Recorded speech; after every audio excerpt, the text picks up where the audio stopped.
Katoa. We're going to make a swift start because we all know what huge days we have ahead of us.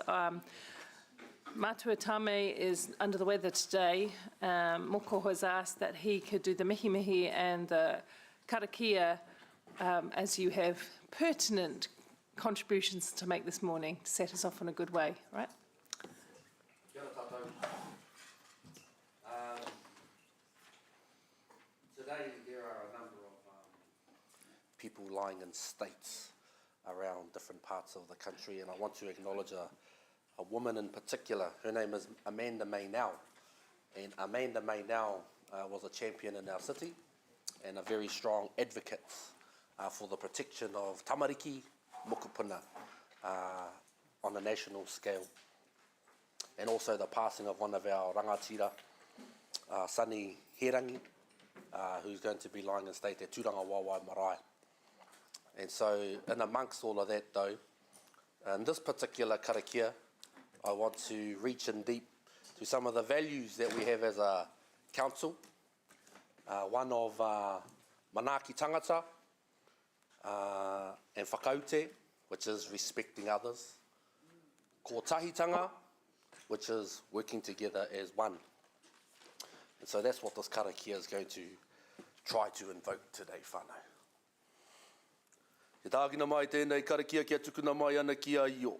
Io nui, io roa, io ngā take o te wānanga tēnei mātou e whakakoropiko aki ana ki a ranginiwi da wako papa atua nuku pai mārire. Kia tautahi ana te manaki tanga ki runga anō i a rātou tahi anō i te pawaru te pani me te rawa kore rātou tahi anō i ngā whānau e māwiwi ki roto i ngā kokonga e whao te motu nei pai mārire. Kia pātahi ana te ringa ki runga anō i a rātou tahi anō i te whānau pani. Kei te rā kokonga o te motu te matau a Māui. Ki reira tahi anō ki te whānau pani a tō tātou nā tuahine a Amanda. Kia pātahi anō te Māori ki runga anō i a rātou tahi anō te whānau whānui. Te whānau e noho pani ana ki runga i ngō tātou marae ki tūranga waiwai i te whānau herangi. Nei rawa aki ana tēnei karakia kia tau mai te Māori ki runga anō i a rātou pai mārire. Ka poi ia hoki ana tēnā tahi ana te Māori mai ngō tātou mātua tūpuna rātou tahi anō tēnei yara. I whakarite mai ana mō tātou katoa i ngā kai kaunihera o te kaunihera o Kirikiri roa i tēnei rangi tonu nei. Rire, hau, pai mārire.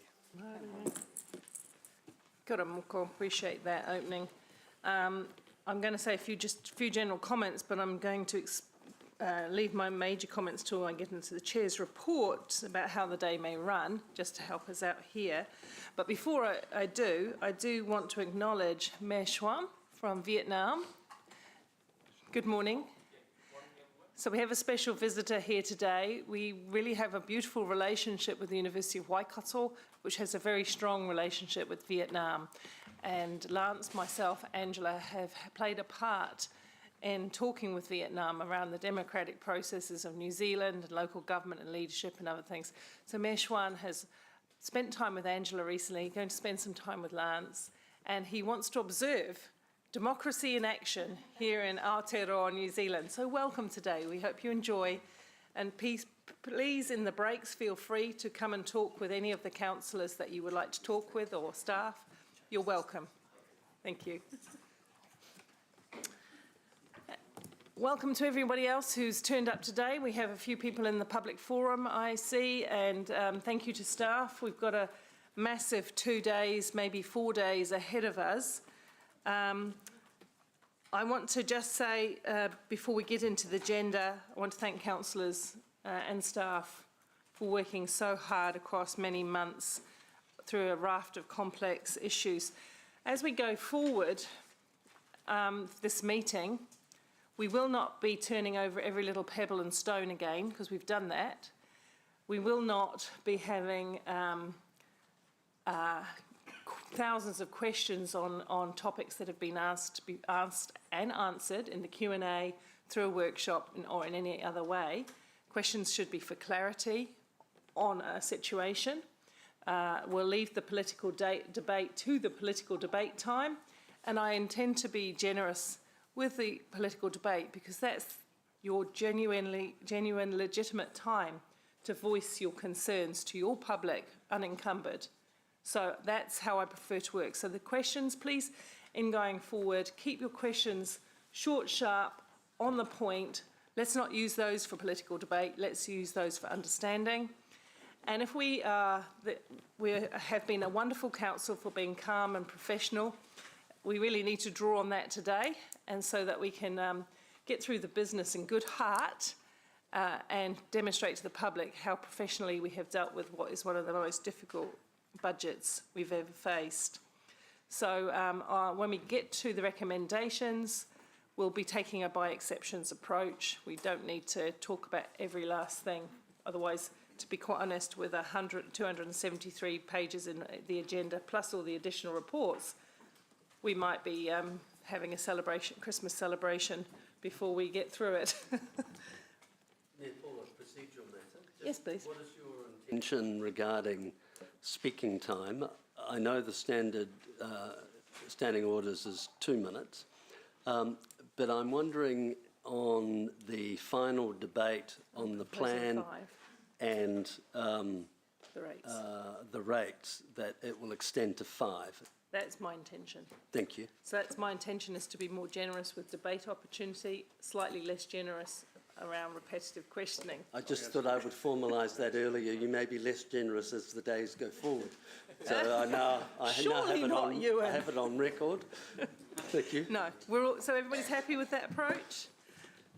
That's great. So the apologies today, there are no apologies, are there? Yes, for tomorrow.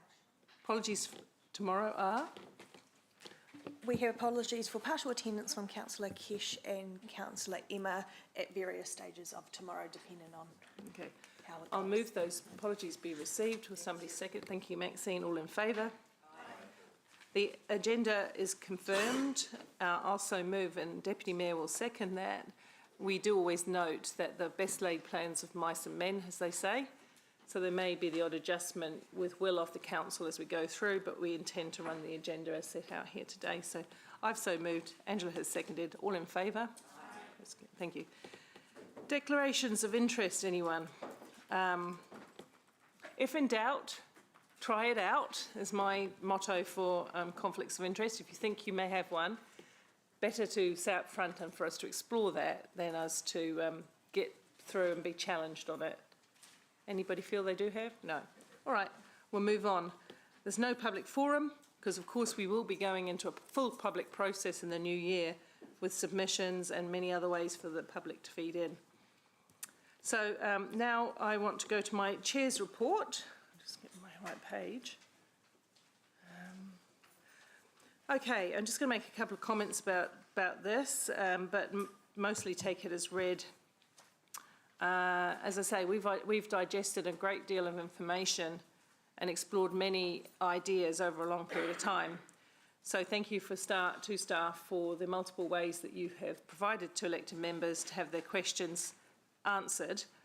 This is not an easy or comfortable process. It hasn't been for any of us. This proposed budget, however, the one we have landed, has come together with your guidance. Having said that, it won't reflect everything that each and every one of you wanted in this plan. But of course, this is the day. This is the day when we test this proposed budget in a political and democratic way and land on a draft long-term plan that we own as council that goes out for public consultation. So we're still quite early in the process. And that's the point I really want to make here. There is no ink dry on the plan until it is the plan. I'm taking the report as read, as most of the issues I think have been well canvassed. Happy to answer any questions for general clarity. But I believe we could scoot on quite quickly, because most of the issues raised in my report will be dealt with within the various proposals, so I don't propose we spend too much time on it. It gives me no pleasure to put this proposal to you in our community. I simply feel I had no choice. There was no choice. We have to face up to some extraordinary and significant financial pressures. But we're not alone in this, as this is the case for councils up and down the country. In fact, yesterday I've already told you, councillors, what the metro sector councils were doing, ranging between 15 and 22%. I can tell you that we were at a meeting yesterday with the Mayoral Forum of the Waikato Mayoral Forum, and there would be maybe one outlier, but everyone else is way above 10 into the mid-teens to 20s. So we do face big issues as a country. However, I'm clear we can't kick the can down the road, for leaving big costs for future generations. I feel in setting this proposal, I'm signalling that I'm not prepared to leave bigger debt and bigger financial issues to future generations of Hamiltonians. So the proposal that I and Lance set out is based on looking after the city assets, maintaining good levels of service. We also considered core infrastructure to cope with the fast growth our city is facing and set up for success, alongside affordability, which was a key consideration in trying to find a balance. So I do look forward, actually, to the several days of what I know will be tough, but let's make it constructive debate, because we all have the wellbeing of the community at heart. Thanks to those who have, over the last couple of months in particular, forwarded proposals for debate ahead of time. That is particularly helpful to staff. And I do want to give a shout out to Amy, who has been receiving motions, amendments, ideas for some time, even late last night, and trying to work all those through. So please, let's be patient with each other today, because there might be times when we have to take a little pause or a break, or just get all of our motions, further emotions, amendments, and all of those kind of things in a row. Yeah, and yeah, keep the emotions at bay and bring the emotions. So, and then of course, just for public awareness, this is the start. We will come to you with a draft document in the new year, and you will have the chance to hear from us, speak to us across many, many ways. We want to engage broadly, and then there will be the submissions next year, which Angela O'Leary will be chairing. Thank you so much. Based on what we agree, EMs today, staff and EMs will go away and put what we have decided into that consultation document, which we get a look at in December, February. When do we get the consultation document? Sorry, James? March. Cool, thank you. So let's step through the agenda, but I am happy to take a few general questions. Councillor Wilson? Question, but I'm assuming you'll move it because that was for debate. Yes, absolutely. I will move and Angela seconds. I don't need to debate because I've set out my commentary on the report, and I'll take that verbal comment as my debate. You're in. Mayor Paula, and of course you've got the right of reply if I say something you don't like. Look, I just want to actually add a voice of support and thanks to the mayoral staff, particularly Natasha, who has worked incredibly hard over the last couple of months to put together the thinkings of both the mayors and the chairs. And I've really enjoyed working with the chairs to try to help the mayor in putting forward a draft budget, and of course with colleagues.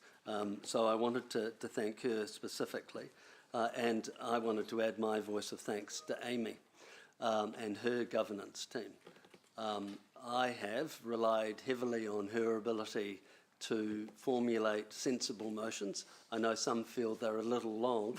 I can't take credit for those. It's designed deliberately to meet all of the requirements, but I just want to say thanks to the governance team.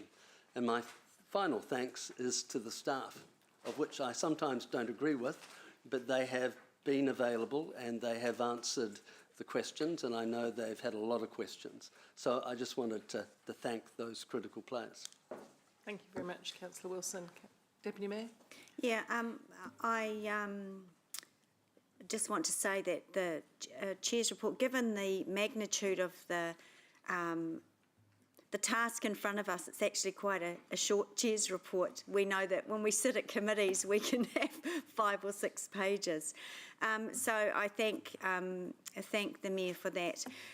Under legislation, of course, it is the Mayor's right to put forward a budget. They can do that without elected members. They can work with staff, but Mayor Southgate doesn't do that. So I thank you for leading this process, as Councillor Wilson has said, with the chairs and with over many workshops. Where we got right down into the detail sometimes. So I think your Chair's report is extremely clear. It sets out the massive challenge ahead of us, and as you quite rightly point out, not just Hamilton, every metro city and in fact every council, bar a couple in the country.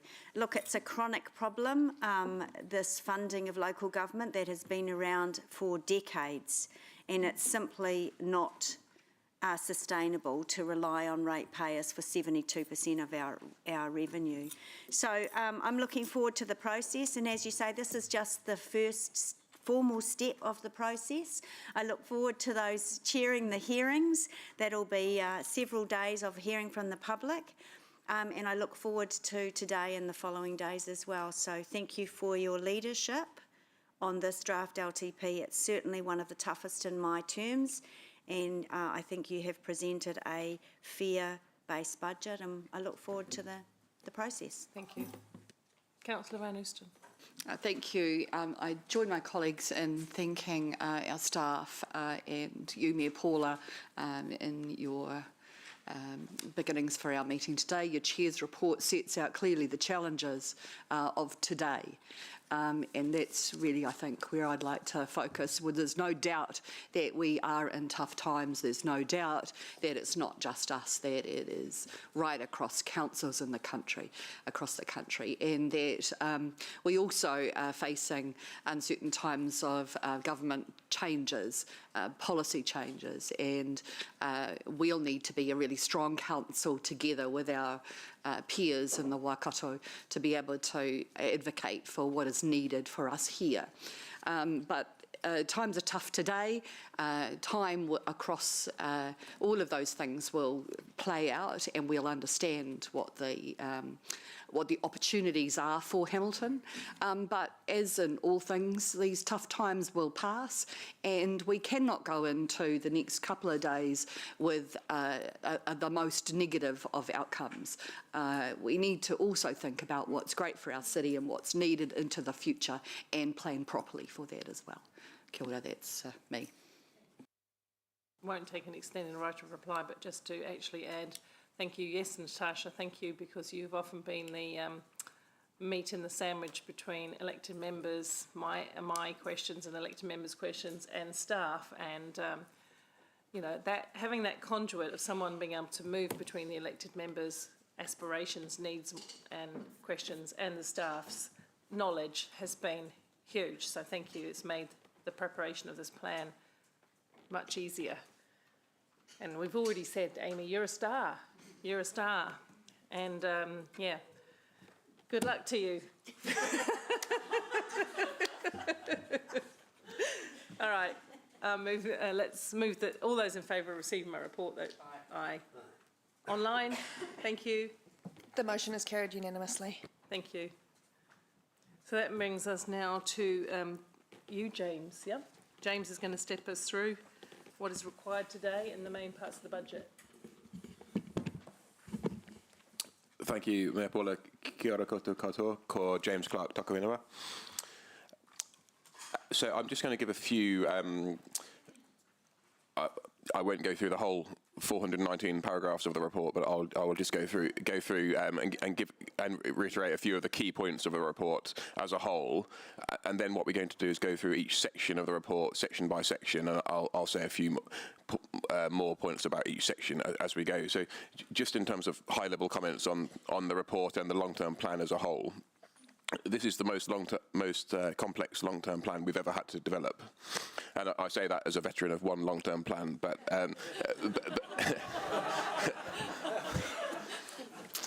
But I've spoken to plenty of people who've worked on every single long-term plan since they were introduced in their current guise, and it is the most complex one we've ever had to develop, I think, for two primary reasons. One is just the sheer level of uncertainty that we're grappling with, due to really what was a perfect storm of what was, for good or bad, a sort of ambitious, wide-ranging reform programme from the previous government that was going to have a significant impact on the local government and how we operate, which has been stopped in its tracks by the election, the formation of a new government, who've indicated they want to go in a different way, but haven't yet set out exactly what that means for us in practice. Meanwhile, we have to sort of crack on with what we know now. So that's one part of the challenge. The other part is just how difficult the finances are, based on the unprecedented inflationary pressures we've experienced over the last 2 years, the international pressures of inflation and interest rate charges, the national pressures of complying with government regulations and legislation, and then the local issue as well of our rates rises over recent years not having kept up with those pressures. So that all adds together to deliver us in the situation that we're in today. Despite these challenges and the increasing focus on the bottom line, what we've really tried to do is make sure we don't lose sight in the development of this draft long-term plan on what we're ultimately trying to achieve, which is around improving the well-being of Hamiltonians. It's about delivering our strategies that Council has signed off previously, and it's about, most of all, our 5 priorities that Council developed in consultation with the community 3 years ago. And which you reaffirmed as our 5 community outcomes for this long-term plan back in August. And just a reminder, they are shaping a city that's easy to live in, a city where our people thrive, a central city where people love to be, a fun city with lots to do, and shaping a green city. So notwithstanding the level of complexity that we face, what we're presenting you with today is a really detailed proposed budget that's been through a long process of challenge and refinement over the last few months, both at a staff level and then more recently through various interactive workshops with councillors. We've had various high-level discussions back in July and August about some of the principles that would underpin this long-term plan, and then more detailed sessions over the last 6 weeks or so. And a small matter of around 400 pages of Q&A on Diligent, which has hopefully been helpful for you. I don't think we've ever had quite this much information this early in the process, which hopefully puts us in a good position going into today for addressing the difficult issues that we face. So in terms of housekeeping, as I say, we'll go through the report section by section and take questions as we go. Please do remember what's been asked previously in the Q&A if you can. It's worth refreshing the Diligent if you haven't recently, because we've been updating that Q&A document as we've been going. We do have live modelling capacity in the chamber with us today. So as we're going, as we're adding or taking stuff away, we can do that. I understand we're the only council in the country that runs that live service on the day. So thank you to the team for doing that. It's free.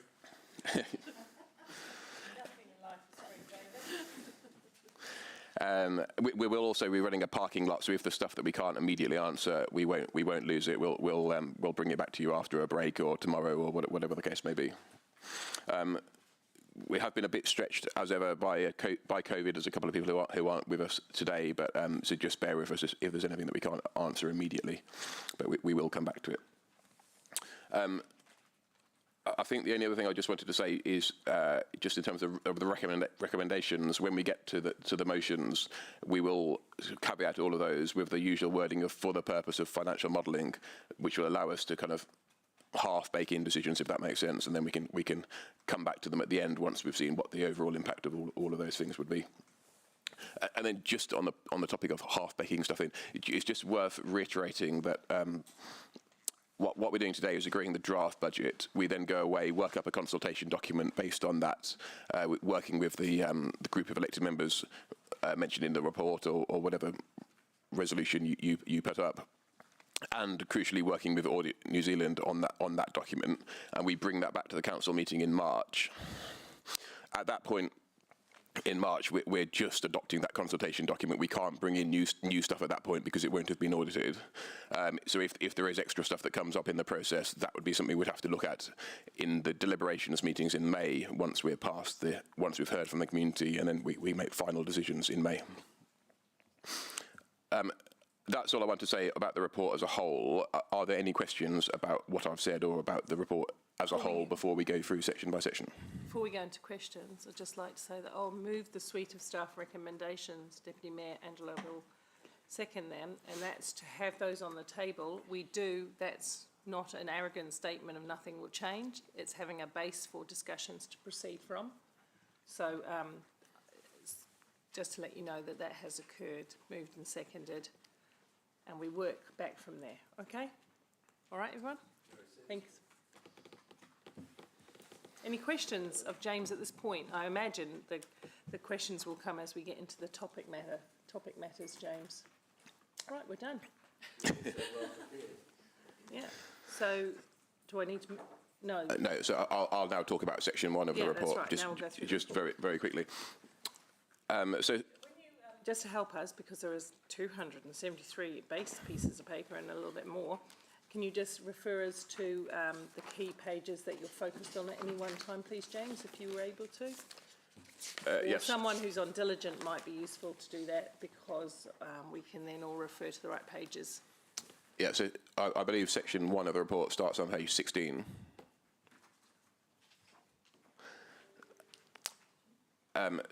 So section 1 talks about the process that we've been on so far. I won't sort of labour that process. I touched on it a moment ago, and it also talks about the process from here to getting a signed-off long-term plan adopted by the 30th of June, as per the legislative requirement.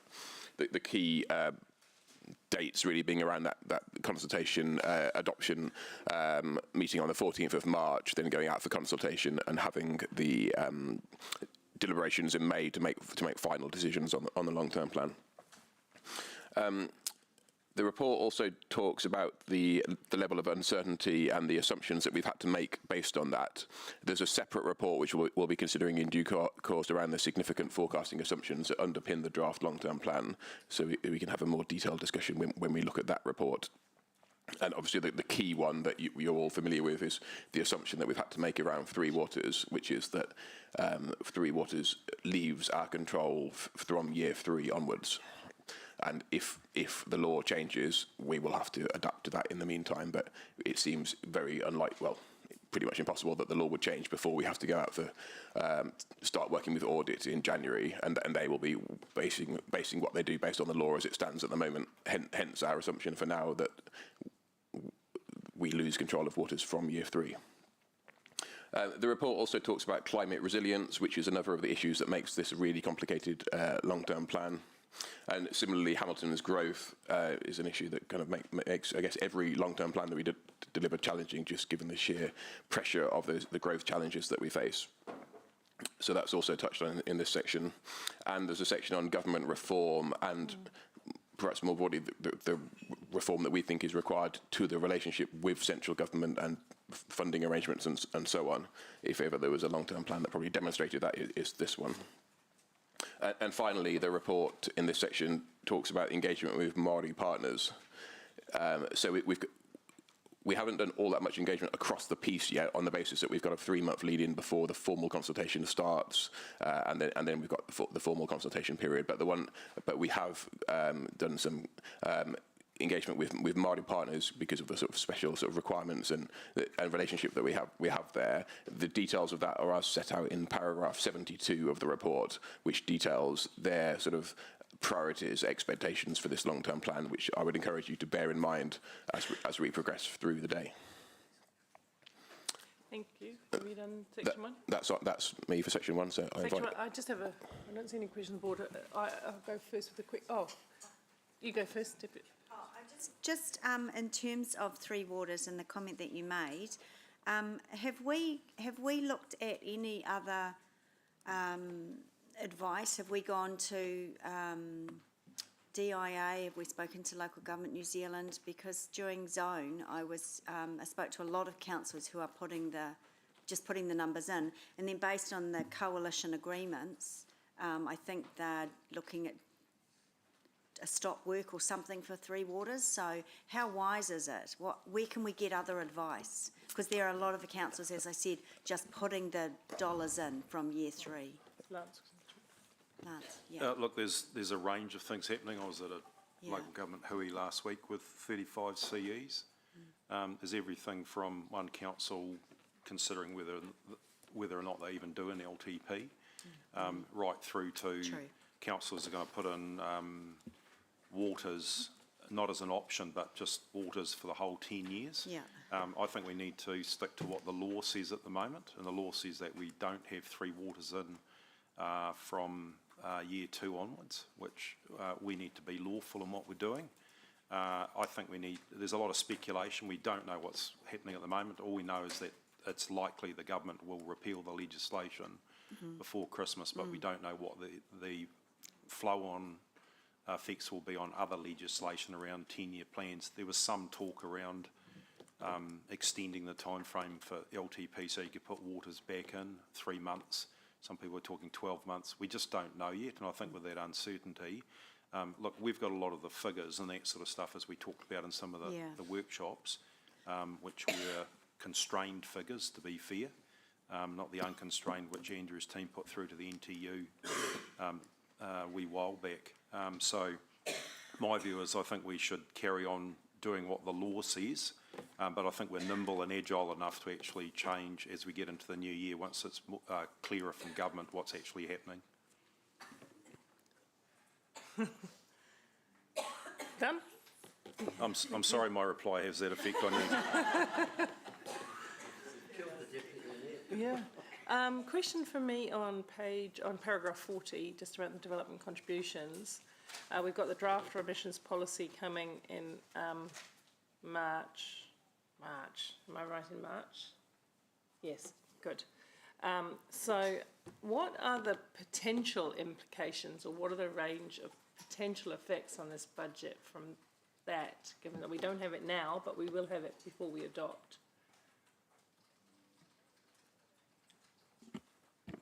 So the budget, and Tracy may want to add in here, the budget has assumed development contributions revenues At this, at a level. current. It's a bit more, but it's certainly at the lower end of what the model would indicate if we were to go with the figures from the DC model. So there's a lot more work to be considered, and in March, the council will consider what the development contributions levy should be, and there'll be some working group meetings with the DC working group prior to that to talk that through. So we've been a little cautious, but we would be able to make a decision in March on how we hold or when we phase in increased development. That would be part of the decision around the DC policy, correct? And that, Okay. if there was a change to that revenue, Mayor Paula, that would be reflected in the May In the May staff's update. submission to Yes. the plan. Okay, I just wanted to flag that because it isn't set, right, just okay, thank you.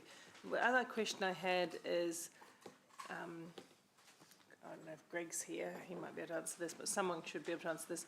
I was just reading between paragraphs 58 and 61, and talking about housing and business capacity assessment, and I know I did get an answer, but I just wasn't clear.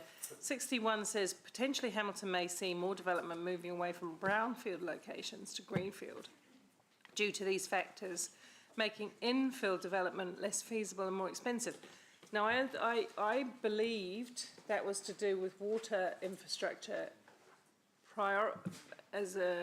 primarily, and yet that follows conversations around industrial land. Can you tell me what are the real reasons, what are the real barriers to infilling brownfield locations? Thanks, Mark. Good morning, Mayor Paula.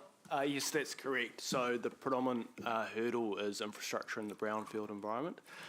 But the draft HBA for residential that's just about to be released also identifies a significant change in the commercial dynamics in the market. So therefore, the market feasibility of delivering some of those high density infill products is pretty constrained at the moment, given escalating construction costs. Right, so the developers themselves will find it hard to build infill residences for those to some extent because of that. Yeah, there's those two things going on. One is the infrastructure hurdle in terms of three waters within the brownfield environment, and the second is delivering high density forms of residential product to the market.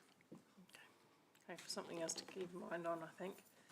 And I just probably wanted to say something or ask. We talked about getting a portion of GST back. We talked about being able to rate government assets.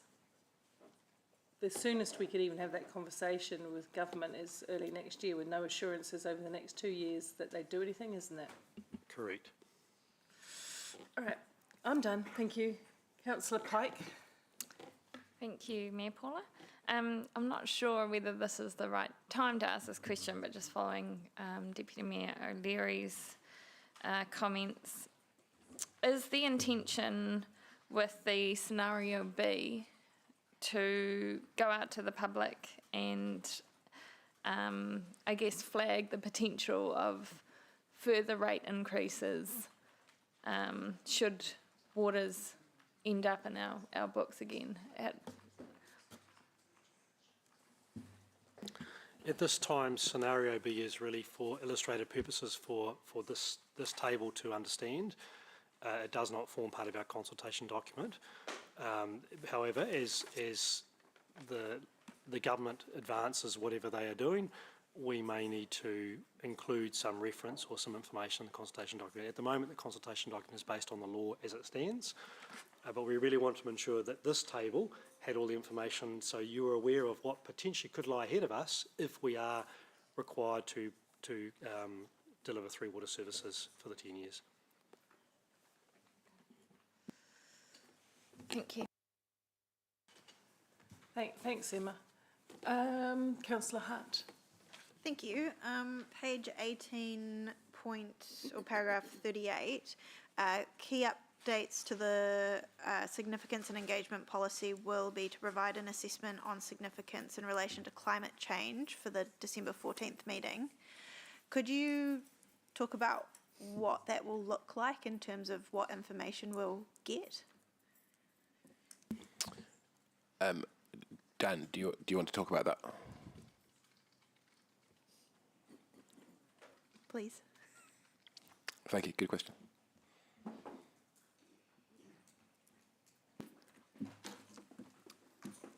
Kia ora, Councillor. We've actually had some further advice on how significance will be evaluated through that policy since this report was done, and the latest advice is that we will take into account all of Council's foundation strategies at the same time as climate change. Mm-hmm. Yeah. So climate change won't be singled out as a criteria for significance. Rather, Council will evaluate how a proposal fits in with all of Council's foundational strategies. Okay. I'm probably slightly less interested in that and more in terms of the assessment itself. Like, what information are we going to be able to, or what content might be in this assessment around climate change? Is it going to say, is it able to say whether or not we're going to significantly fail on our emissions reduction targets? Is it, like, what can us, but also the public, sort of expect to be included in that assessment? At this stage, it will ask whether a proposal is in line with Council's, if it does have a climate impact, is the proposal in line with the aims and objectives of Council's climate strategy? Okay, and that's the extent of it? As far as I can recall, yes. Okay, cool, thank you.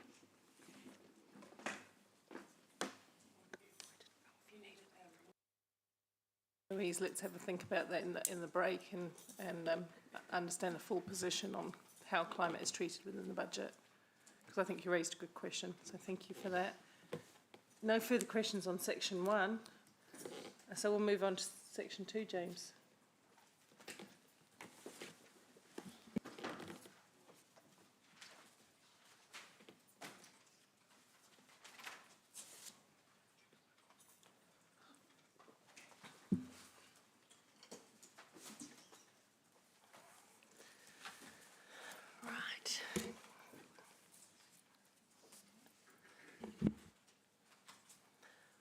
Good morning, everyone. All right, so we are on page 23 of the Diligent Pack, so financial strategy and financial position. So if I just work through what you've got in front of you, and I'm happy to take questions at the end, because we're obviously covering quite a bit in this particular section. So the first piece that we talk about is around the comparison of our balancing the books measure and the government balancing the books measure. So this has been discussed quite a lot at our information sessions and our workshops, but I just wanted to reiterate again the difference between the two and why Hamilton City Council chooses to use the balancing the books measure that we have as part of our financial strategy. So as you'll see by the tables that we've got, the main difference is capital and the capital revenue that we receive to fund our capital projects. So we take that out of our measure and we only use what we call everyday revenue and everyday expenses. So just like you would at home with your own budget, what you've got as your bills and what you've got as your income is what we use. And obviously the result of that means today that we're $75 million in deficit. So in plain language, we're in overdraft by $75 million and using a credit card to pay for our bills. So has anyone got any particular questions on that topic before I move on to... Yep. Yes, I do. And you knew it was coming. Yes. Can you please explain in 3 paragraphs, 3 sentences or less, the difference between the balancing the books, our measure, and the balancing the books measure that the majority of the country use and government, please? Yeah. So table 3, if you look at table 3 on page 23. I don't think, yeah. So that is the comparison between the government measure and the HCC measure. I don't know that other councils actually use a balancing the books measure like we do specifically here at Hamilton City Council. There is a range of ways you can report your results. Every council has to do the government one, which we all put into our annual report. Every council has to do what we call a statement of revenue and expenses. So that's in the Finance Committee meetings, you hear me talk about the accounting result, which is everything end to end. So we all have to do that particular one as well. So that's all capital expenses, all capital revenue and all of our expenses in. What do we take out of our balancing the books measures that other councils leave in? That might have been a clearer question. So again, on table 3 and table 4, you'll see specifically, we've got the numbers there to show you what we've got today for our deficit. So in our balancing the books, you'll see we get to the 75 million. If you're using the government balancing the books, we get to $46 million in deficit. Yeah, because of all of those things that we remove on page 23, the top chart, all of those things that have got cross against them versus what? Correct. So the capital subsidies comes out, the fair value gain on investment property comes out, and we've got that HIF loan as well, which is slightly nuanced to ourselves. The main thing is the capital subsidies. Thank you. Councillor Wilson. Yeah, thanks, Mayor Paula. Thanks, Tracy. Why does the government set a measure that we have to report against each year? That's a great question. It's just something that they have always done, and it's obviously part of the law. Like I've mentioned before, we only report against this particular government measure in our annual report, and that's the only time we refer to it. Originally, when I first came to council, they'd only just introduced this themselves, and so I think for the first wee while we did their measure, and then we changed it at the 2018 long-term plan. And took out a lot of the more capital related and made it our own measure so that we could be really clear and transparent to the community about everyday revenue and everyday expenses and what it costs. Again, remembering at the time, the biggest change and difference was our DC revenue. We used to include our DC revenue. That went from something like $9 million up to 16 to 24 to 36 very quickly. And what that was doing was kind of making it look like we were in a better position than we were. In the last 20 years, I think we've balanced the books twice. Yes. Would have we balanced the books more often if we'd used the government measure? Yes. Could it be that the government measure is tied to a legislative requirement for local government to operate fiscally responsible? Yes. And since we haven't balanced our books in the last couple of years, and in this current LTP, it goes to show we'll continue not to balance our books, are we operating in a fiscal responsible manner? Council has chosen to do that in a slightly different way over the last 3 LTPs. Council has specifically chosen not to balance our books over the last 2 LTPs that I've been involved with, and are choosing to balance their books over time currently for this LTP. In your opinion, is that best practice?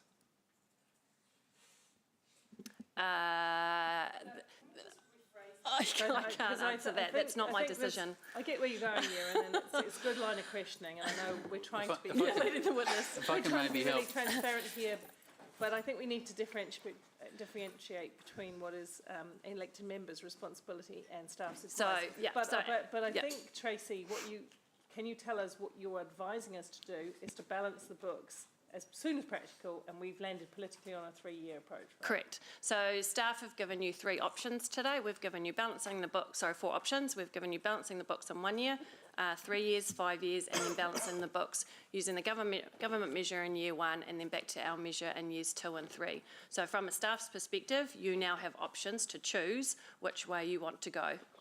And to take full ownership of the political position as it is at the moment, I have proposed to go with the mid one, which is balancing the books over 3 years, and that will be discussed when we get to that motion. If I can just add, the government's balancing the books measure, we as a council, or you as a council, decided that it wasn't transparent enough to the community in terms of living within our means. The reason why we have the balancing the books the way we have is that we believe that it's the most transparent way to show that. So remove capital contributions out of it, which sole purpose is to repay debt. So that's why council made the decision to have the balancing the books that we have at the moment. Okay, any other straightforward questions? It was a good line of questioning. Thank you. Councillor Bitter. Andrew, Councillor Bitter. Thank you, Mayor Paula. Similar line, just for people who are members of the public who are here or watching online, simply, would you say that our measure is more honest than the government measure? Yes. Yeah. That's the important point. Thank you, everyone. Okay. Moving on. Thank you.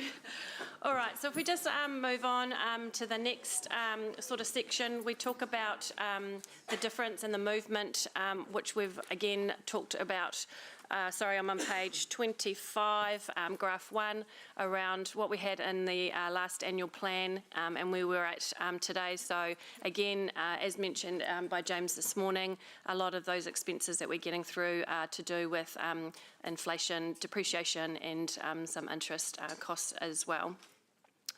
So that part of the report talks about what our balancing the books looks like, what our debt to revenue looks like, and what our debt looks like under the current 4.9% rates increase that we currently have.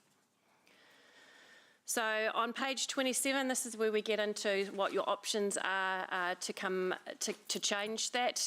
So the first scenario, balancing your books in year 1, which is obviously increasing at $1 per week of $19, which is a 35% increase. Balancing the books over the 3-year, which is the recommendation on the table today, which is a $9 a week increase, so the 16.3%. And then over the 5 years, which is an $8 and a $7 increase per week, which is your 15.5 and your 12.9. So just a note in that table in year 3, you'll notice it goes into a credit in year 3. So remember that's waters, the waters part of our business, then coming out. So your portion of water rates obviously comes out from a ratepayer's perspective. So this table is looking at it from a ratepayer's perspective. That part comes out, and obviously the increase is still included in that. So you'll see on page 28, we then work through what all of those scenarios look like compared to each other for, again, the balancing the books, the debt to revenue, and the net debt. So I would like to bring your attention on page 28 to that debt to revenue. You'll see for year 3 and year 5, for 25 and 26, we are at our limit on our debt to revenue ratio. There is no room for anything to go wrong. We're at the headroom.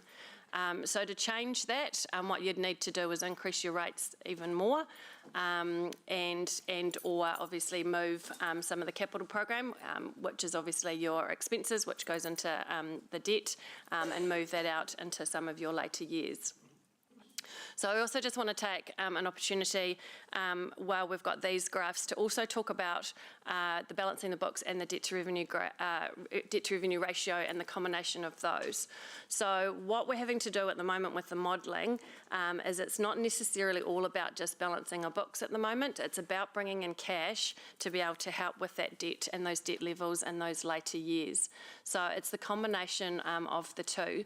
So today with your motions that you've got on the table, we're going to have to be really careful because moving some of that debt and moving it out to outer years might actually create some issues with those rates and the balancing the books in the earlier years. So it's not just a simple case of picking things up and dropping it out to those later years. We will have to see what that actually models like and what that actually turns out to be. The other thing, just to remind elected members, when you're shifting some of those capital programs, there is revenue attached to them. So again, if we're picking them up and moving them out, you're also picking up that revenue, and that will also have an effect on that debt to revenue ratio. So I guess I just wanted to make it really clear that this is a really complicated piece of work today, where we're trying to literally balance both of those scenarios going forward. So has anyone got any questions around that particular topic? Yes, we do. Councillor Wilson first up. Thanks, Mayor Paula. Thanks, Tracy. In regards to our debt cap that we reach relatively quickly, yes. What contingency funds do we have baked in for a black swan event? So we have an overdraft kind of facility, if you like, of $100 million that's not included in this, that we can call on if we need to. We pay for the privilege of having that fund, but we've never had to use it. That is our only resilience that we have.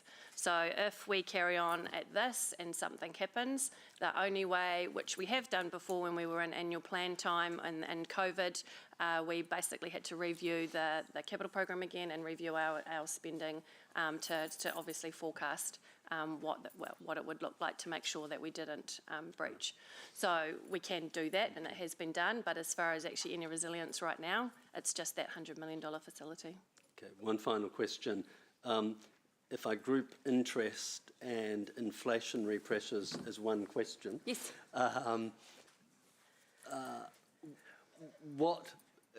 What's your comfort level for the next 3 years that we've got that roughly right? Because it would also affect the debt cap. So are you comfortable with the tolerances you've built? I'm comfortable with the inflation tolerances, yes, because a lot of our contracts are contracted as far as pricing and things like that. And again, we obviously, on a monthly basis, we have ELT and we look at our expenses and we can, obviously slow things down and review them as we go. And obviously we have the Finance Committee as well, which does exactly that sort of thing. So the beauty of the Finance Committee and the reports that I bring to you, it is always about looking forward and looking to what that June balance will be, and obviously having those discussions with you there. The interest one's probably the harder one for us at the moment. So just between the last meeting that we had with you and this meeting, I've already changed the interest rate again, and I've increased it because interest rates have increased. And as you'll know, I'll change that all the way through to the May meeting, depending on what the information is at the time. And I will always change that and always tweak it to make sure that we've got the most accurate information for that final budget. Thank you. Councillor Hart. you made a perfect statement earlier on that reminded me of the exact question I wanted to ask. Just around capital expenditure that has revenue attached, so that has flow-on effects to the debt to revenue ratio? But also the debt headroom. Yes. So do we treat Waka Kotahi subsidy for capital projects as revenue in that That is case? the revenue I'm talking about, yes. Okay, and then can you remind me what there's some maths for working out that like X revenue gives us this much debt headroom? Yeah, so that's in your rule of thumb. Oh, perfect. And Page. that's on the next page for what I've got open. I think it's, yeah, on the next page. So there's transport coming up in another section. Would you rather me hold questions on this line, Paula? Yeah, I think so. Okay. Thank you, if that'd be okay, and we'll just stick to the sort of overarching financial questions at this time. Okay, Thanks, cool. Louise. I'll come back to you at the end. Councillor Van Oosten. Thanks, Tracy. Good to be able to see it all hitting the page. In terms of debt to revenue, there was a discussion about not just this council, but other councils being in a similar position where we're really pushing up in this year, following years and into future. And that discussion with the LGFA about what those levels might be and a review of those levels, also in conjunction potentially with the waters, I guess. What kind of time frame could we expect that sort of a discussion and appeal to them might take? If I can answer for Tracy, the conversations that I've had on the Shareholders' Council with LGFA have been that they're waiting for central government to settle down and understand about Three Waters. They're in conversations with central government, so it'll be in the new year, the first quarter of new year, which they will come back to us and respond regarding the review of the debt to revenue. And while that might not impact us today, prior to us setting the long-term plan into action, we'll have that information. Is that your expectation? That's my expectation. Yeah. However, I wouldn't bank on there being an easing of the rates, the limits, but absolutely we'll get a response. And it could be an easing, we just don't know. Thank you. Thank you. And then, Tracy, with regard to your $100 million overdraft, presumably the interest rate for that kind of an on-call facility would be at a great deal higher than what we're borrowing at the LGFA. Yes, I imagine it would be. Right. And is that part of the reason that it's not kind of gripped up in any kind of forecast? Look, it's purely just a facility to help with our liquidity. So as Councillor Wilson kind of alluded to, that is our rainy day fund, and it is available if we have to use it. Obviously, it wouldn't be something that I'd want to or recommend to, because as you quite rightly pointed out, it would be I'm guessing on some kind of floating rate, which would be right now quite horrendous. So we would pay for it, but it is there and it is available if and when we need it. And it's a good thing for us to have. And are we obliged to disclose that through the LGFA assessment of our? Yes, so that's all part of our Treasury policy. So we actually just increased that in the last year up to the $100 million. It used to be 60, did it? It was 60, that's right. So, and that forms part of our liquidity, which is what S&P also look at. So you'll know when they came, they looked at a lot of those sorts of things. If we hadn't have increased that facility up to the 100, I think we would have got quite a different summary kind of back from them, I think. Okay. So, Just to support Tracy also, just for clarity, that $100 million isn't cash sitting waiting to be used. No. It's as soon as we draw down on that, we have to remove something else that is in our forecast for debt, right? So that it's not reserved debt headroom. There's no debt headroom. Thank you. Thanks, Tracy. Seeing Councillor Bidder. So on the same sort of line and looking at the rather scary graph 6 in that year 2025, the balance of books in year 3, we have 2% headroom. Can you put a figure on how much money that is, that 2%? If we're adding stuff back into the LTP, how much can we add in without going over that rather scary yellow line?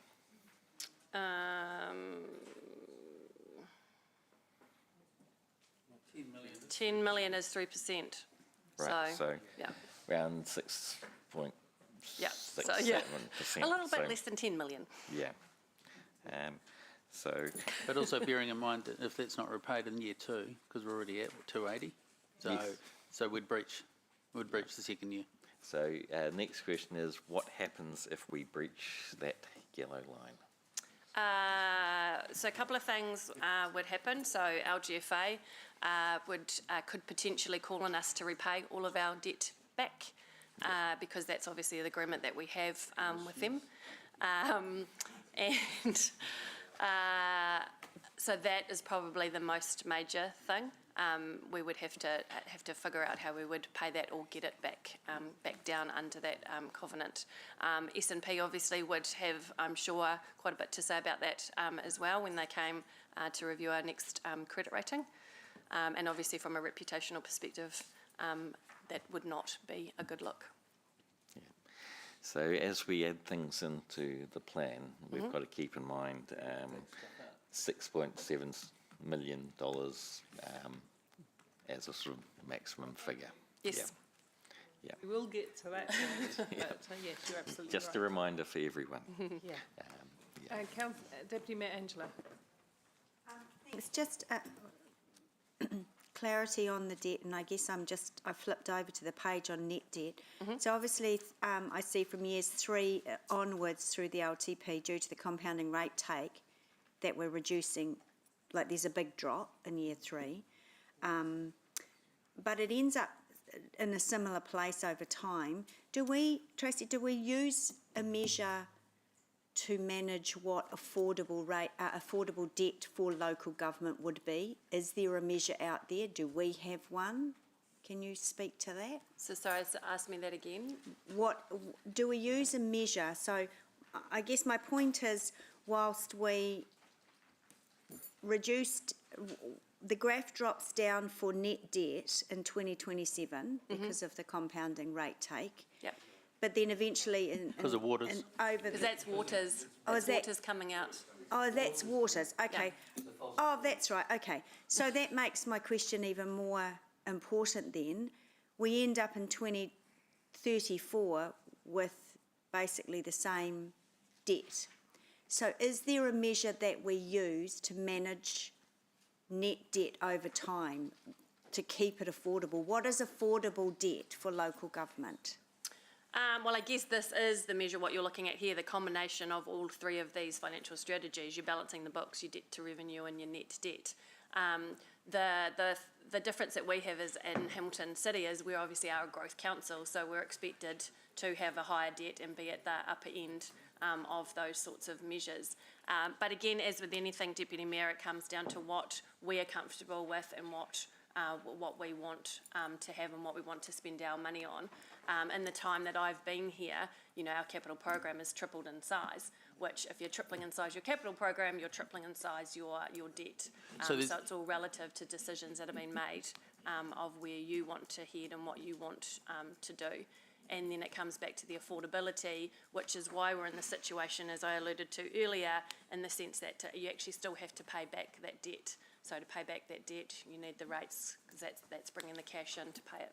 But the debt is compounding. We're not paying it back over time. We recycle it. We do recycle debt eventually. But this is my question. Yep.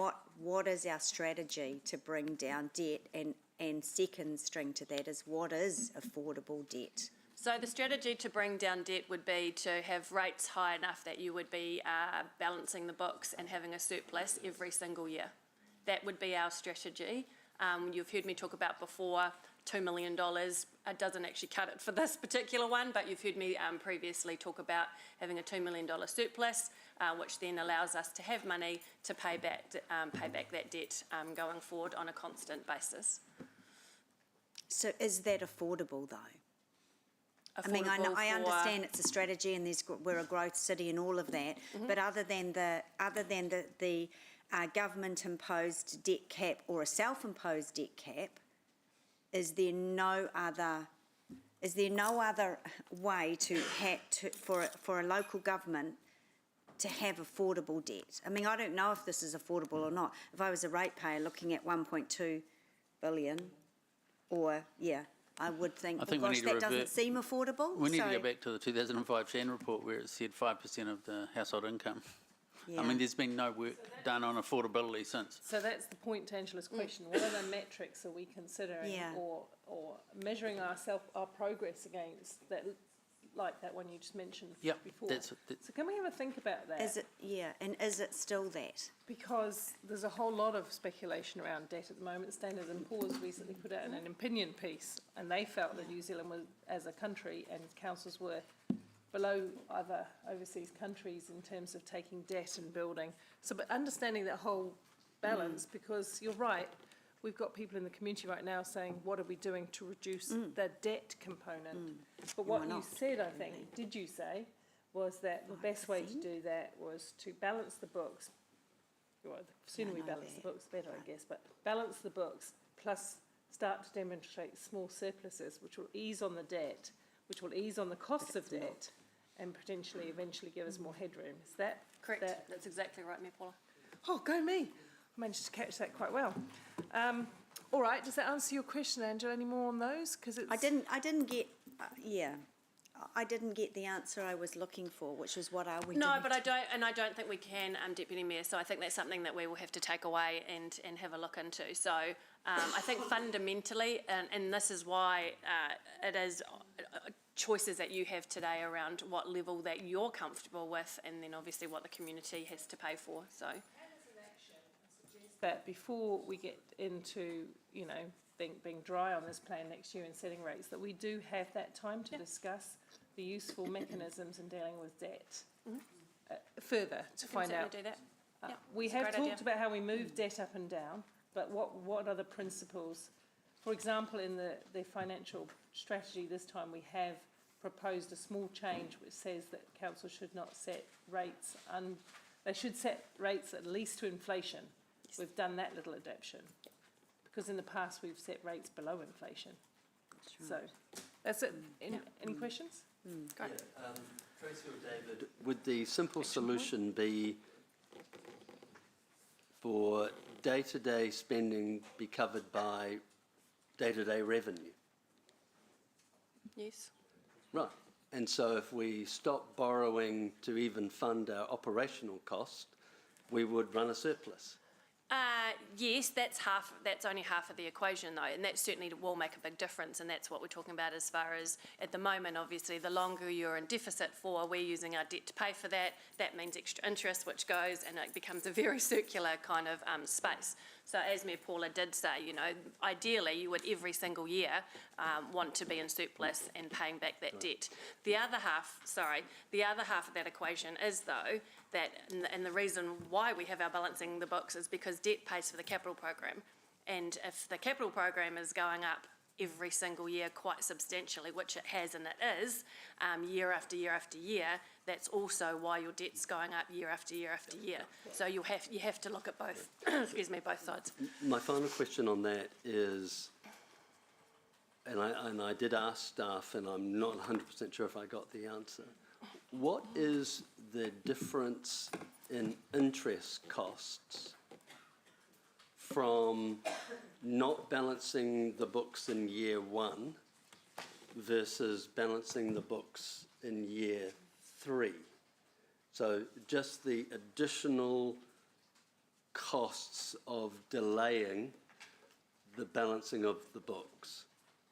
You did ask me that. Have you got it, James? Thanks. I got from my email. I think it's in the Q&A document. Yeah. You put it in last night. Oh, thanks. Yeah, it's in there. Which, Mayor Paula, which is, again, very helpful of staff, but it only went in last night. I asked the question a few days ago, so I'm sorry, I didn't see No, the that's update. fine. Sorry, we have been quite Tracy, busy. I respect the workload. I fully We're understand. trying. Have you got it, James? No, I'm just... Oh, sorry. I'll get to it in a minute. I will, because We start to go into debate. Yeah, I I have it will here. give you the answer It because is, I did have it. Yeah, so what you replied, Tracy, was interest on the 75 million deficit balancing the books in year one was $3.5 million. If we had interest on the government balancing the books, it would be 2.3 million. Yep, thank you. Thank you. And does that compound? Yeah, every year unless you repay the Unless debt. you're repaying it Right, so it's 3.5 over the... on the It's first for the year, first and then that will, year. and that will recycle So- into the following year and so recycles right, into so the the following year. current draft plan that has us targeting balancing the book in year 3, it's an extra $9 million over that period, not to address it in year 1. Correct. Yeah. Or maybe a little bit less as you repay. So it depends on how you're repaying it and how Yeah. quickly it gets repaid, was- but in general, yes, that's correct. I think it's really important to round the conversation by understanding that there's good debt and bad debt, right? Intergenerational use. Sometimes I think the public think that when we've got debt, it's a problem for us, but it's actually sharing the load Fully with agree. future generation. As long as it's not borrowing to cover Correct. electricity. Correct, Correct. everyday costs. Yeah. Okay, any other questions on that particular one? So the last topic, which the Mayor just alluded to, I just wanted to touch on is around the financial principles. So again, on page 29 and 30, you'll see that we've got our financial principles there. And what we've done, and what we're proposing today in the recommendations, is just to tweak one of those and just to add in another one specifically around rate certainty and affordability, so that we can use the interest in the inflation levels to ensure that we are obviously increasing our rates at a minimum by those two particular things. To see there were some questions up there on these ones. Councillor Van Oosten, you're up first. Thank you, Tracy. I know that as we were working through our conversations in the lead up to today, we talked about inflation, we talked about CPI, we talked about household inflation, but we also talked about what council inflation is, and that it's really quite different in a lot of ways to stuff that residents might grapple with in the community. In paragraph, 94, you're proposing that interest rates will increase, interest increases will consider inflation. I just would like us to be really clear that that is actually council's assessment of inflation, and we're not talking about our economists making an assessment about what that is, but we've got some really good in-house expertise for us to be able to identify what that is meaningfully for us. Is that something that we could amend and make really clear for the public? Thank you, Councillor Max. And that's a really good point, actually, and we'll talk more about that when we get into this significant assumptions paper and what assumptions that we've made. And you're quite right. In fact, I've tweaked one of the recommendations or motions just last night to specifically say HCC inflation rather than it just being a general, because you are correct. We use various pieces of information to create our own inflation rate that we think we should be using. So, so thank you for that, and I'll make sure that going forward in the reports we're quite specific. And of that what we looks can identify the parts of it that are really quite different to Correct. Yep. others. Yep, Thank that's you. a really great point. Thank you. That's all. Deputy Mayor. Mayor Southgate. Tracy, you would have heard this question many, many times, but how we're still keeping in here affordability of rates will be considered, and we still don't know how we can assess affordability of rates. So is there a reason we would keep that in there? Particularly, I can hear the public submitting to us next year saying, well, this is not affordable for me. I know it's in the Local Government Act, it's actually in legislation that we have to consider the affordability of rates, but are we any closer to determining how we determine that? I know there's a definition somewhere in the report, but... Yeah, no, actually, because we're not. We're only changing the rates increases and the rate certainty, so we're not actually changing the affordability. So is that something that... Well, how do we define affordability? Yeah. We can, we're still no, we can have a chat offline. I mean, think- we've I think done- rather than doing, I think it's only a high-level guidance of, we're not going to do a 50% rate increase, right? We're going to. So it's a good question it's- raised, and it's off, off the back of Angela's previous one about debt, Yes. because I mean, I was both going to things say, play- it's kind of related to your question they from are. the last. So Yeah, what I it is suggest is actually. we have a look at that. Of course, we're not, you can propose an amendment or what have you, or chat with staff, but let's not do that on the No. fly. Mayor Paula, it's really important to say that this is a problem across whole of local It government and central government defining affordability. So I take your point, Deputy There are Mayor. some in terms principles in the Act that give you some Yeah. guidance, but they're not that helpful. It's generally around benchmarking, but that's why nothing's been done with the We've got Shan no report ben- since 2005, right? I'm glad you mentioned that, because I'll I know. probably mention that I over the know. last I couple of know. days. I know. Yeah. Okay. Okay. Yeah. It's a great conversation, and there's a few little loose ends to tie up. We'll come back to them. Keep me honest on that one if I somehow slip in my memory. And now I've got Councillor Thompson. Thanks, Tracy. I was just wondering, is there a way, I won't wordsmith it myself, but to actually strengthen that principle around interest and inflation and ensuring that at the minimum rates keep up with that? It just seemed the wording was quite soft, even if it was a key consideration or something. Yes, so on page 13 of the report, I think it's FF. So that's where, in the recommendations, that's what we're proposing. So you're more than welcome to make a change to that recommendation.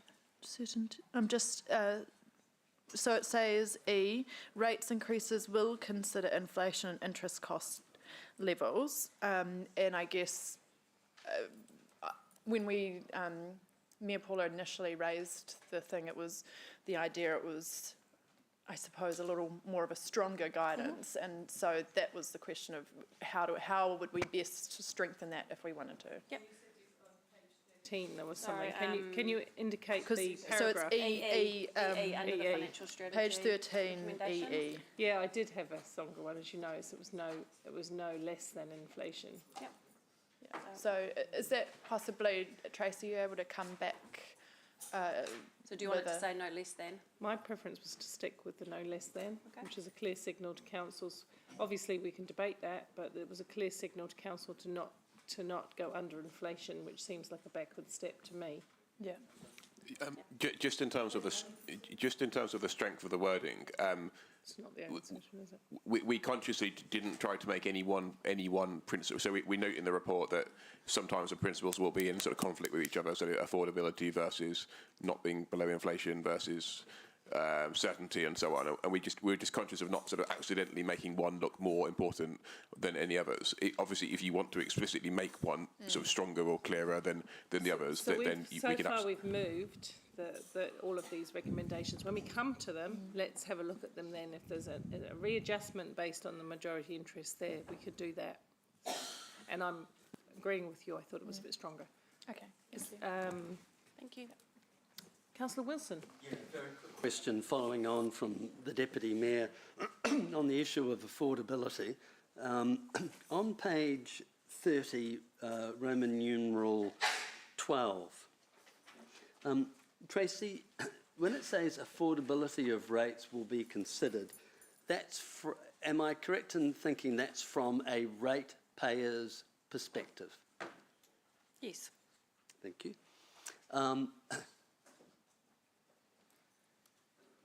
James, in his introduction today, said one of the reasons we've got ourselves in this position is inflation and interest, and on occasion, council not increasing rates to reflect its spending. And of course, one assumes that has kept the rates more affordable. Correct. Right. But it's also led to our significant deficit. Correct. Okay. So is it true to say the most fundamental step towards affordability is a reduction in spending?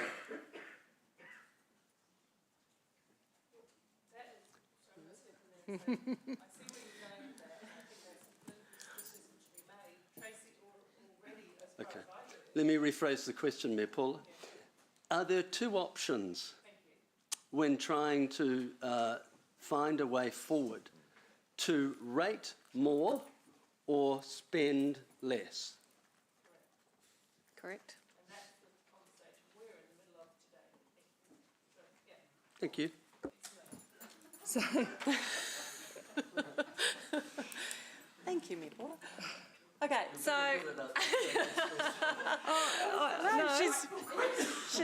to be fair, I'm trying to take.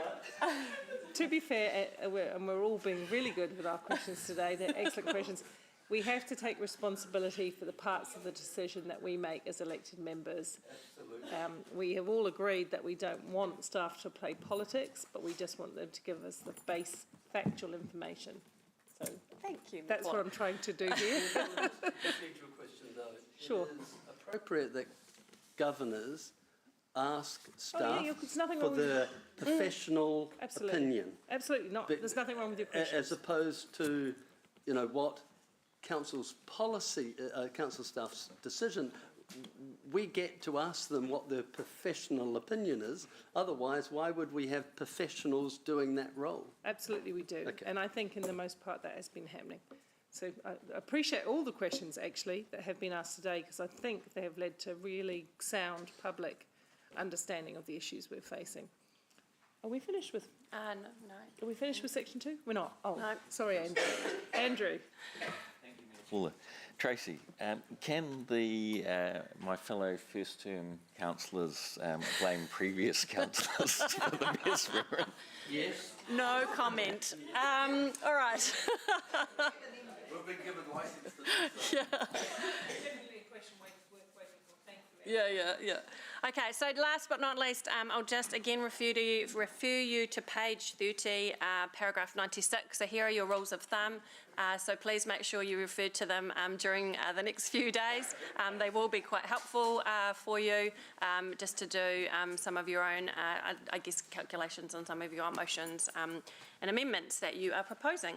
And with that, that is the end of section 2. If anyone else has any further questions from me at this stage.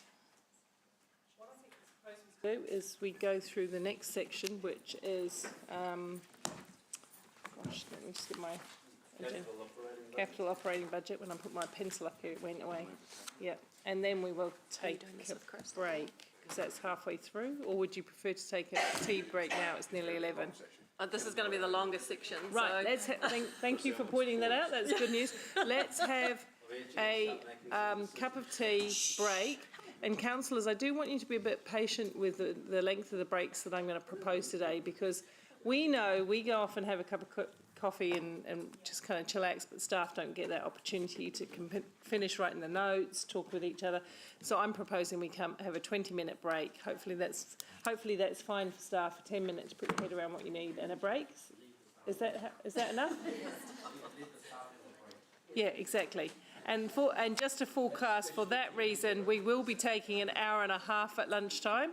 Just letting you know, we'll be taking an hour and a half at lunchtime for that very reason of allowing staff to answer all your questions and elected members to do what they've got to do. Anyway, we're adjourned till 1:15. Let's make it 1:15.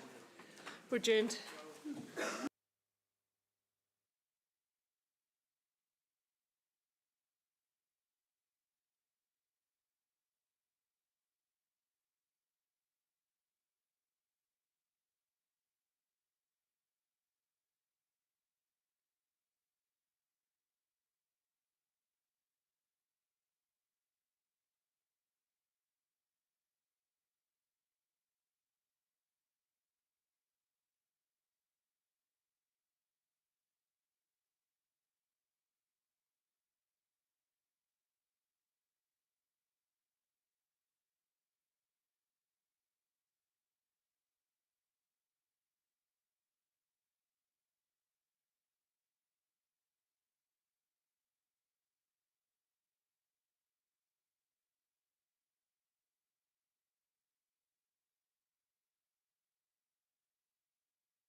We're going into now section 3, which is the capital and operating budgets by priority. Quite a lot to get through, but James and Chris, if you want to do some overarching comments, given that we have been through this stuff quite a few times in different iterations, and then that will leave us plenty of time to check questions out with you. Thank you. Thank you, Mayor Paula. So we're on page 31 of the report. This is the meaty section of the report, really detailing what the base budget proposes spending money on across the 5 community outcomes, and also detailing other areas that we've currently left unfunded, but you have the option to look at, noting our financial challenges. The first thing the section covers is Future Fit, which, as you know, is our programme for making us the leading community-focused council, which will also deliver us 7 million savings from year 1, rising to 8 million from year 2 onwards. The section then goes on to look at capital and OPEX together. Before we sort of start going through it bit by bit, Chris is just going to say something high level about how we've approached the capital programme as a whole. Morena. So just a quick capital overview. Some of this might be for the benefit of listeners, just so they can navigate the way we've set it out. So attachment 2 of your report sets out a proposed funded capital budget of just over $1.9 billion over 10 years. So in attachment 2, you'll see that the program includes base, recommended, consider and unfunded. So just to be very clear, the only ones that are proposed to be funded are base. Anything in recommended, consider and unfunded is unfunded for your decision making if you want to put things in. It's also really important to note that in attachment 2 and the capital portfolio, it only includes 2 years of Three Waters, which we've talked about again this morning. Now that can be really confusing when you're trying to chase a project through, where the project starts in year 1 or 2 and then you lose it for year 3 and 4. For scenario B, all years water in, so we've put attachment 3 so you can see what all years water looks like, and that's a 10-year program of $3.6 billion. So an increase of about $1.7 billion for water over the 8 years. So I think that demonstrates just how significant the Three Water challenge is for local government. The other really important thing to note is all the dollars in front of you today are unescalated dollars. So for us, we present them in 2023 relevant dollars, and Tracy, through a financial system, will apply the escalation provisions, and we'll probably end it up with an escalated program that goes out to the public or is published.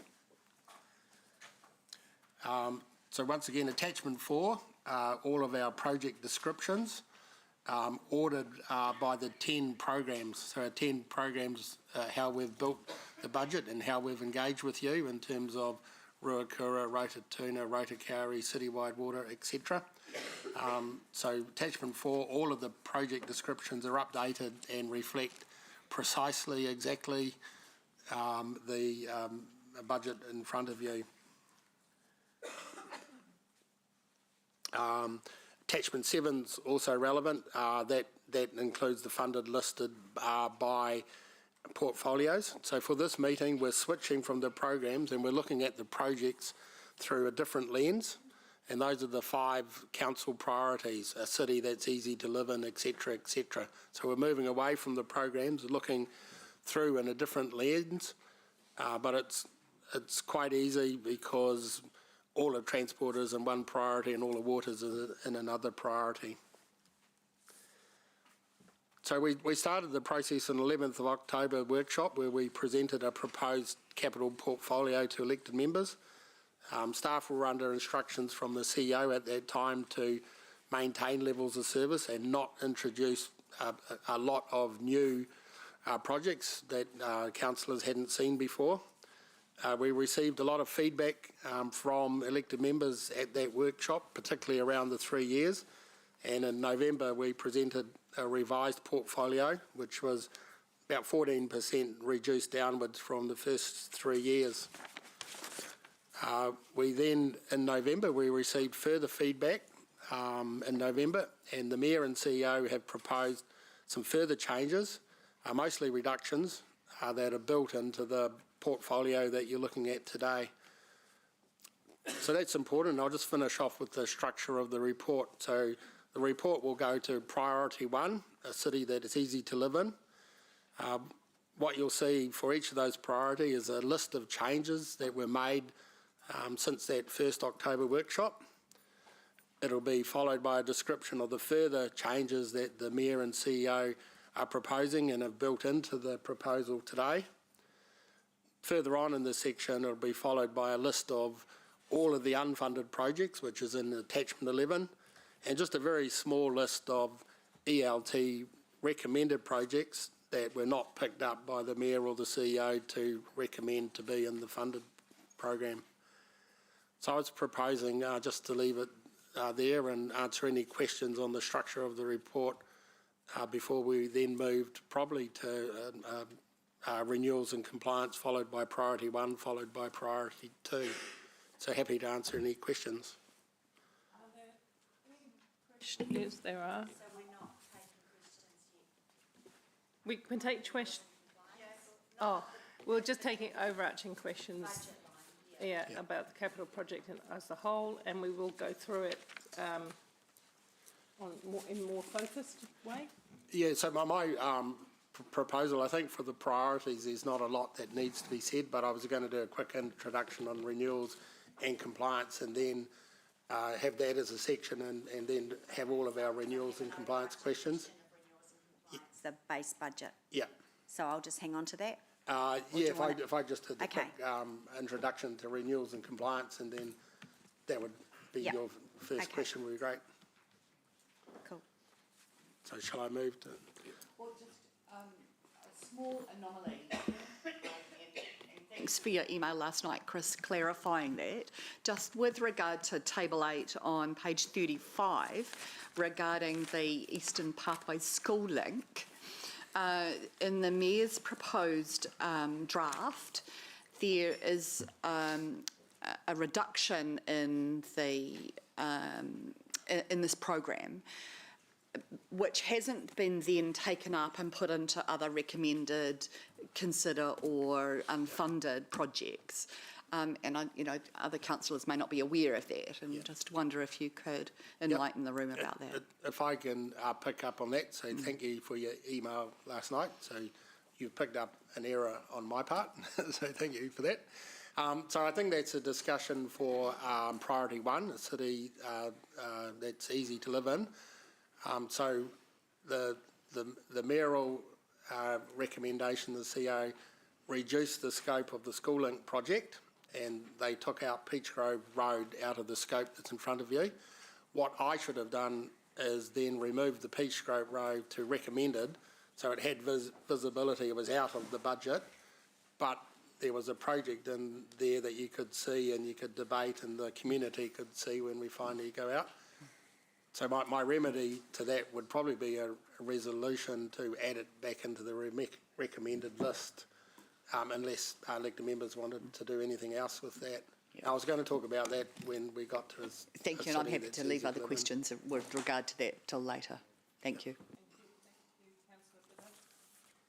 Thank you, Mayor Paula. Sort of similar question on process about the advantages or disadvantages of keeping unfunded projects in the LTP.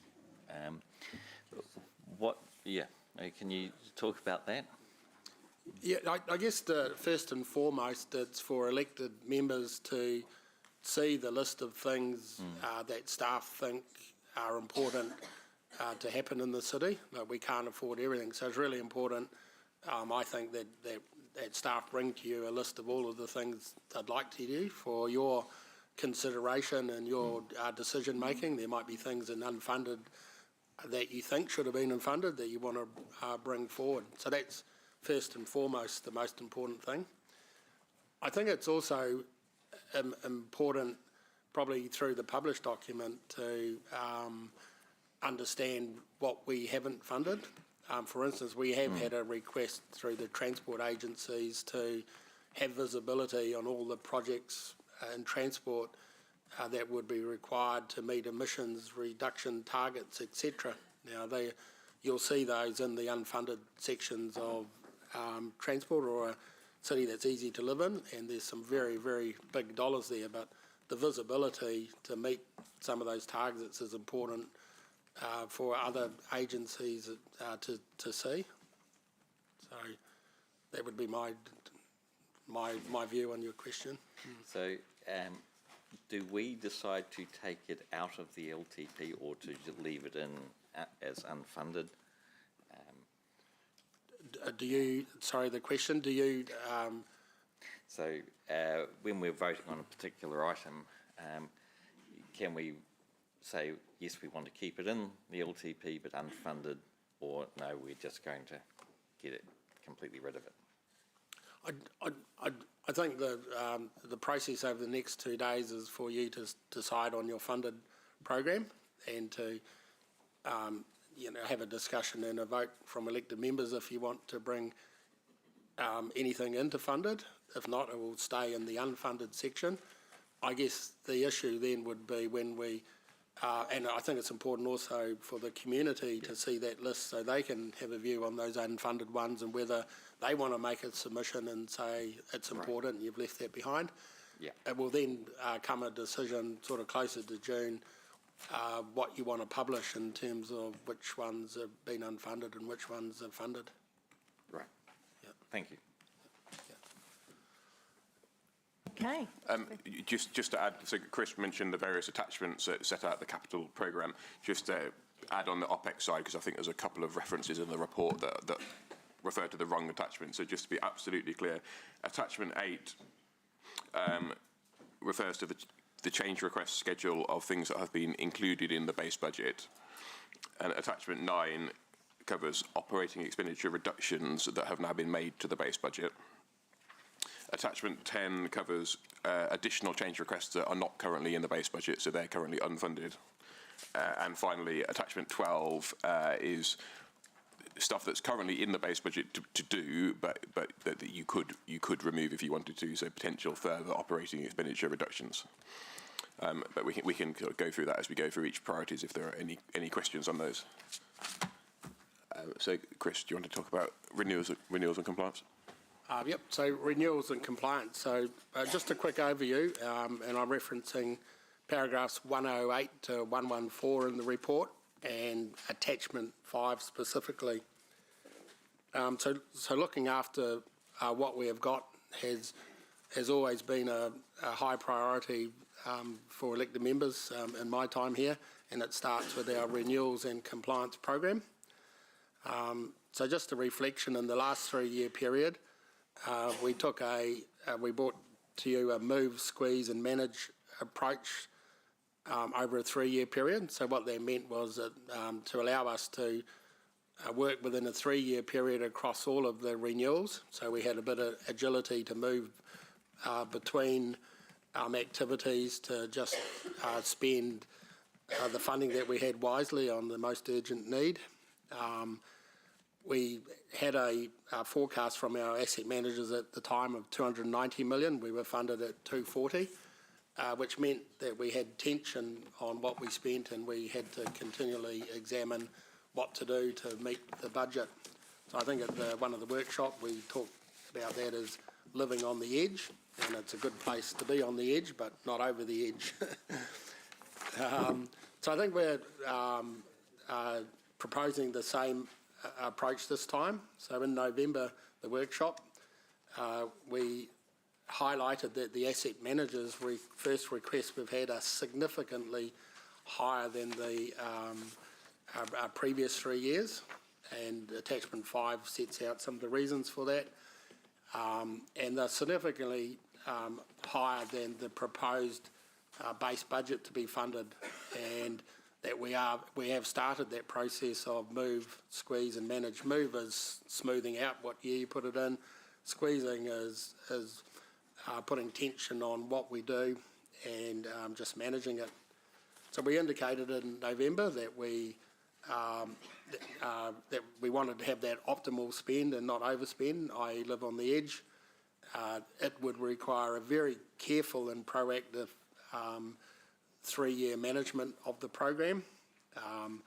Part of the future fit changes that our CEO has made is to consolidate assets into one group. So I think we'll be in really good shape as an organisation to manage our 3-year renewals in a very intricate way.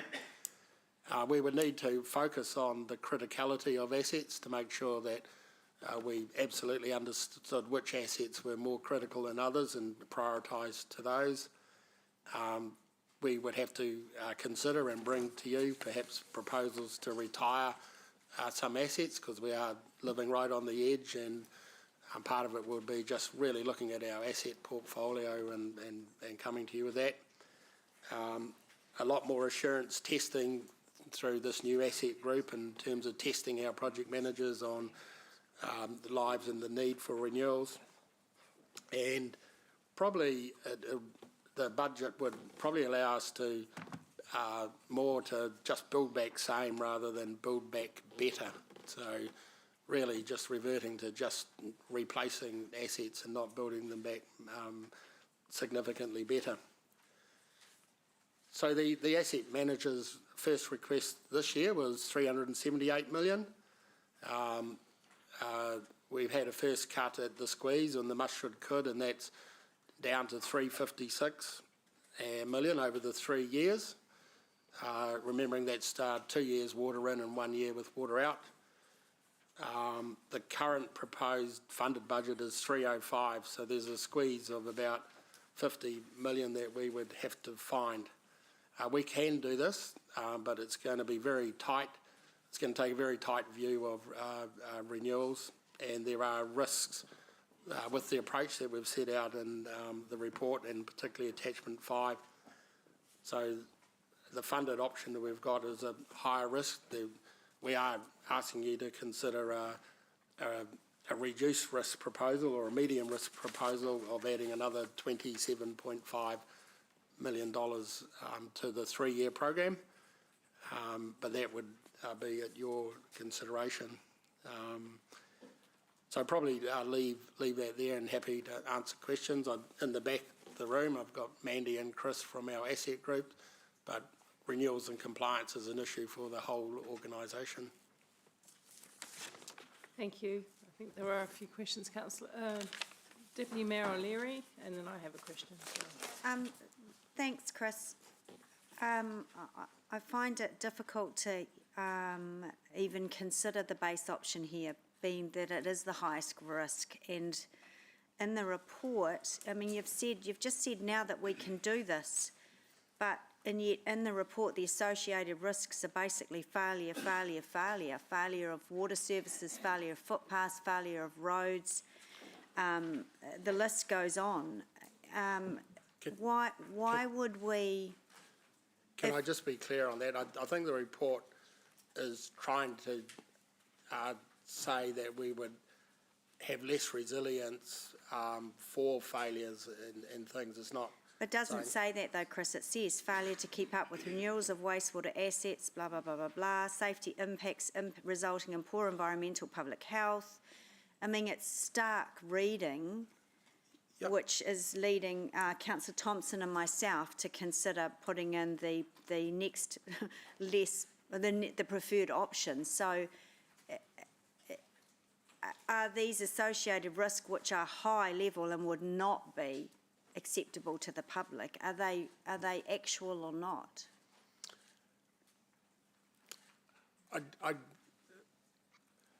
I think they could be actual. Like, I don't really know as we move into, because it's quite dynamic. But there's clearly we've pitched it at a level which the risks are fairly high. Yeah. And the extra 27.5, we're considering smoothing that over some years, because obviously the debt headroom there's none. Is that enough to really turn the dial down from it being highest risk? Yes, you know, in those first 3 years? We think it would make a big difference. I've seen a suggested recommendation that profiles that extra 27.5, and I think that's a good way to do it, because putting it to the back of the 3 years keeps that tension on in year one to just, I think it's really important that we test ourselves on renewals. Yeah. And so the profile I've seen in the draft resolution I thought was really good. Yeah, and Chris, so if you mentioned if the will of the council was to take a much higher risk approach, what is it, you mentioned retiring assets, what's an example of the retirement of an asset? So That would be, that the community would not be acceptable to the community there, try that. yeah, it might be things like, they're probably not a great example, but celebrating age centre or some community facilities and deciding to retire those and not to renew them and spend lots of money. Equally, there might be things right across the other activities as well. Yeah, that would, yeah, it would, yeah.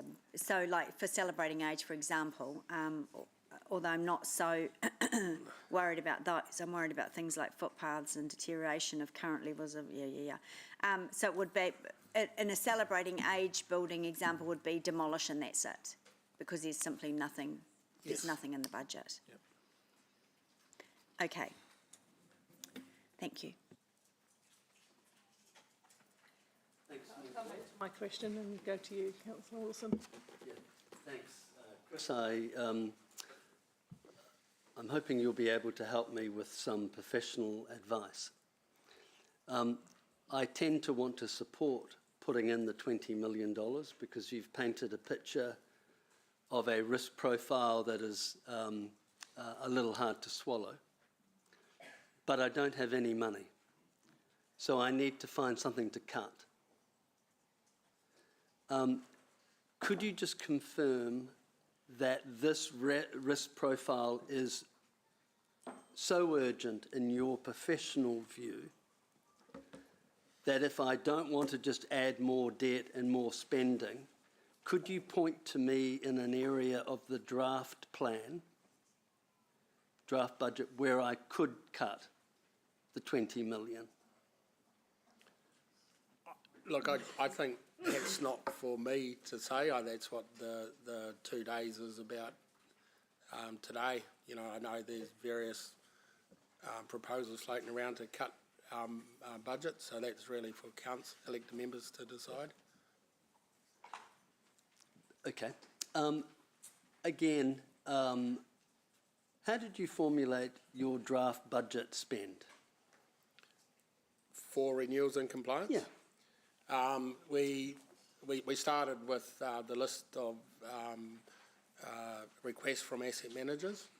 We looked at depreciation to make sure we had a relationship with depreciation. We just had a view on some areas that we thought we could target in a squeeze situation as a centralised unit. We were very cognisant of the need to put through a very optimal budget and not one that was overspending. So hence the comment about being on the edge. Okay. And as part of your analysis, did it involve a risk analysis of what would happen if we didn't fund the stuff that you've chosen not to have in the draft? Not a very sophisticated risk analysis, but I guess we always had our mind that we have the flexibility of managing a 3-year program across all activities. So it wouldn't be our thought that we would be running assets into the ground. We had that ability to work across the 3 years, across activities, and we also have an ability for continual reporting to council if things happen that were unexpected in terms of asset failures, and come to council through the various processes if that happened. Right. Final question, just so I fully understand. I think I've heard you say that the Chief Executive pointed out some expectations. Part of that would have been not to recommend anything that was unsafe, and that in your professional view, on balance, that the draft budget that is now in front of us is safe? Or are you saying that in this area, it's $20 million short? So what we are saying is that there are some risks associated with the budget we've put to you, and we can mitigate that risk by adding. And you are saying that you haven't done a full in-depth risk analysis?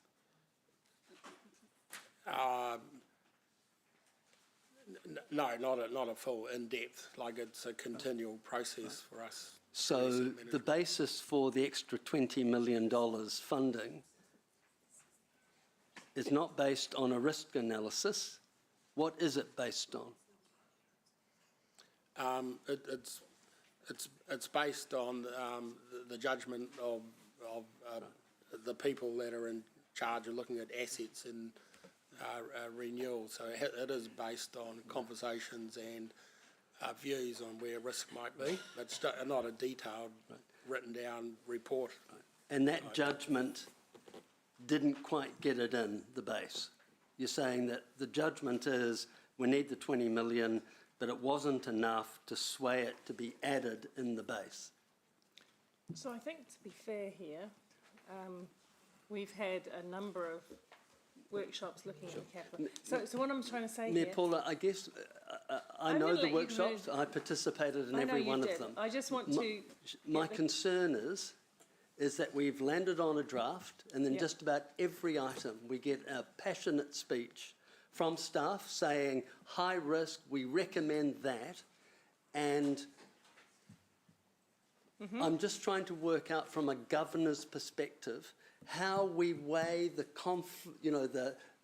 every one of these extra funding, and you have to ask yourself, well, did we get the methodology wrong in the first place? If it's of such importance and of such urgency and carries so much risk, shouldn't that have been in the base budget? So, the question I would like to ask in this respect is, in setting the base budget over which we had many conversations, it was told to us that this is the core and the base amount to deliver core services and functions to the city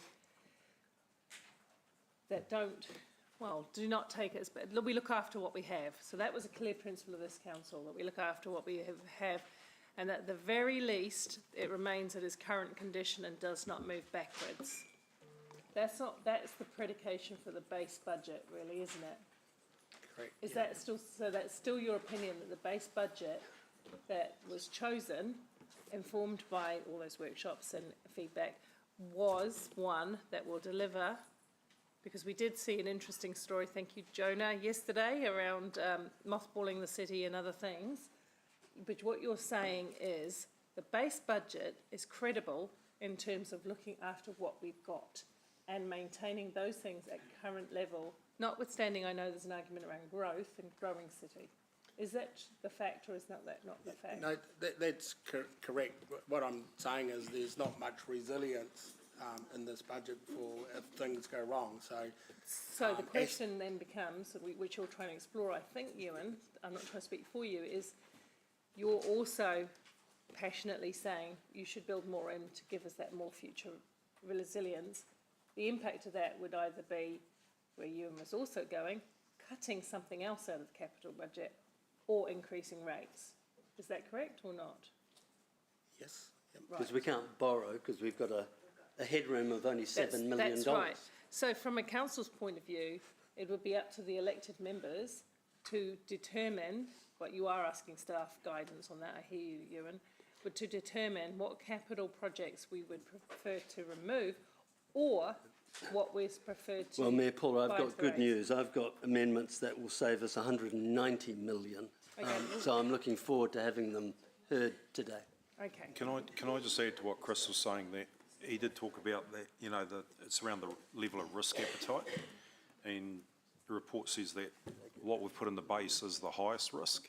If you want to reduce that risk, put the 27 million back in, notwithstanding the fact that the LTP is only a start on our journey, and we have the Finance Committee every month. We have annual plans, and if we have more degradation of our assets, you know, using a high-level term there, than what was expected in a high-risk profile, then we could come back to finance and actually reassign the capital program at the time, or Chris's team within their 3-year program can shuffle that. So this is about a risk appetite conversation. Excellent, and that is very clear. So what I want to say is we know the levers. We've been explaining the levers. This is one part of the budget.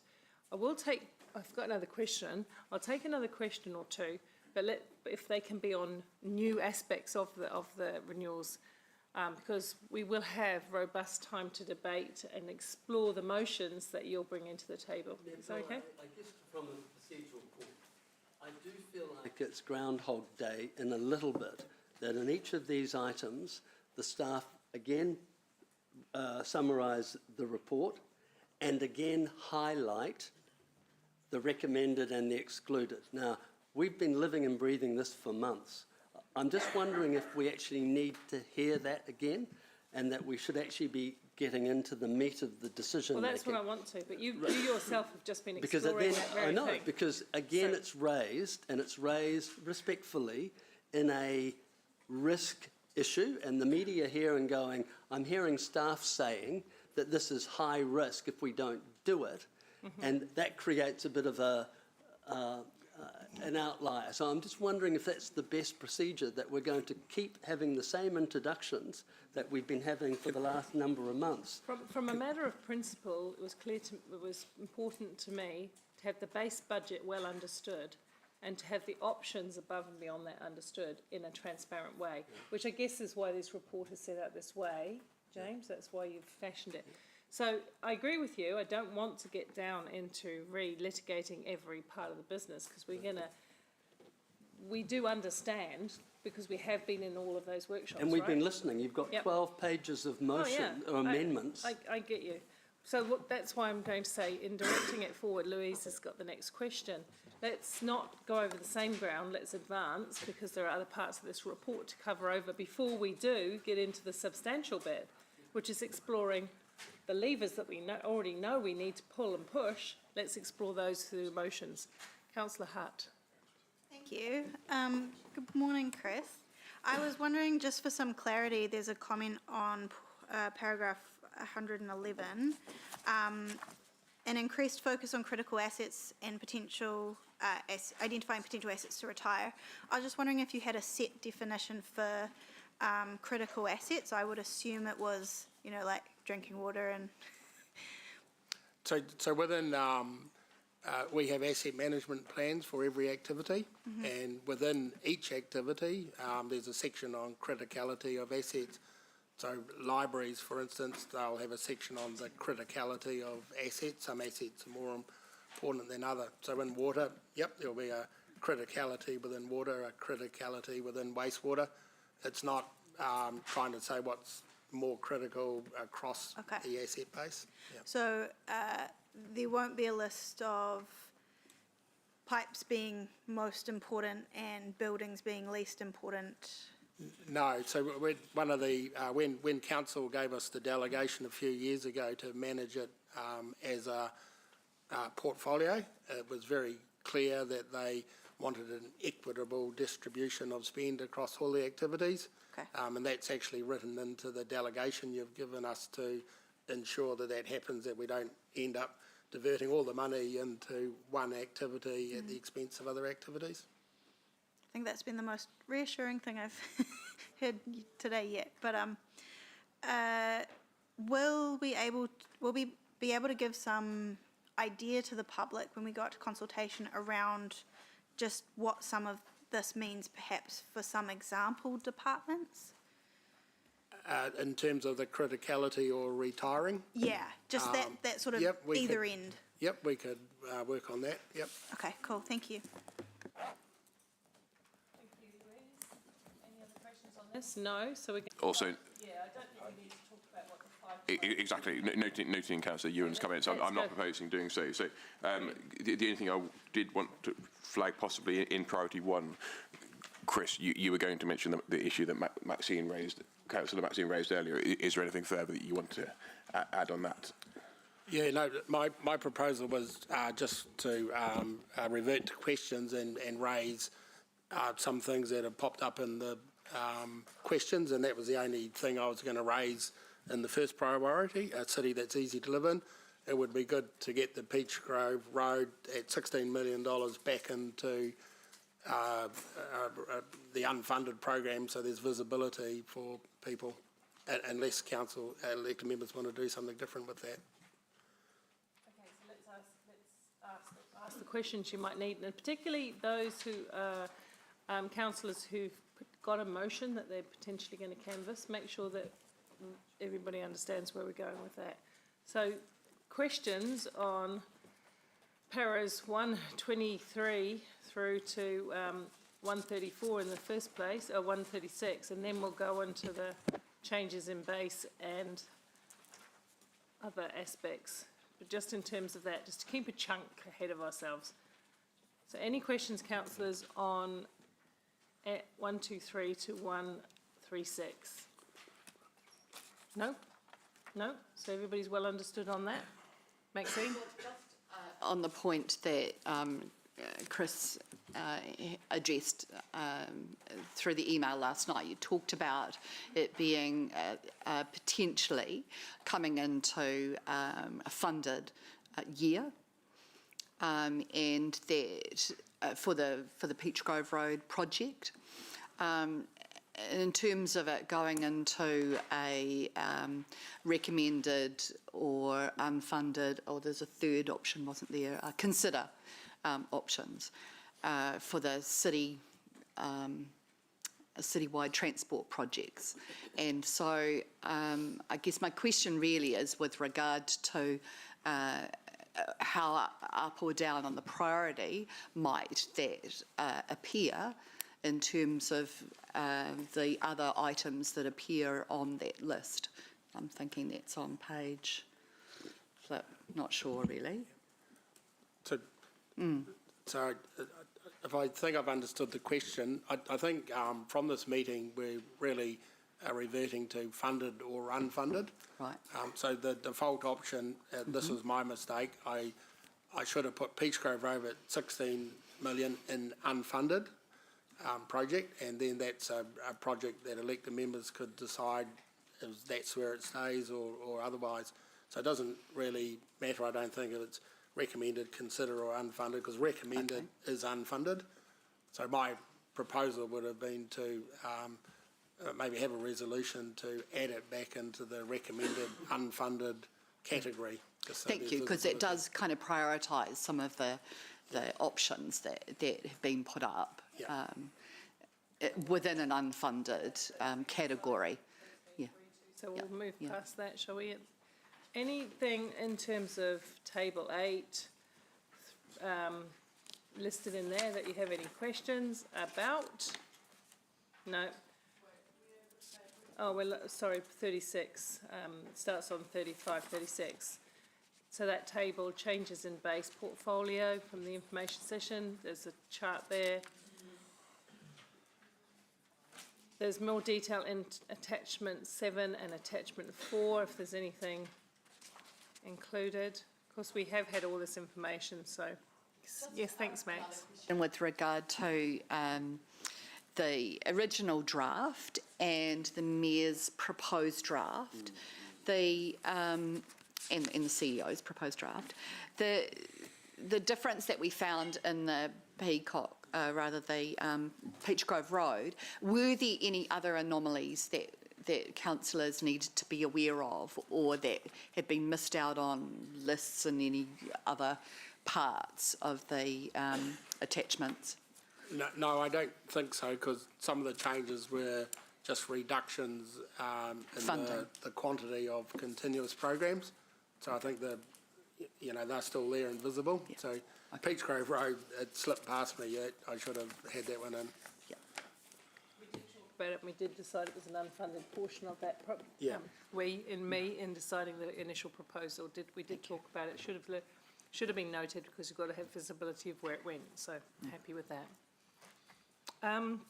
Any other comments on this? We've got libraries, community services, and the transport network.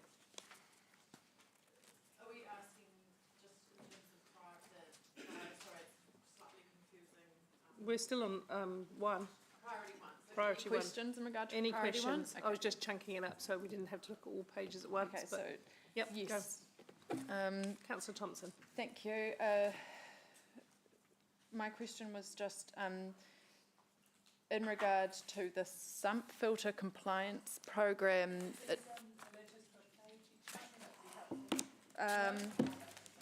Okay, it is on, hold on a second, page 113.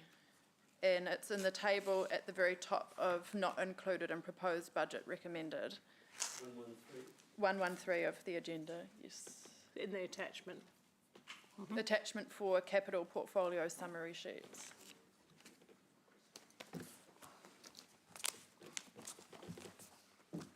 Which project? So that's sump the filter top one in the compliance pink. program. Top one in So, the pink. Sarah, is a better reference table 12 on page 39? Oh, God. Because we've highlighted that in the report. Oh, right, okay, yep, it is, yep, there we go. I think I heard a yes from the floor. Or Yeah, you thank can you. go to page 39. Excellent, because I've got notes on that page. No, it's fine, because there are appendices with greater detail, so she was right. But actually, staff, if you can help us, because we'll have all taken notes to navigate us to the right page, it's just an extra bit of help. Page 39, off you go, Okay, Sarah. excellent. I think this was in the Q&A, but I didn't see an answer to it, and it was just, it talks about compliance, so to what extent do we risk not complying by not funding this work? Yeah. Just looking around, I can answer it unless Jackie or somebody's here. Andrew, I think this might fits in your... 251. Just in terms of, if I can be helpful, Yep. in table 12, which talks about the sump filter stormwater compliance, so it's about the stormwater part of the three waters. Sarah's concerned about the risk going forward of not meeting our requirements. Do does anybody want James is looking at the answer for me, but my memory of the answer is on its own it won't create a non-compliance. So there's a whole range of initiatives that we have to do to treat our quality of water going into the environment. Yeah. This is just one component. I think elsewhere in the city waters you'll see some brownfields work to start retrofitting our brownfields environment. Okay. This is a program to start addressing our existing road corridors and putting filters in there. So on its own, I don't think it would cause a breach of the consent, but it is probably a good thing to do to start a program of these things. Okay. Yeah, so page 251 is the answer that the team has written for me. Thank you. Any further questions, Sarah? Not on this one. Yeah. Any questions, councillors? I don't see Councillor Hutt. Just on page 40, the unfunded OPEX.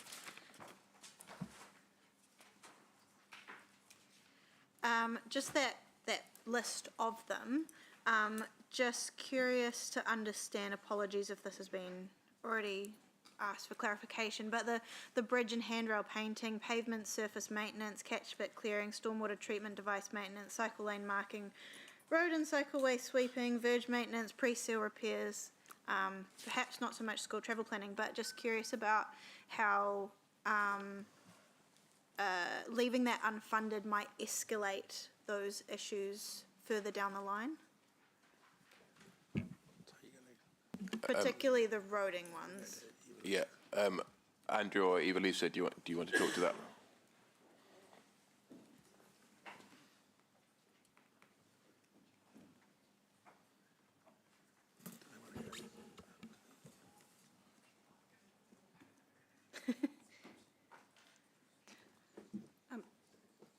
So to answer your question, the current draft base budget includes funding for those items, but this is actually to increase that funding so that you can actually then, for example, clean more catch pits in areas that are known hotspots, or you put more seal onto roads to complete the waterproofing of them to prevent the formation of potholes. It's that next layer that of funding that allows us to look after our network in a proactive way rather than a reactive way. Okay, because there was some discussion at one of the workshops around not increasing some of the OPEX in line with inflation, but this is actually added work on top of the BAU. ELT recommended to say actually we're meeting our level of service as it is today, and so this is actually moving into that proactive stage of funding. Okay, cool, thank you.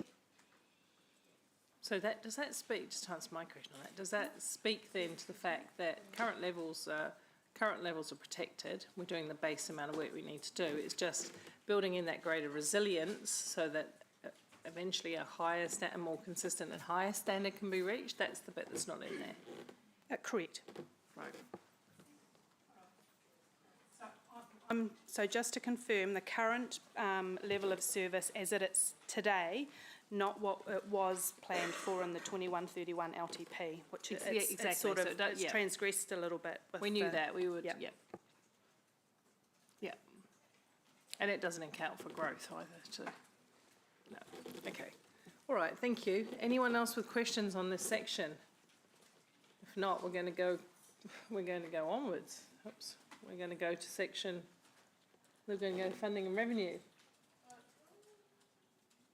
Oh, somebody? Got someone?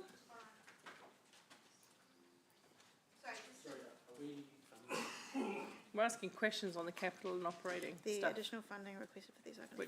Which is sorry, we're asking questions on, apologies, is priority two. Deputy Mayor. I don't know why I've got my finger. Please, Miss. So Evelisa, we talked about this yesterday and I wasn't quite 100% clear. I don't know why my hand's still up. So I'm on page 40 of Diligent. So based on what you just told Councillor Hutt, is that the same for those transport projects on page 40? Because that's unfunded operating, so bridge and handrail painting program, catch pit cleaning, etc. It says there's an asterisk there that says additional funding requested for these items would need to be included to meet the current level of service. Can you just explain? So the wording in the report is that additional funding requested need to be included in operating program to meet the 21-31 level of service. So the 21-31 level of service, as an example, the landscape and streetscape maintenance, the rotations were around the six-week mark. Our current budget, as it sits today, we're doing the rotations at a 8 to 9 week mark. And so our base budget has been formed to meet our current levels of service that we've been reporting on as at today. So if I just look then at the, for example, bridge and handrail painting program of 4.8 million, so that is then, there is budget, based on what you just said, there is budget to do that under the current plan, under current 31 LTP. Yes, there's a portion of budget. Yeah. And so this additional budget, and I'm just confirming, will provide you the painting of, for example, Fairfield Bridge fully. Okay, so that was my follow-up, was what are we not getting with the 4.8? So we're not painting Fairfield Bridge. You're not painting Fairfield Bridge, you will just be washing it. We'll just be washing it. Okay. And I hate getting into this kind of detail, but bridges bridges are rather critical to our transport network, just a little bit. So you can obviously live with that. Is there a safety aspect? In terms of safety aspect, it's the community expectation and look and feel for elected members. Okay, but not. So that's, but there is, in terms of, we always use the opportunities of future council meetings to bring back if, through the renewals and maintenance programs. Okay. So that's the same answer then for all of those asterisk items in that transport section. Catchment, like Councillor Thompson raised, cycle lane marking. There is budget, but this brings it up to a. Councillor Hart. Sorry, Councillor Hart. Yeah. Okay. To a proactive level of, so it means that we are maintaining on top of our levels of services. And just on the landscape, if I can, thanks for your indulgence, Mayor Southgate. On the landscape and verge maintenance, that's the big one in there, and I'm yet to talk to Councillor Bidder because we might have a joint up motion there. But that being one of the #1 complaints from the residents, this will, if we don't include the 27 million extra, we will continue to deliver the same levels of service now, or it will slightly slip because the city is growing, right? As the city grows, Yeah. there's more gardens and vegetation to So maintain. the level of service So over time will slip. we will maintain to the funding levels that we have. Yeah. And just what happened in my chair's report some meetings ago, I asked for us to look at this in terms of getting rid of the little rats and mice gardens and turning them into something that was a permanent low maintenance solution. Are we any further with that? Because that's it might be Councillor Bidder's, and it's certainly one of the intentions in my motion as well. Or are we further with that work? Yes, we have completed some of that work, and it's those central islands that we'll be looking at and whether we maintain the ones on the roading. But there is also an unfunded project in here for the upgrade of road planting to a more resilient species, which will then, that's a line that spends a little bit of money to then in the future save money, but it's all on top of current levels of service. Okay, all right. I'll come back. And just to be fair, from proposing this budget for our consideration today, I have taken a base budget as a pure principle. So we agree that it's quite lean, right? Whether you as elected members and the Democratic majority choose to up service levels or proactive work, that will be down to you this afternoon when we get into all those motions. And that will have a corresponding implication for rates, unless, as Ewan points out, other things get cut to replace those. So that's the philosophy I took to bringing you this proposal for consideration today, councillors. Councillor Morkel. I'm ready to move into priority 2, but I'm just wondering if Anna's question is still on priority 1. Oh, hi Anna, sorry. Apologies, do shout out if I forget the Zoomers. No, thank you. Just Evelisa, a question in regards to if we happen to increase renewals and maintenance to a medium risk instead of high risk, would that have an impact on the items in table 13? Like, would we be able to do some more sweeping of cycleways, for example,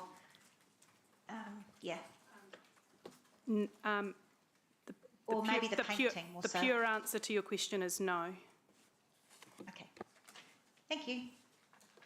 Okay, and just note, based on your question, Morkel, that we see on page 41, there is a change request. It's not in the base budget to establish an affordable housing fund, which I believe Anna has been taking a lead on. Are there any questions for information about that? Because we're going to debate it all in due course, so let's not go down a rabbit hole of... But is everybody familiar? Excellent, happy.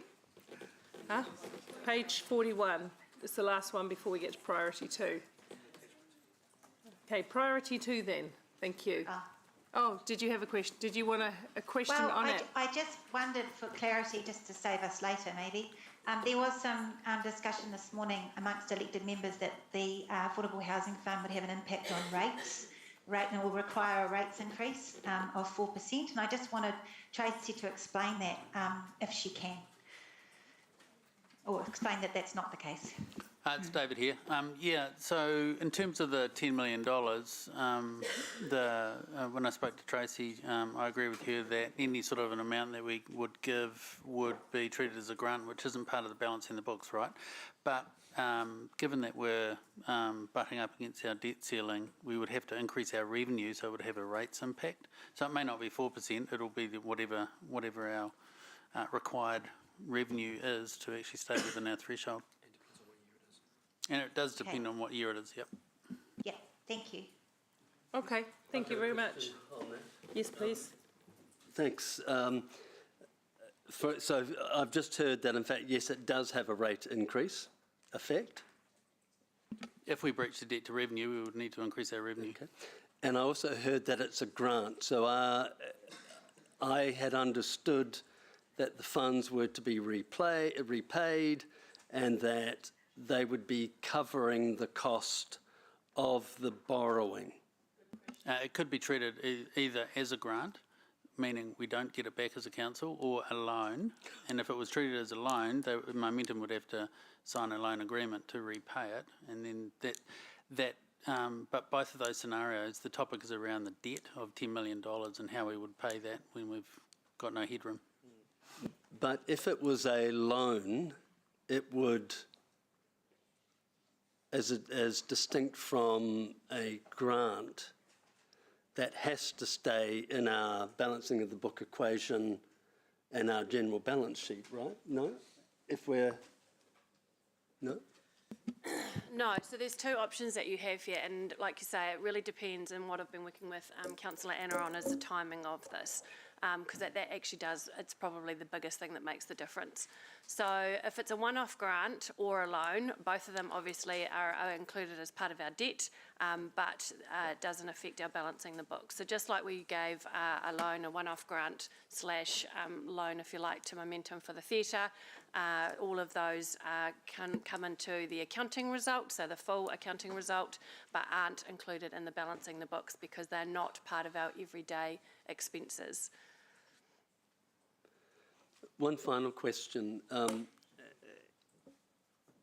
Is it unusual that a council would go out and borrow money than to give a gift to a community group to commence an affordable housing project? And are we worried about the precedent that we are beginning to set? And isn't that the area for commercial banks? Asking staff to outline the risk, if there's a risk. I guess Councillor Anna has obviously been doing a lot of homework in this space. There are other councils that are doing something similar to this. So I'm not sure if Councillor Anna wants to answer that question. We might. Yeah. We might We can not. wait for the item. Okay, that's right. Because it just, I don't want to get into the debate, and I know we will have that conversation, and we will, of course, elected members will determine that. Just one question though, David, because Ewan made a comment about loan versus grant. The reason we can't consider it as a loan at the moment is because no such deal has been done with Momentum. They haven't agreed to take it as a loan and pay it back. Is that Very early on, no details have been agreed. So presumably, if at some stage that happened, we could revisit that as well, if it were to happen as. That's true. Okay. I think the only other piece of context I would add here, Mayor Paula, is councillors recall a few years ago we granted $2 million to the Lands Trust, Waikato Lands Trust. That was actually monies from the proceeds from the sale of our pensioner housing. $2 million of that was set aside to provide the Lands Trust for the grant, $2 million, which they then used to purchase some affordable housing stock. So that is probably the closest precedent that we have had. And you could say that money was effectively debt funded because the sale proceeds came in and then we used that to repay debt, and then we borrowed $2 million and paid that to the Lands Trust. So that was probably 4 or 5 years ago now. Excellent. But, sorry, Mayor Paula, to Blair, but one could distinguish between the two. In the first, in the former, you gave an example of where we had revenue coming in that paid down debt and we then borrowed. There is no revenue coming in this scenario. We're simply going out and borrowing from the ratepayer to subsidise a community group. Should that be council's wish? Well, I just want a clarity, because Yes, that's correct. he painted a picture that there was an alignment with what we've done in the past, and I'm saying, is that really an alignment? In fact, it's the opposite. The example you gave was we got revenue that happened to then pay debt, and then we went out and borrowed. In this case, we're not getting any revenue from the sale of pensioner housing. We're just going out and borrowing 10 million. Yeah, the alignment was around the treatment of the payment to the Lands Trust. You are correct that how it was funded, difference. Thank you. Thank you. Okay, I want to move on to priority 2. No, that's can you put your hand down for now, unless it's... It's not an old question. Okay. Ewan had quite a few, so I can have one. Yep, you can, indeed. I just wondered, Tracy, in terms of the grant, that's basically, or the idea of structuring it as a grant, is that more like a accounting procedure? Because in many respects it's an investment more than a grant. Would that be accurate? As you and I have kind of talked about, this is where it becomes really tricky, and why we've worded the recommendation in the way we have, because with this particular one, the devil's in the detail, and it depends on what we end up doing with whoever we're doing it with. Hence why, to Mayor Paula's point before, at the moment it would be treated, and we'd prefer it to treat it as a grant, but it could turn into a loan if we end up with an actual agreement with whoever we're giving that money to, and we could use it and use it as a community loan. So I think, to be honest, it's quite early in the piece for that. Either way, it comes out of debt. Okay, thank you. It's Anna? Done? Cool, thank you. Sorry, Mayor Paula. That last comment has scared me. We only have a $7 million headroom currently for debt. I suggest we get... It's not currently being proposed for this year. Yeah, it's not proposed. So can we leave the rest of that into debate at this point in time? Because I think we roundly understand how that project sits. Can we move on to priority 2? Oh, have I got another question? Sorry, Louise. You sure? Okay. Priority 2, please. Any questions on that?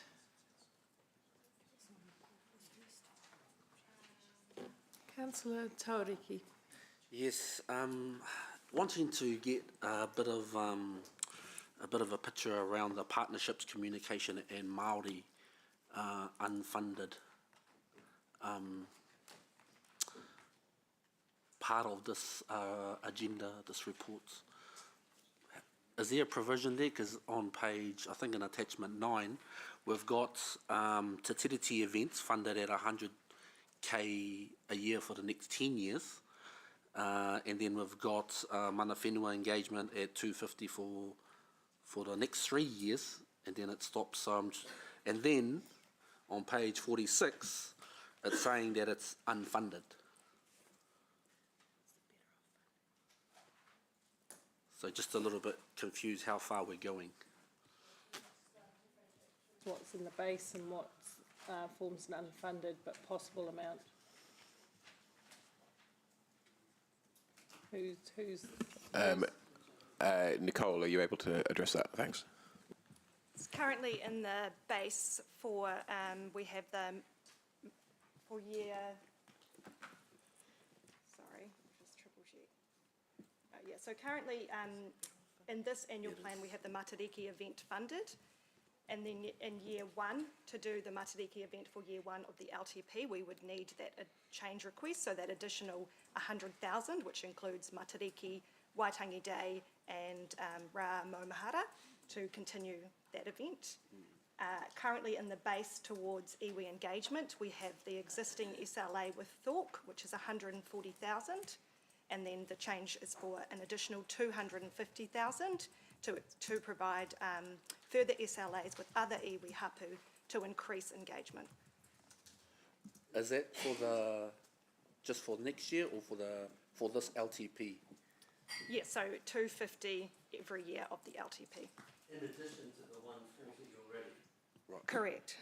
So nearly running 400,000 a year to Thorpe for the next 10 years. To Thorpe, to Wakatu Tainui, to Ngāti Wairere. No disrespect, can we let just Moko finish his question if you have a residual one? Yeah, so I just want to get some sort of clearer optics around the term that we're talking about, Nicole. And so I'm just looking at Te Tiriti events funding. And so in there you've got a number, and I'm assuming that that number carries through for the 10-year period. And then you've got mana whenua engagement, and in one of the attachments it stipulates how much it is for 3 years. What I'm wanting to know is that the actual is that the actual recommendation that you are making for this term? I'm trying to. Yes. She needs to be what is in the proposed base budget. Yeah. And what's its just discretional stuff. And on a question helpful to that, I hope, Sean, in the major events funding, Matariki is protected by the amount we've got, isn't it? So that's. No, the Matariki fund that's referred to here is a community-based funding through the partnerships group. No, but there's a large events we talked about. But there is about. in the event sponsorship fund, there is support for the Matariki organisation, which is a different category. Yep, cool. Yeah, that's okay. So my understanding, Councillor Moko, is that it should be for the full 10 years, not just the first 3. So that funding for both should be ongoing for each year of the LTP. I'll triple check that attachment, but that is definitely my understanding. So before we get to motions and things, just let's get our facts straight on that one, please. Councillor, is that it, Moko? Yep, that's it. Councillor Thompson, please. Thank you, Mayor Paula. My question was just around the Strategic Land Purchase Fund, and my question is what's the likelihood of us needing to fund some of that peacock offsetting land purchase? Because if we do need to fund that, then we well exceed what's already budgeted, and also the likelihood of also needing to fund further money for the wastewater treatment plant land, because again, that do we end up risking under budgeting for land purchase?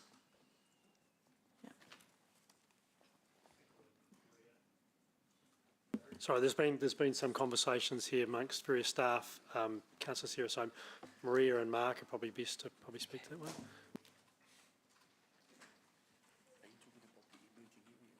No, it's. I guess, Councillor Sarah, the difficulty with land acquisition is that it's not an exact science in terms of timing it with development timing. The other thing I would say is that we know land is never cheaper than early. So by the strategic land purchase budget would potentially be oversubscribed. Chris has mentioned some of the other levers that you could pull through Finance Committee if there was a problem. So I guess it's that risk-based approach. Right, okay. Because I guess, and how much of a risk is it that it's oversubscribed for things that we have an obligation to purchase, or a strong recommendation to purchase? So the things that we'd be obligated in the park space to purchase are around some of the back corridors and natural areas, and that's reasonably low risk in the first 3 years. The neighbourhood parks purchase and the community park purchase are the things that council could choose to either go with their provision policy or not in terms of the park provision. So just following that, so if the risk that we have to purchase in Peacock for offsetting is relatively low in the first 3 years, would you recommend we at least look at year 4 or 5 having something slightly more substantial in there for that fund to be prepared for that? Based on the current development timing and what we're expecting that that big community park purchase would be ideal in years 1 to 3. So hence the big lot of money is put out in year 3, thinking that we could pull it forward if needed. Which park is that? There's a community park purchase in Peacock. There's a $16 million figure Okay, in right. year 3. Yeah. Right, so then if you include that, then we are, could we please circulate a table to everyone with, just for, so we've all got on the same page with the amounts? I think if you look at page 280 on Diligent. 280. You may need to refresh because it went on this morning. The very last page on Diligent. And Chris may correct me if I'm wrong, but I would expect through Finance Committee there'd be regular updates on how things are tracking. So maybe if I could just rephrase, look, what we've proposed is a strategic land acquisition budget that would be controlled by council to look at the opportunities as they came up. So there's some of the projects there may be obligations like Rotokauri designations. We may have some obligations to buy land, but principally it's an opportunity budget to capture value for money by buying land ahead of time for some things. I think the discussions are live since our discussions last night, Councillor Sarah, but for the sub-regional plant, the $5 million you can see in year 2 there may be some synergy with BAT corridors as well. So in terms of the land that we already own for the sub-regional plant. So I think what you're looking at, particularly just hearing Maria there saying not a lot of pressure in the first 3 years, I think those things are going to become manageable, I think. Okay. So just sorry, to be really clear, do you feel what we've got in there is manageable, or do you think we're likely to kind of have you come back within the next 3 years to our Finance Committee with? When we came to you in October, our first pitch was $20 million a year for the first 3 years and then 10. Yeah. But just in the context of the plan we're putting together, we thought 10 million was the prudent number to put in there. And I think it's in your ability to control that and manage that within the budget. There will be a few things like designation that pop up which we don't have much control over or we're obligated to buy. We've put our best guess forward on the Rotokauri Arthur Porter Drive area. There may be others, but at this point in time I think it's our best guess that councillor can manage within the 10 per year. All right, thank you. Thanks, Chris. Thank you, Sarah. Councillor Hutt. I want to apologise for asking a question on everyone's favourite topic, cat desexing. Oh, Louise. Wouldn't be you if it wasn't. It was an evil little laugh.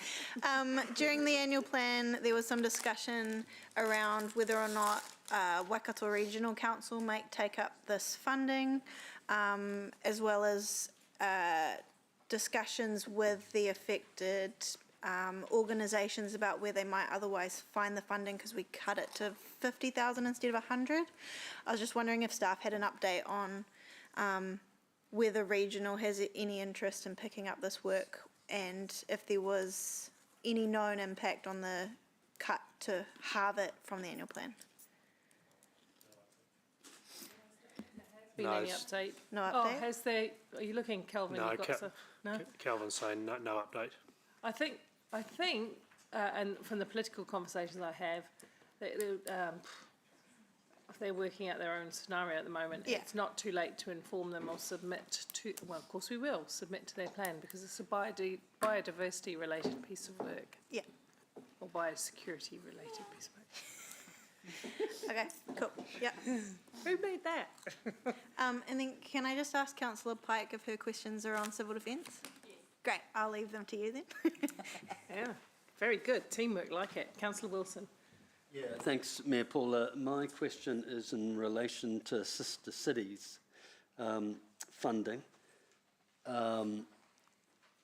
Currently, the 50,000 requested is excluded. I wonder if staff, maybe Natasha or whoever's responsible, could give me a further explanation of why the 50,000 is so important. Value would having some money to invest in the sister city relationships work we're doing be? Because currently there's been no budget, right?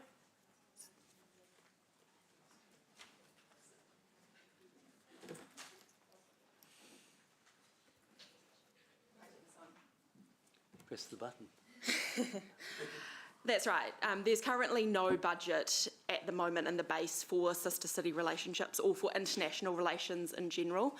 We receive regular requests to meet with visiting delegations, visiting mayors.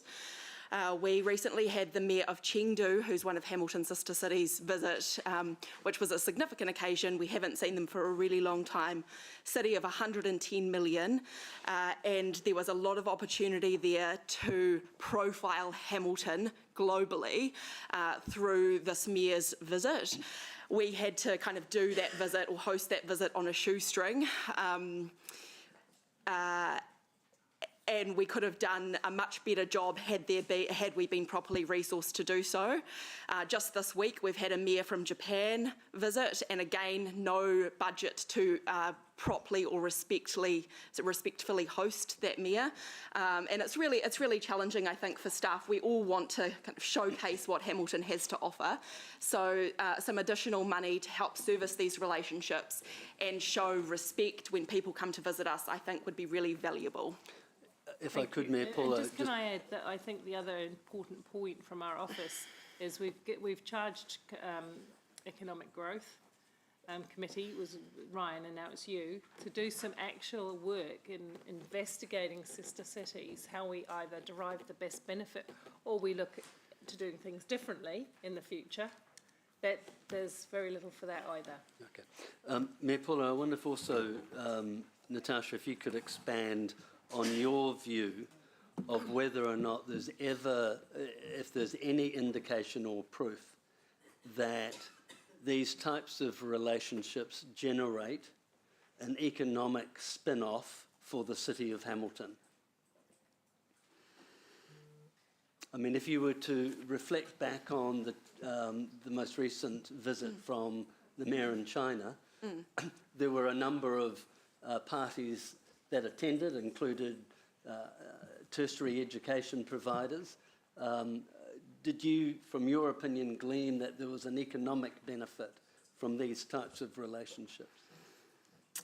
I absolutely hope that there would be economic benefit that comes out of servicing these relationships. There are a number of New Zealand and, in fact, Hamilton businesses and tertiary education providers that have an interest in building on these relationships. The likes of Fonterra have a plant in Chengdu, and so the opportunity to meet face-to-face with the Mayor of Chengdu can open doors and opportunities for them.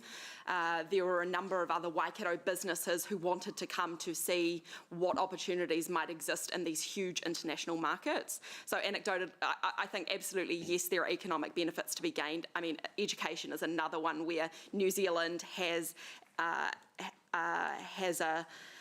interest in attracting more international students, and so by profiling our city and putting our city on a map to a city of 110 million people, I would absolutely hope that we would attract some more international students, which would help our economy. Do I have numbers to prove that? No, not at the moment, but I think we could assume that would come. That you're tasked with as well. Answered as a former diplomat would answer. Very good, thank you. Thank you. Any other questions on this section? Priority 2. Oh, Emma, sorry, apologies. Sorry. Yeah, I've just got some questions around civil defence. I don't know if Calvin or someone? Page 43. Yeah. So, yep, thank you. Sorry. And So I'm aware that there's been 2 external reports, our capability assessment and the Auckland flood response, and I was just wondering if someone can please outline the findings relating to Hamilton specifically on these. Calvin, because I can't.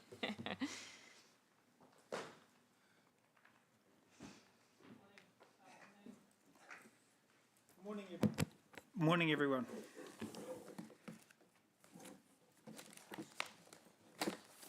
To answer the first part of your question, we've had an external capability assessment done every year since 2017, with the exception of 20 and 21 during the COVID times they weren't done.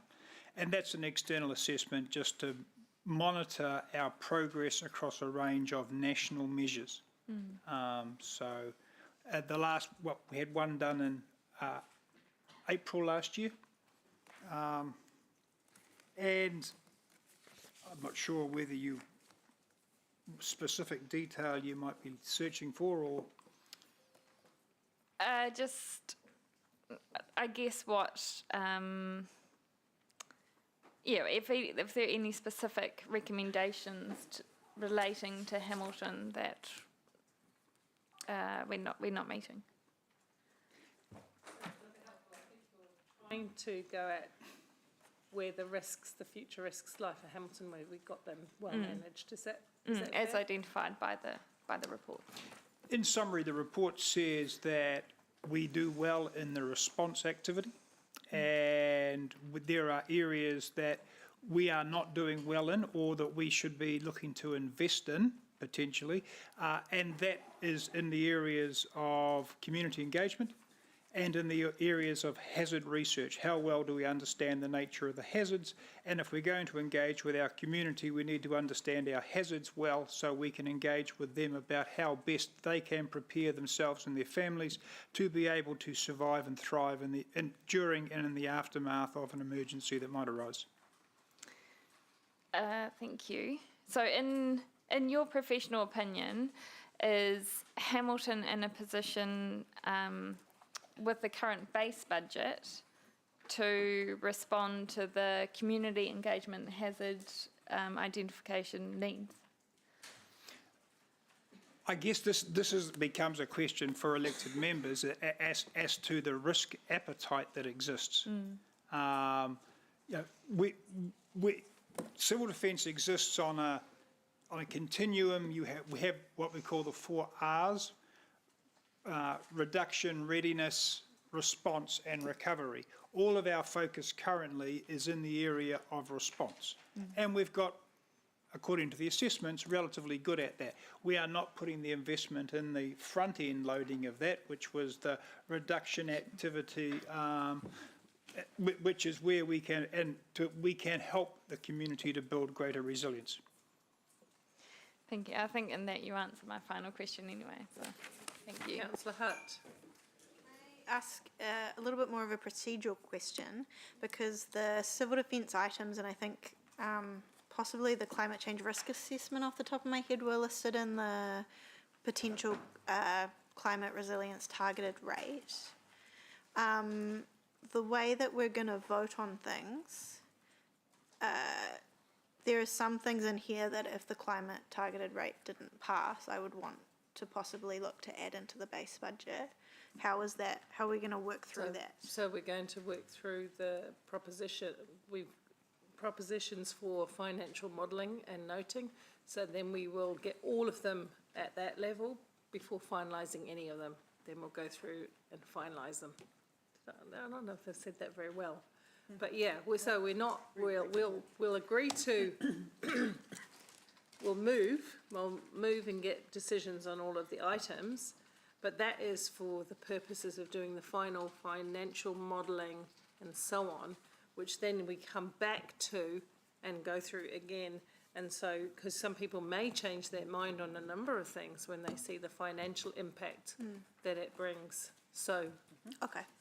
And we can talk about the order in which things get taken a little bit later at the point. So just keep me on track on that one. Okay. So we've got a note alerting that that is a matter of interest for you, so we can try and manage the. On this, and maybe governance can guide us. Since yourself and the Deputy Mayor have moved en masse the draft budget, could governance advise me how, does that negate either the Mayor or the Deputy Mayor either moving amendments or foreshadowing amendments? How does, just procedurally, how does that work? One of the ways that the Mayor's already noted at the beginning was that there was going to be some tweaks to be done, but to get things started, just move the whole suite, and when hopefully over lunch I send it out, you'll see that I've got the original motions and there may be some further movement between many. There will be additional motions, and actually between ourselves as the mover and seconder, we can agree to amend our thinking, which is normal, isn't it? Yeah, it is normal, but you can't, in theory, move an amendment. No, we can modify our motion. No, that was the procedural question. I just wanted to clarify that having moved en masse, you can then amend what you've moved, but you can't move an amendment. No, but we can Not vote to that original motion, but there's going to be a whole series of new motions that will add to form the budget. So we could do that. Yeah, And the other thing you is couldn't move them. No, we can. No. They're separate motions. No. Governance, could you rule? Yeah. I just want to. Unless they're directly opposite. It'll make more sense when you possibly could see it. There's some that were in the staff recommendation, and then there's some more that's even above that, and that's what Deputy Mayor is pointing out, that those ones even above that is the motions that they could also have in there because they don't counteract what is in the staff recommendation. Right, but if there's a direct correlation If back there's to an absolute direct correlation, that's where we have some issues. then they can't. Yeah. No, Right. but then again, So I of just course, wanted. there's no danger in us No. taking a position. I just needed that clarity because we can choose to go with an amendment when we cast our vote. If we were you just sufficiently. can't move it or second it if it's Exactly. in direct conflict with what you've already moved. Exactly. Yep, cool. But I know that Amy's got this under control, or will have. Look, that's the face of control right there. And we will have plenty of time, and we'll just be patient and we'll work through it, and we'll get there. Any other questions on this section? I do want to note that one of the tweaks that I potentially will make to, sorry guys, but when you're talking it does kind of echo a little bit. One of the tweaks that I might make to it is a proposal that Te Waka and Hamilton Waikato Tourism drop 20%, not 50%, as went in the report. My intention had always been for an even 20% across all of those grants and support sponsorships, etc. Now, Mayor Paula, as a procedural point, you didn't highlight like that at the beginning of the meeting. No, I didn't. But So I can discuss it at the break with Angela, and we can still propose it as a tweak to our own. And I know that, because we have discussed it already. No, we've just proposed it, we haven't voted on it. Okay, and we can take things in part, and all of that usual stuff. Anything else on option 2, because I think we should go priority, yeah, hi, Kesh. I just had some questions around City Safe, which is handy that Calvin's in the seat. So City Safe support in terms of, it's sitting here unfunded. Is that the one-year trial that we've got going at the moment with the Better Off funding, and just your general feedback around how that's going? Gaps identified, or is it not doing anything at all? I guess the first thing is that you are correct. That is the current one-year fixed-term Better Off funding we have at the moment, with 12 additional staff. 5 of those are dedicated to supporting our visitor destinations. 2 are replicating what we did on a trial last year with the river safety, having a presence and intervening there, and the other 5 are supporting an increased presence in City Safe in the central city. So Short answer is yes, that is effective. Yes, there has been an increase in visibility. I've had some really good feedback from the zoo in particular about the impact that the staff have had up there, interventions dealing with a range of things, broken arms, children who've gone missing, preventing people trying to access the entranceway to some animal enclosures. That's been, but and there's some wider things around supporting people, helping them get around the facility, some traffic management, some front of house capability stuff. So certainly we continue to have engagement with the police around river safety about some instances of unsafe behaviours that we're doing some intervention work on, and that it certainly led to an increase in visibility in the central city, and that's become more apparent. Thank you. And so it sounds like it's going well. Just in terms of, and Sean may be able to answer, but in the LTP we've got quite high expectations in terms of revenue in some of those areas. Just interested in, do you think this program plays a role in us achieving those revenue targets, or in terms of customer experience or safety around, safety for the public or our staff? Or I'm just trying to understand the broader picture. I'm convinced that it has a positive impact in this area here, a city where people thrive. I think it does make an impact. It reaches, it's highly visible, it's engaging, and there is lots of indications that the work is well respected. But in the current environment, it also becomes a matter for the elected members to consider as to whether that is something that is of a greater need than other things. Yeah, got you. Thank you. Thanks, Colin. Just about to embark on one more. Sorry, right. just on the back of that City Safe questions from Councillor Kirsch, just wanted clarity on the numbers that 499 impacts in terms of staffing level. That would be the approximate of 7 staff. 7 staff. So that's the 5 additional ones and the 2 for the river trial. Is that correct? No, sorry, the 7. Yeah. So you said 7 extras. So was it 5? Oh, sorry. Yeah. Those 7 would be spread across all the functions. Right. Okay. And quite how they would be cut, we haven't got down to that detail. Okay. Thank you. Okay, so councillors, Amy says lunch is here. We, rather than going halfway through a priority, I propose we take a break. Let me just check in with staff, because we've still got a lot to go through. If we break till 2 o'clock, which is an hour and 9 minutes, is that sufficient time for you to do? Or we never do less than 45 minutes, I'm just letting you know for a start, and everybody wants a walk. 45. Fine. What? We're not modelling it. No, I'm just asking, checking in, because you don't know what the staff's needs are, neither do I. Right, we are going to be back in 1:45 then, this time. But we might take multiple breaks later on. Never be. Let's go.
We need to plough on because we are very time limited, so we're going to... Can I just, I've got Anna on the phone, I've got to clarify the wording for this amendment. Well, we're not So at that if you one could yet, take so... 1 minute.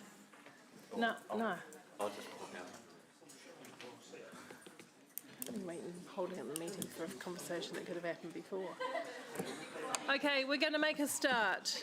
I know that Andrew's had to duck out to talk to Anna, but we've had plenty of time over the lunchtime to talk through our motions and amendments. We've actually got to start making some progress through them. I want... He's just causing trouble. I know, I can hear him muttering. You can actually hear quite a lot from this position. You should try it one day. It's like a little Echo chamber? microphone. Everything comes this way. I can hear what people were saying 2 rows back there. Okay, this isn't straightforward because there are a lot of complex views to get through, but we're going to try and be as patient as we can and step through them the best we can. And we would really like to try, I'm sure you all agree with me, we'd like to be done by tomorrow and leave it in the staff's hands. That would be ideal, so let's try and see if we can achieve that. No rush to get to a certain milestone today?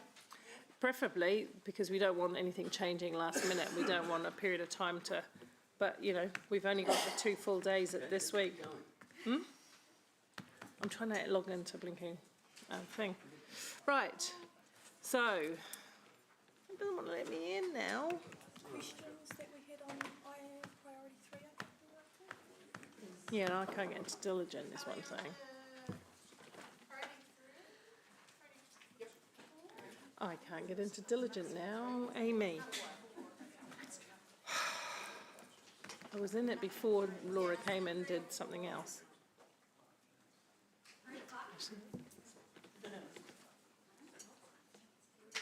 We're on to the motions now. Yes, we're on to the motions. And as I have said, I have noted the staff's recommendation for a base from which to take any exceptions, amendments, alterations. And the only one I want to shadow in terms of with agreement with Deputy Mayor Angela to alter the 50% reduction to Te Waka and Hamilton Waikato Tourism to 20%. That's the only one I'll get to in there. I don't know if anybody wants to talk about the consequences of that, but I've had a really good talk to them and other councils. They can work at a pinch, but if we go to 50%, we start to undermine our economic development agency and so forth. So that's Just a procedural question. Yeah. I see on page 3 of what we've been handed out, a motion from, a motion from yourself and the Deputy Mayor for the Eastern Pathways School Link. Is that first part what's already in the draft budget? Yes, that's correct. Right. So I think that's a pretty good, without going into questions by debate, I think it's a really good thing to pause before we go to the debate and vote, just in terms of questions. So in terms of priority 1, the motion that the council receives for the purposes of financial, no, I want to go back. I want to go to the noting recommendations on the first page, which are fairly straightforward. Sorry? The first page. Thanks, the A to J. Oh, on the printout? Yep. Yeah, I'm trying to figure out which pages everything's on. So I've moved, and Deputy Mayor O'Leary has moved the noting recommendations, which of course are for the purposes of preparing the budget. Are there any questions on that one? There being none. Yep, we're going to go into... Just put it and start the debate? Yeah, yes. I'm just asking if there's any clarity on that one. I'm going to, and before you spoke, I was just about to do that, go to debate. There being no questions, let's go to debate. And I'm just going to, being the mover, I'm just going to say that these are very standard financial noting recommendations that don't need a great deal of conversation based on what we've already been through. So I'll reserve a right of play if I need it, but it's pretty straightforward. Anybody else want to debate? No? No, they're only noting exactly. No debate, therefore we'll go to the vote on the board. We'll do all these ones this afternoon on the board if you don't mind. And if you're at home, I don't know if anybody is at home, but if you could put your little tick or your cross up, that would be the easiest way to identify your vote.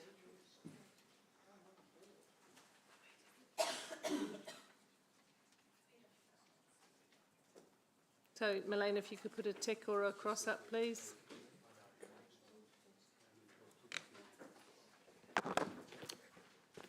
The motion's carried unanimously. Huh? Thank you. Right, now we'll turn the page and we'll go to the capital base program. And note that the recommendation A says, with the exception of any changes made during this meeting. So it's just the base outside of that. So I'm happy to so move. And it's been moved and seconded by Deputy Mayor Angela and myself. Are there any questions on that aspect? Thank you. That's K to L base capital program. K to L, A and B. Where is it? Huh? Yeah. Yeah, I'm just trying to find it in Diligent. Whereabouts is it on the Diligent? Oh, no. Thank you. It is going to be a bit tricky going between pages. So please let's all be patient with each other on this one. Oops, no, on the wrong page. This is what we're trying to get rid of. Page 11. Right, you've got a question, Jeff? Yeah, I'm just still trying to locate it. Page 11. I've got it on page 11 there, but I'm just trying to, attachment 2 of the report. Yeah, attachment 2. So the base capital program would be page... The summary would be page 32 in Diligent?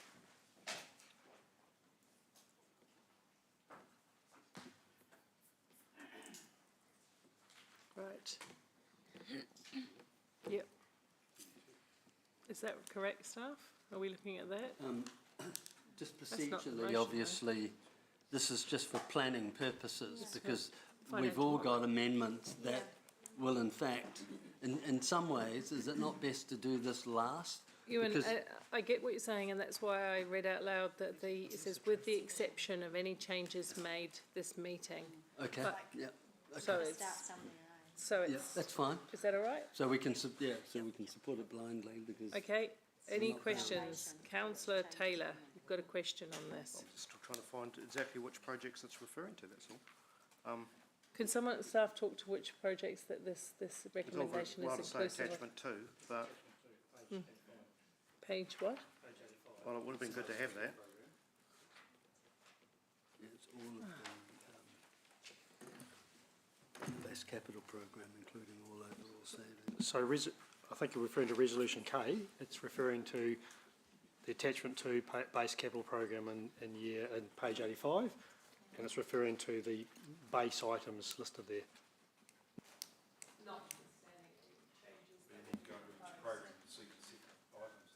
That's correct, but that's just for the purposes of preparing the base budget. It's utilising the numbers as summarised in attachment 2. Will all be recalculated once changes have been proposed. So I don't think there's a risk in just doing this overarching one. This is merely the starting point. Okay. Okay, because it's citywide transport program is part of that. If councillors feel unhappy, we can set this one aside. Yeah, I mean. But it's not material. Because obviously at the heart of some of our amendments are stripping a lot of this out, but Okay. We understand. Okay. And I think, Councillor Wilson, that was where the words, with the exception of any changes made at the meeting, was to Because give there are that parts that will qualification. remain that we do not want to have to relitigate. This way, anything that you don't touch remains, which is a chop under the whip. Okay, we'll go to the vote unless there's any debate on it.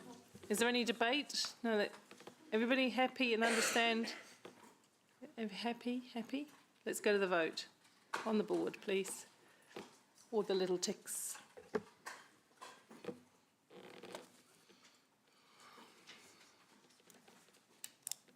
The motion's carried unanimously. Thank you. The next one is similar in that it's the base operating budget, but I notice it doesn't allow for any changes to OPEX. Is that an issue at this point in time? Lance? It notes the base operating budget includes the savings compared to the budget presented to the members on the 11th, following the direction of the Mayor and Chief Executive. So it's a, doesn't FOPS, no. So there again, it's a procedural kind of motion to get the base. So let's, any... Can we just add the words that for council approval for the purpose of preparing the proposed long-term plan? Because otherwise... Happy to do that. It doesn't express that clearly. Happy to do that, that's the intent, so let's do that. Let's go to the vote on the board or what have you, and then we'll get into the meat of the sandwich.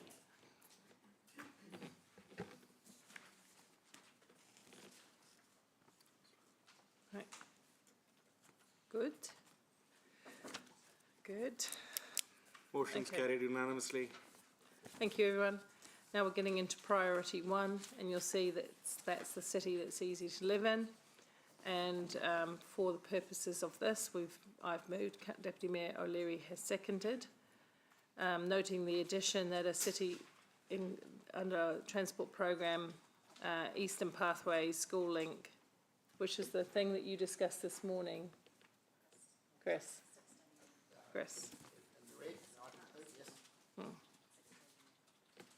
Okay, and then there is... Just on that point, Mayor Paula, so is the red... What does the colour red mean? Means it's been added to what was the base in the papers circulated, am I right? Sorry, Amy, doing your work. Right. Yep. So that was just me trying to capture the words from Chris this morning. Okay, but hold on. Surely it should come in the form of an amendment from an elected person. We can't just have staff now suddenly at the last minute Mayor add Paula things. did say, and we'll add this, and she did Somebody say this at the it time. it was a request. I don't feel particularly strongly about it being in there or out there because... But it was currently unfunded. It was Correct. So the notion is to put it in the unfunded. It might be helpful to put attachment 11 unfunded. Right. You know, just to be really clear, but it was just putting it in the unfunded list. Absolutely, that makes it clearer. Didn't say that. But No. Okay. Well, attachment 11 is the unfunded, but I think for clarity we should. Because it's the idea that it has been cut, therefore it should have some visibility in the unfunded list. Got it? Everyone understood that, ish? Although in the unfunded, there are degrees of desirability. Yeah, but which will come through in the amendments. Yeah. So just to clear that, it would be right to put in recommended dash unfunded. That's the style that we've chosen. Keep it consistent. Councillor Hart, question? I just wanted to clarify because, so we've got, this is the staff recommendation, but there's also a bunch of motions on Eastern Pathways over the other page. Haven't quite got there yet. You're Yeah, ahead yeah, of but me. I'm just clarifying that they're not contradictory, that this one is like the previous motions, which is just noting a bunch of stuff, and then we can vote for these ones in their own suite, correct? Essentially to help you, the ones that are in amendments are all in the draft budget currently. The one that Mayor Paul has just referenced to in N is unfunded and isn't in the draft budget. So yes, I understand Louise's question, is it a direct negative? But we just did discuss that, Amy, before, and we felt that a deferral was not exactly, it's just a timing matter and therefore doesn't constitute a direct negative. If it just said, one said do it and one said don't do it, then it would have been a direct negative and you would have voted against instead of put up a deferral. So this is a deferral. Sorry. Procedurally, what I'm trying to clarify is this motion is just noting for financial modelling, and then the motions on the other page will add stuff or remove stuff.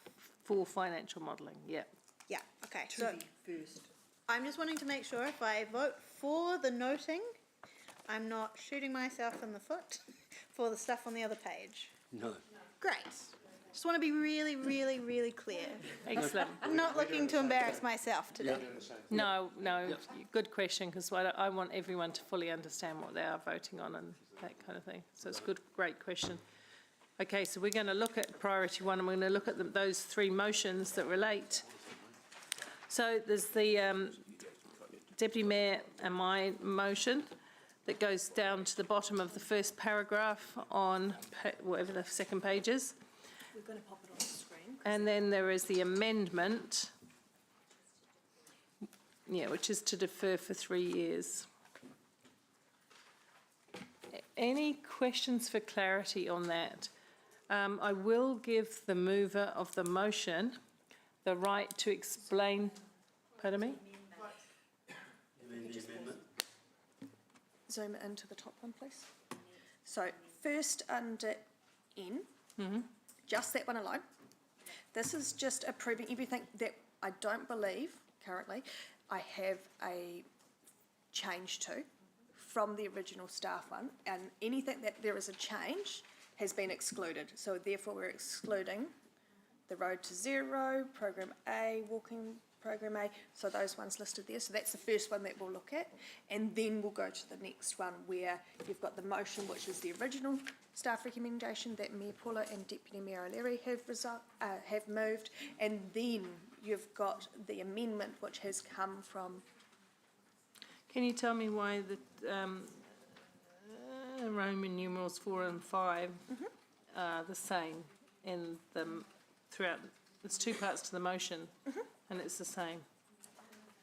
Excluding them from the overarching list is step one, so that we don't do it, and then step two, so that we don't have many, many, many different ones. Oh, so it's with the exception of.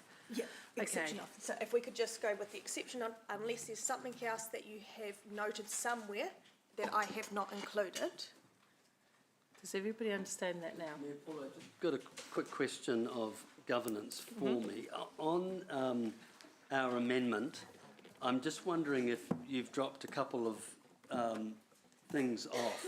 For example, we had the removal of the Eastern Pathways school link, and it's not showing there. Is that because if you go down a little bit further, so I've removed them out again. okay? Because there is he got further into my ones. ear, and I started to panic.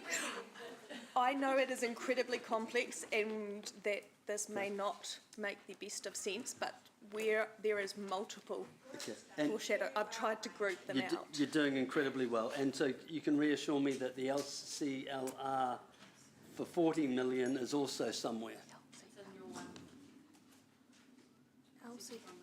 Second from the bottom. Yes. Thank you. So to be clear, we're only voting on the moment, on the motion, and the one and the amendment that goes as far as 1.8.7 452. That's as far as we're taking the debate at this point, right? You may want to just do the debate on what's on the screen right in front of us here. Absolutely, which is but just the people want to foresee where things are before you say. Oh, so we're still doing N. Yeah, N. Just the first part, please. That's a really easy Just one. the first part, and then we'll go through. That's what I'm saying, we're doing N. Unanimous all day. So let's, question, Kish, question. Just another one for procedure. Does this mean, later today or tomorrow or whenever, if we had to revisit priority one for whatever reason, do we have to undo this vote, or if No. it's not listed in your exceptions? That is one of the advantages of why we use for the purposes of financial modelling. So when we get to the point of modelling, decisions can change, and that's why we put it in. Perfect. And then we'll Thank make you, further Emily. changes. Which means when you see the financial implications or otherwise, you can make adjustments. We're just trying to put some chops in there. So that's why this becomes much more complex. Yes. The motion on the top of that needs to go, because that is Mayor Paula and my motion. It's just repeating itself. So there's this motion, and then there's the amendment. No, because This it one is says, taking it off the list. because the next black then one we'll says debate with it. exception of. So we've taken that out. It's there, though. We haven't approved it in step one. Sorry, on the screen, Why did we do take the exception of? with the exception of, Why didn't we just leave it in there? because there's many things that get split out after that stage. We have to. There's many motions after that, and that's why we're trying to separate them. Yeah, the With the exception of is exception of. really important in this case. Okay, we are talking to those. Are there any other questions? If not, we're going into debate around this. I'll start because I'm the mover. Oh, do we do amendment first? This is the easy. Just Yeah, there, yeah. So, we've. Yeah, I know. So, I'm just going to move and not even actually bother to debate it because the debate's coming. Any questions, any debate on no. Okay, let's do it on the board.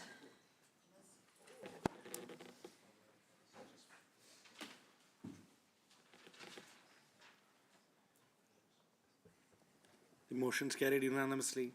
Hooray! I know. Yeah, that's going to continue all day long. No. Okay, so the motion that Angela and myself have proposed there, I'm not going to, are there any questions on it? Shouldn't be. One is just that they're in there, in the base, and the other one is that they're deferred for 3 years. Therefore, as the amendment, do you want me to explain it, or? In less than 4 sentences, yes. This captures considerable potential savings, approximately $100 million. It simply pushes back these projects by 3 years. So in the 10-year plan, I guess, we're reducing the overall spend by 3 years, but we're not cutting the projects. We're simply saying, in our opinion, in our current financial position, they're not an urgent priority. Yep. 4 sentences. How many did I? Well, that's good. Yeah. And I think that's good enough. We're all in complete knowledge of what you're hoping to achieve. I just didn't want you, for some reason, to use it as an extended debate opportunity. Ask a question for clarity. By pushing the program out for 3 years, how are you, you're still doing it, so how are you saving $100 million? There's not $100 million of interest in the first 3 years that you're removing it. so I have a marketing background, so I summarise broadly. Okay, so you, you cheated? No. So basically what we're doing is we're dropping the first 3 years of funding out of the equation. Yeah, I get that, but the money's still being spent. No. But it's in later years. But only 7 years out of the 10. So you basically, if you want to go back and look at each of the spending, because from year 4 to the end of the 10 years, the quantum is grouped, it's not broken into individual years, it's hard to then break down the average over those latter parts of the LTP. So what I've done is I've simply, by moving it 3 years, you drop 3 years of funding out of the equation.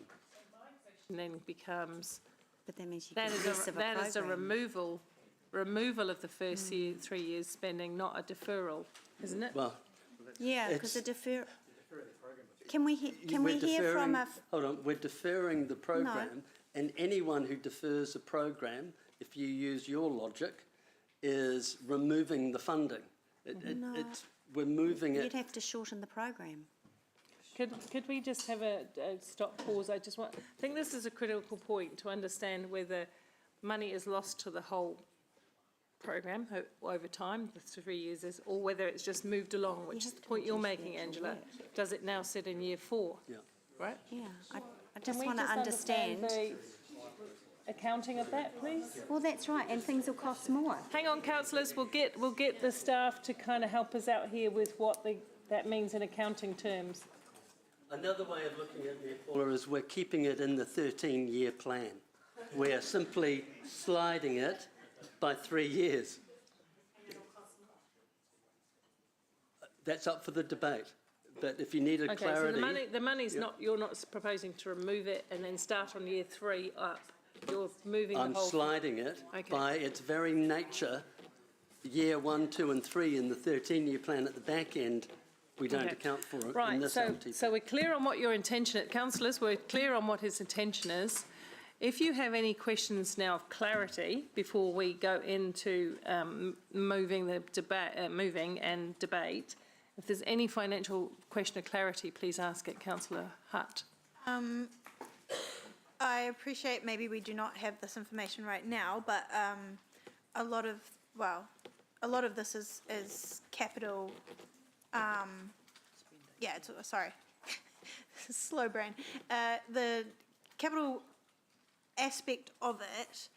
If we're simply going to build it later in 3 years' time, do we have any understanding of the way inflation is going to increase those capital costs? Tracy's nodding. Do you have... Yeah, so that's the only caveat. So all we are going to do in the model is pick up the whole 10 years worth, if you like, and just plonk it into our years 4 to 10, which means you drop off the last 3 years worth of those programs. However, you're absolutely correct. That program will now cost more because it'll be starting in year 4 with a higher inflation rate. And obviously we can't know, we don't know for sure, for 100% certainty, what inflation will be, but do we have modelling which we could apply to our... That's exactly what we do. So in the model, every year has got inflation attached to it. So if we pick it up and model it out, it obviously releases those first 3 years, which is where the pressure is. You saw that this morning, and it'll just push it out. But using those inflation rates, those projects will cost more in year 4 to 10 rather than years 1 to 10. I guess I'm just wanting to know if we... No, I can't. I'm not going to be able to tell you that today. Okay, cool. So, yeah. I just So we wanted don't- to And we don't compare- want staff to become part of the political arguments. We just be careful here. They've given us the factual situation. Ewan's been quite straight up front about what he hopes to achieve. I think it's now time, unless there's anything you don't understand about it, to move to the debate. Councillors? Sorry, Maxine, I can hear you. It's really hard. So let's go to the debate on these matters. I'm sure there'll be quite a bit. I, as the mover, will begin and then Councillor Wilson, right? Just in saying these, the reason that we have cut quite a lot, a considerable amount out of the capital program around transport. The exact amount I can't quite remember and pull to my head, but we have pulled quite a lot of this out. And what I have included in the base budget is those projects which are committed to, that the staff have felt are part of our core function for the city, and are those ones which my elected members, through the series of workshops, conversations and other engagements that we had, supported. So this is a reflection of that. We can't cut everything, in my personal opinion, we can't stop doing everything. The Road to Zero program is the part that sits outside of schools, and that's an important part from my point of view. We do need to, it's not a matter of how we do it, because I know that the general public have some concerns with some of the outcomes. It's not about that. It's about having some ability to move towards new forms of transportation choice. It's about choice for people, and it is about safety. So I think this already represents a pretty good snip to what was originally put into the LTP, year 4. And so that I'm happy to take this out to the public and test it for their consideration. Thanks, Mayor Paula. We know we're in a financial crisis. We've heard again and again staff recommending for us to be spending more money in critical areas such as water reticulation, stormwater, pipes, and we're having to put that funding off to pursue and prioritise significant transport initiatives. I am, in this amendment, am not trying to remove it from the project. I'm simply saying, if asked, in my priority list, this is not more important than doing our core business. in light of how much funding we've had recently for multimodal transportation initiatives as part of SURF, a relatively high level of funding has already been provided. I refer to some interesting data put out by the boss of Auckland AT, saying that there were a number of initiatives in this area that were supposed to reduce emissions, and that as a result, cycling and multimodal options were going to raise to some 17% of all trips. And he's acknowledged that, in fact, it's failed. They've been able to achieve a 1%. And I remind elected members of all of these multimodal initiatives that we have tried, bridges, cycle lanes, and we have not seen a meaningful uptake in the utilisation. This is a fiscally responsible initiative to simply delay by 3 years the significant level of funding. And colleagues, if this is unsuccessful, that's okay. But we were challenged at coming up with ways of prioritising our spending to put forward some savings, and I believe this is somewhere we could start, and that our ratepayers facing the financial crisis that they are would probably agree that delaying some of these transport initiatives by 3 years would give them more breathing space. After all, they've pretty much had enough of the speed bumps and the humps and all these other things that we've been doing currently.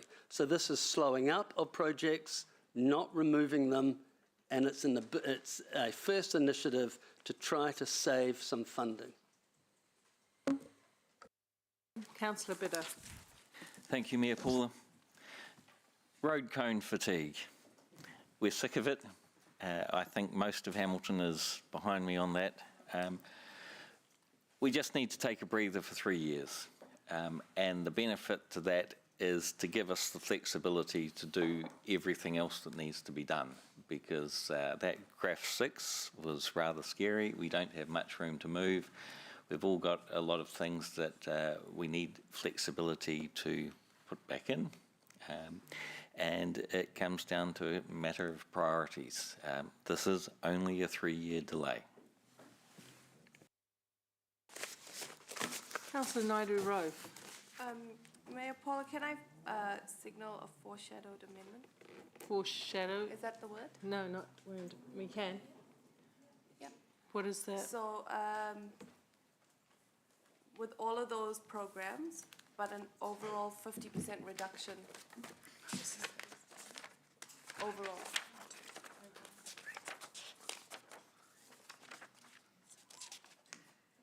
Are you? Is that all right?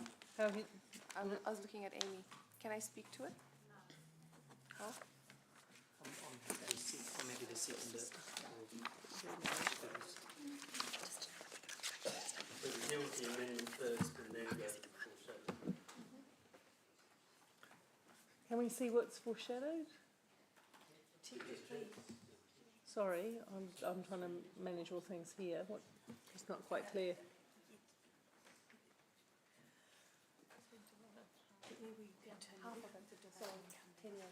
All right, so we just continue with the debate without knowing what the foreshadowed one is?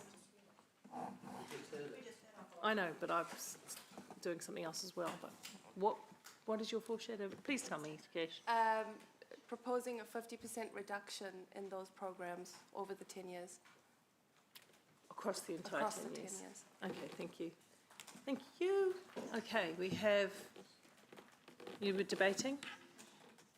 You're debating this one? Or that was, you just wanted a foreshadow and you don't want to? And debate if She means the current. No, is she debating what's on the table? Yeah. She can debate what's on the table, can't she? Or no, then she can't foreshadow. She has already noted it, so as long as you've done it before you've spoken, you can do so. As long as you have done it before you have spoken, you can speak. So I if can you- speak to it, right? Yeah, you can yeah. speak. That's what Not your foreshadow motion, but this one that's on the table at the moment. You can debate the current proposal at the moment. Debate Those two, Ewan's- but not what I've proposed? No. Okay, thank you. Sorry. Thank you, clear as mud. I'd like to support what Councillor Wilson is trying to do. I have struggled with this set of programs, to be totally honest. As we've all heard, this is a tough budget, and we are all trying to battle with priorities.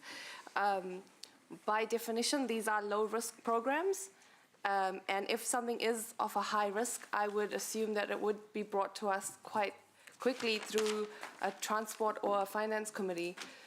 We've already heard we're at our debt capacity, so I am all for delaying this program, just to give us some breathing space.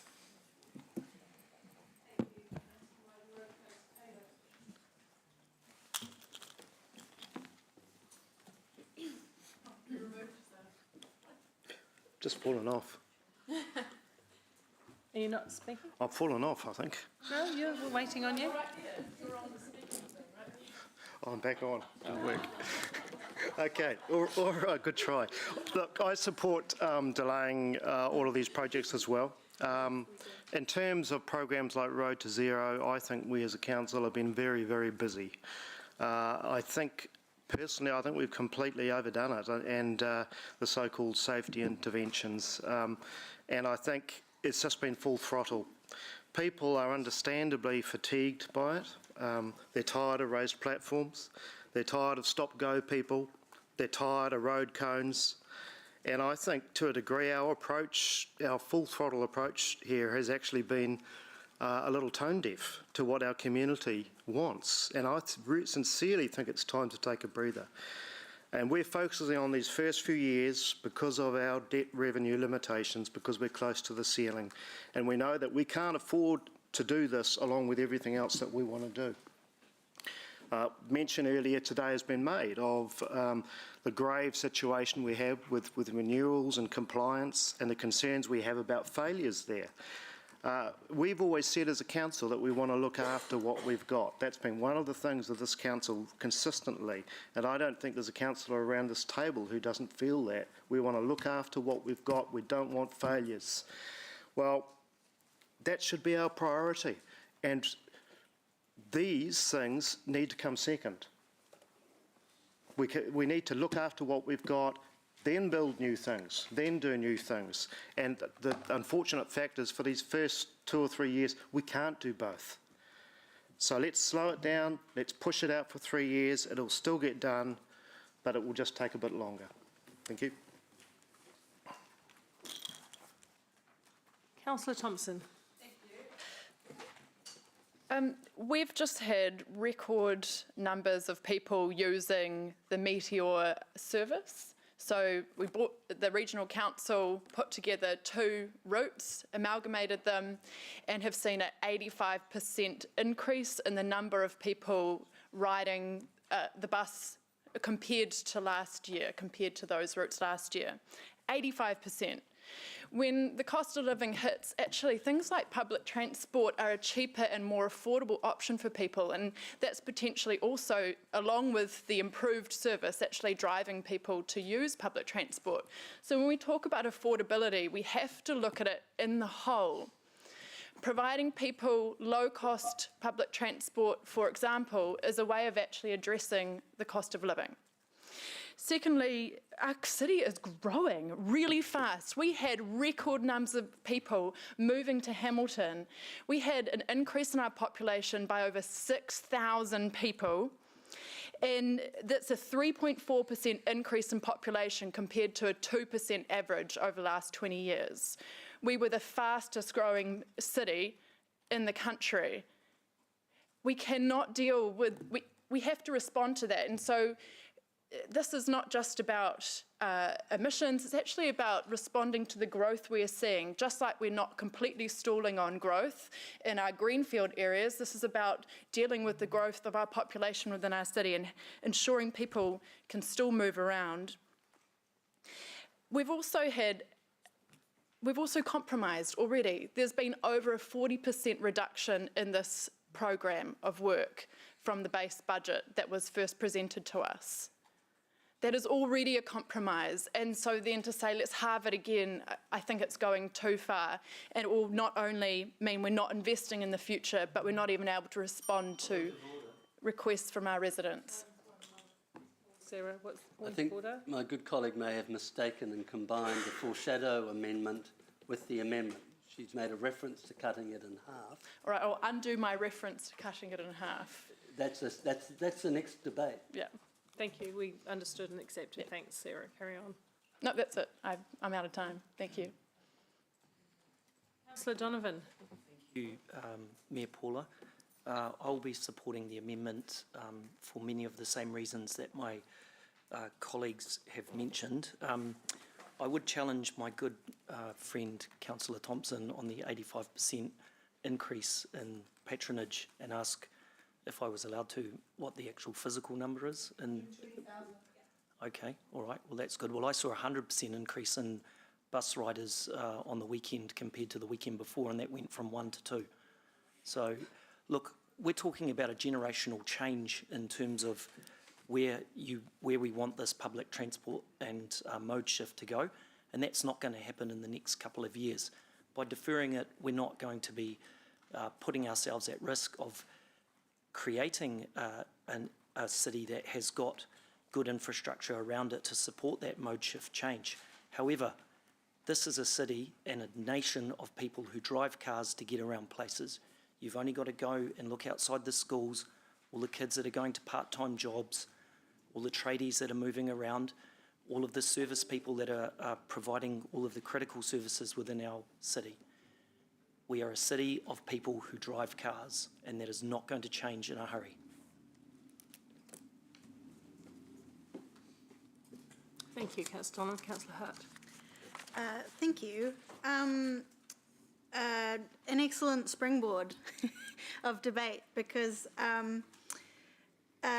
yeah, we are a city of car drivers, and that's because we haven't really provided people with other options. And I can cite you a whole page worth of surveys and research on how much people would want to choose other options if they felt it was safe to do so. And yet we've taken a few steps to improve the city, but there's still so much more work to do.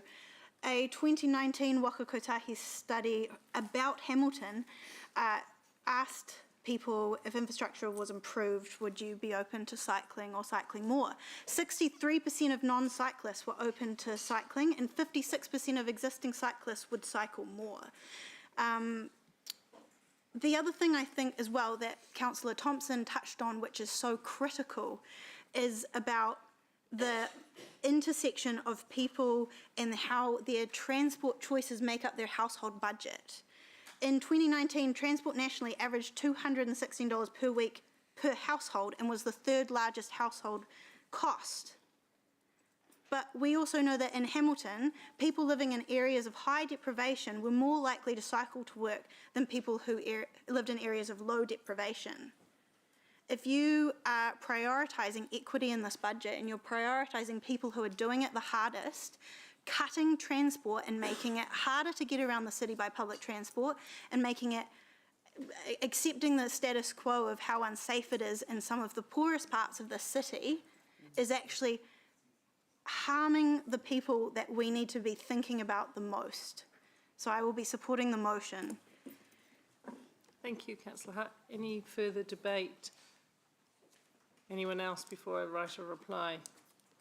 Oh, Councillor Pike. Thank you, Madam Chair. Look, this budget is a numbers game, and it's an extremely difficult one. Everything today is up for debate, and while I think transport projects are very important, are they more important than providing safe water, than looking after our current roads, than ensuring our technology is keeping up with current demand? This motion, in my opinion, is something I can't prioritise over these things. This is not an easy decision, but rather something that is necessary. And I'd also like to respond and bring up something my fellow councillor you raised in response to Councillor Hutt's on uptake of public transport use following public transport improvements, that in Auckland they had done the improvements with the aim of 17%, but actually only achieved 1%. Thank you. Thank you. Any further debate? Deputy Mayor. Thank you, Ms Southgate. I support what council, my colleagues on this side of the table, it's pretty clear how this council is divided on some of these issues. But this is critical infrastructure, and I challenge those that will vote to defer this for the next 3 years, what they will say to the community when the community comes to us about like they did in Rototuna over many years and over, I think, 2 terms of previous councils, with dangerous intersections where family members have been killed, because that's what the Road to Zero does. And you're not going to have the budget if you defer it. So I challenge you to think about that and to think about those people. This is critical. This budget might be about numbers, as Councillor Pike said, but actually it's about the people of this city. And it's about keeping them safe. And local government, our main core business is keeping people safe. Drinking water, roads, activities, playgrounds, biking and micromobility, PT, everything that we do as a fundamental principle is about keeping people safe. The Road to Zero program in the base budget has not been cut for that very reason. So by deferring it, how are you going to respond to people that come to us with their placards? And there are councillors around the table that were here at the time that also went out to the Rototuna intersection with placards and said, fix this intersection. How are you going to do that? Thank you. Thank you, Deputy Mayor. Any further debate? Okay, go for my right of reply. Believe me, I've absolutely heard from the community their views on and frustrations when it comes to speed bumps, raised safety platforms, bus lanes, etc. But we do need to provide for a modern, safe transport system for all users of our city. I have to say that saving lives cannot come second, but we must have an investment in creating a safer system for all to use. In reaching this motion, I have already looked and pushed on staff and chairs to find savings, and we have reduced 36% over 3 years. So we have already taken the pruning shears quite hard to this set of projects. This isn't actually about speed bumps, because they do frustrate people. They frustrate me sometimes, and do I believe that we've got it right all of the time? No, I don't. I think there are some things to learn. There's some things that frustrate me. But we don't have to spend this funding on speed bumps or any particular design of safety. We just need to apply it to safer transport choices and more transport choices. I have to say that we need to consider how we use the money. Some of the things haven't made sense. I am concerned that the emergency services and so on should always be able to get through key routes without being impeded. And there's a couple of things that concern me around that. But I want this budget to be focused on the schools and the most dangerous intersections primarily. My view on a preference for off-road cycling connections is well known. I've said it year after year. In my ideal world, most cycle lanes would be separated from the road carriage and allow people to have the genuine choice of using an unimpeded road carriage or a cycle lane. So I'll keep saying that. But in the meantime, lives do matter. This is a base budget. This is a bare bones budget. Angela's absolutely right. Without it, we can't do anything. Let's go to the vote. Amendment first.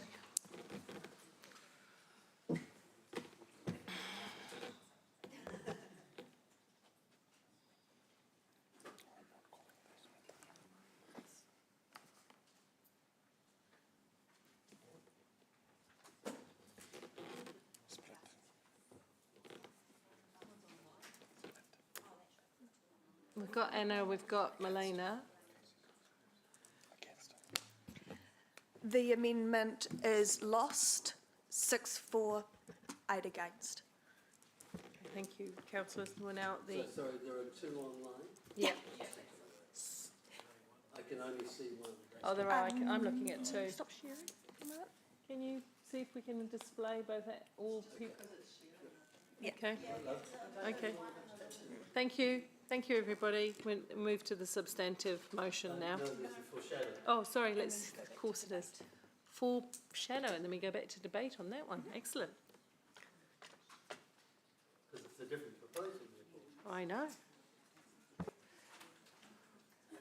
Councillor Cash, would you like to, in a few words, explain what you're hoping to achieve? Because it is pretty straightforward.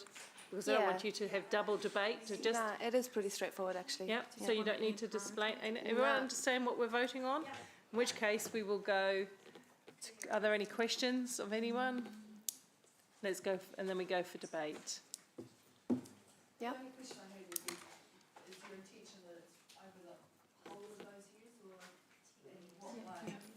Is the 50% For 10 years. Yeah. I'm still the mover, but I'm not. for each year of the long-term plan? I get you, sorry, thank you. Yeah, For the full 10 years or the first 3 years? yeah, she meant well. I put it as the first 10, the whole 10. Can we show that in what's going on with everyone else, please? Because we just need to all be on the same page. So it's for the full 10 years. Yep. Excellent, thank you. I have already debated once, and of course I as the mover of the main amendment have debated once, and I get a right to reply, so I'm going to let you start and other people debate. Sorry, my ears are blocked. Oh, okay. All right. We heard at the beginning of the day that right now this council is using our credit card to pay for our overdraft. Our credit card to pay for our overdraft. And if you had to put a household in that position, what changes would you make to survive? And that's where this comes from. It's going, let's prioritize our spending. We're here representing 180,000 people. We're responsible for their weekly and monthly budgets. So where do our priorities lie? Talk about equity. How are we going to fund this? We're funding this through rates. We're borrowing more money. We're using that credit card again. So how are we going to afford it? We're going to rate people more. We're going to rate them so much that they won't be able to afford their own private transport. They'll have to use public transport. This is proposing a 50% reduction in those programs. In 3 years' time, come a new LTP, we'll have a new financial outlook, and maybe money might be added back in. But right now, for planning for the next 10 years, I'm proposing a 50% reduction. And I hear people talking about, the importance around safety, around Road to Zero. Prioritize. If there is a dangerous intersection, let us hear about it. We have the flexibility as a council to make those decisions every month or every 2 months. This is just about the long-term financial outlook and prioritizing where our money is being spent. Thank you.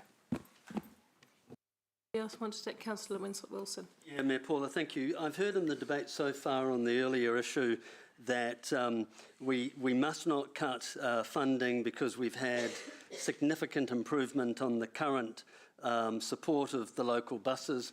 Well, if it's going so well, why do we need to spend more money immediately? Can we not just wait 3 years because we can't pay for the electricity without borrowing? I've heard this ongoing narrative that, look, this is core, this is fundamentally core business. What is core is sewage seeping into the roads. What is core is an inability to develop parts of our city because we don't have infrastructure capacity. That is very distinct from nice to have public transport initiatives. There's a lot of discussions about safety. I remind you that in this program we're dealing with bike mobility strategy routes. We've just spent $30 million in SURF funding on cycling, and it's not working. The numbers are not improving. There is no data. Oh, sorry, wasn't looking. Councillor Hutt. I just believe it to be incorrect. I don't think we've spent $30 million of surf funding yet. It's actually been cut. So we've not spent the money. Well, that's true. We've approved 30 million in surf funding. We haven't But you spent said that money. Yeah, but it's in the budget to be spent. Not when it's cut. There's been There's been a significant amount of cut. There's 30%. Okay, so what is the exact quantum that is being funded, Louise? You don't know? 14? Let's not get into cross debating. I think the point has been raised. People have heard No it. problem. You Well, can- let you me can continue. let me address my learned colleague's Absolutely, comment. you I can address apologise for saying 30 million. I forgot how rapidly common sense is coming back into Wellington, and we're finally cutting some of this madness. But we have funded $14 million in cycling and multimodal initiatives, and it's still not working. Look at the Auckland example.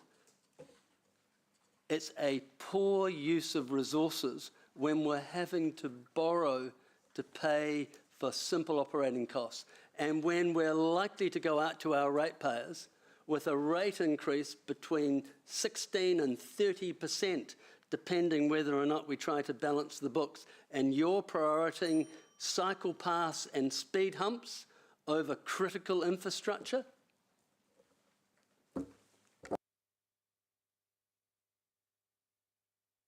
Thank you, Mayor Paula. I've got the calculator out and I had a quick look at the Meteor figures. It's worked for 0.1% of Hamilton's population.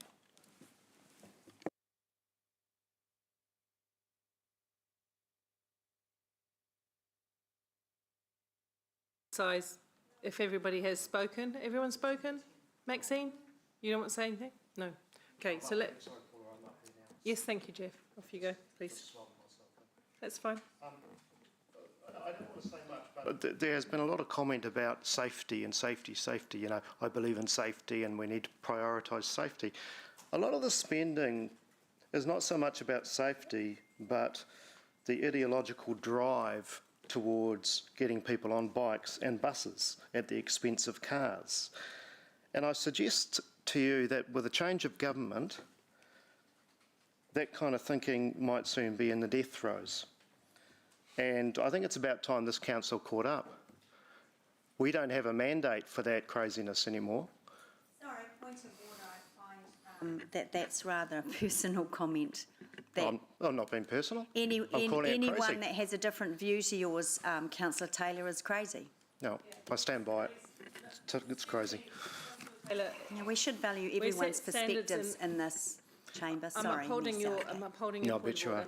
And Wow. I'm inviting you to So rude. politely and respectfully engage in debate and not make point scoring and derogatory comments about that refer to other people. So please carry on. So I suggest that we don't have the mandate for this ideological drive.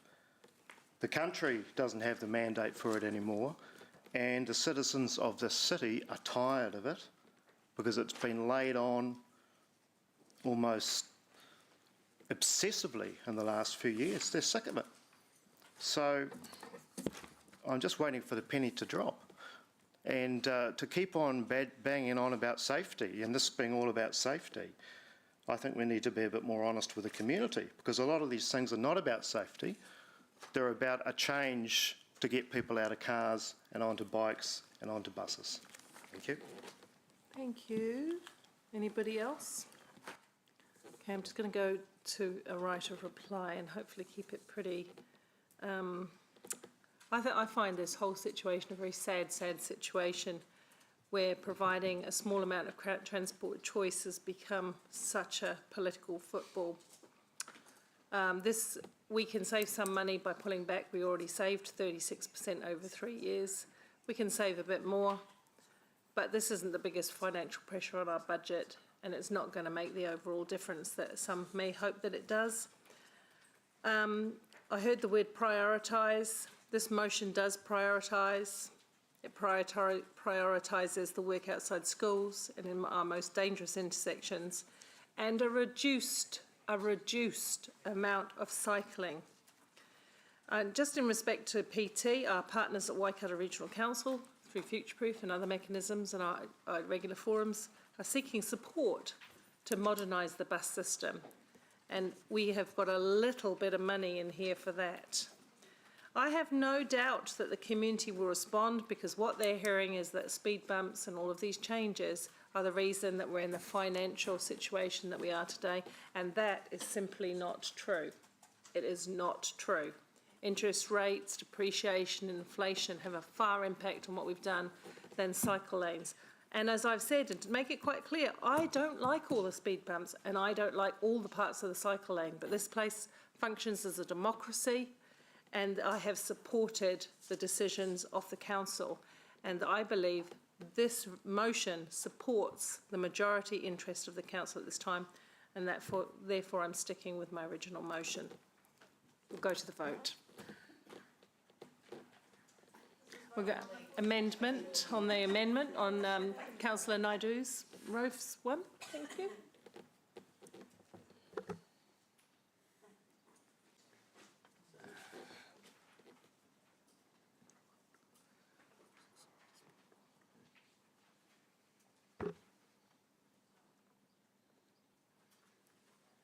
The amendments lost, noting 6 for and 8 against. Thank you, councillors. Let's go to the substantive. Your Worship, I wonder if, just before we do, I wonder if I could get a ruling from governance.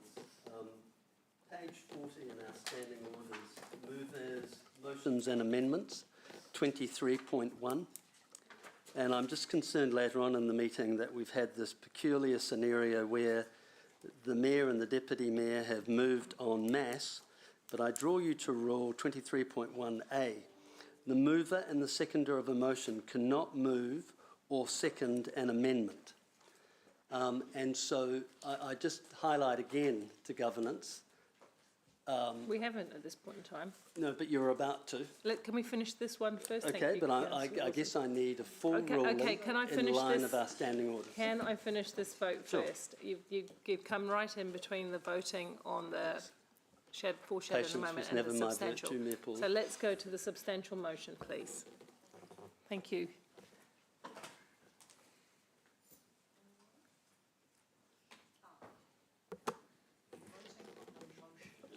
Against.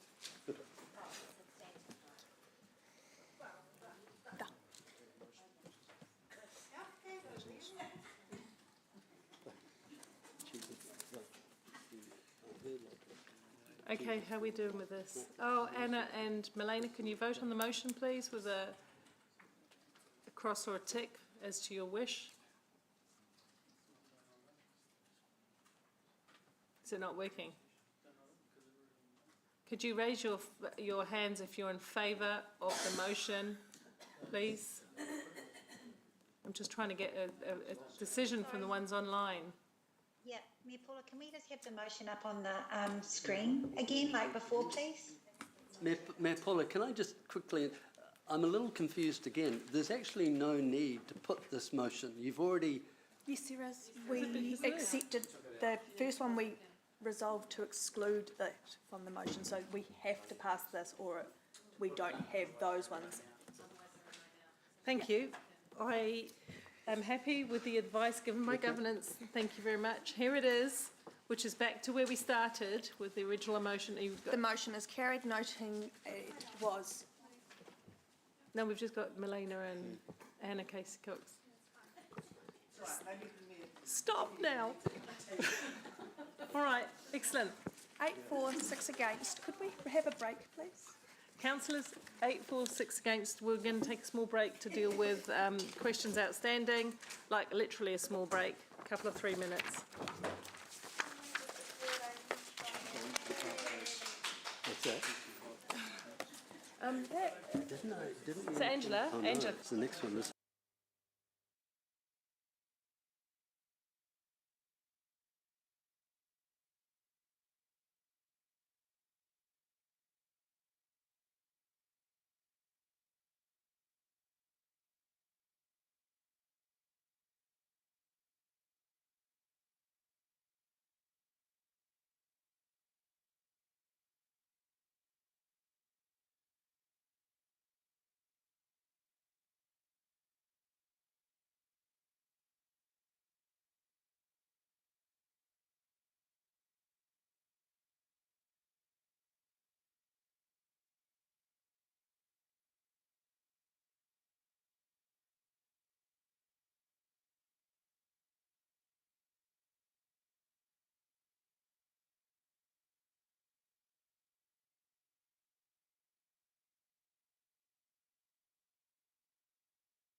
Okay, that brings us on, everyone, to the,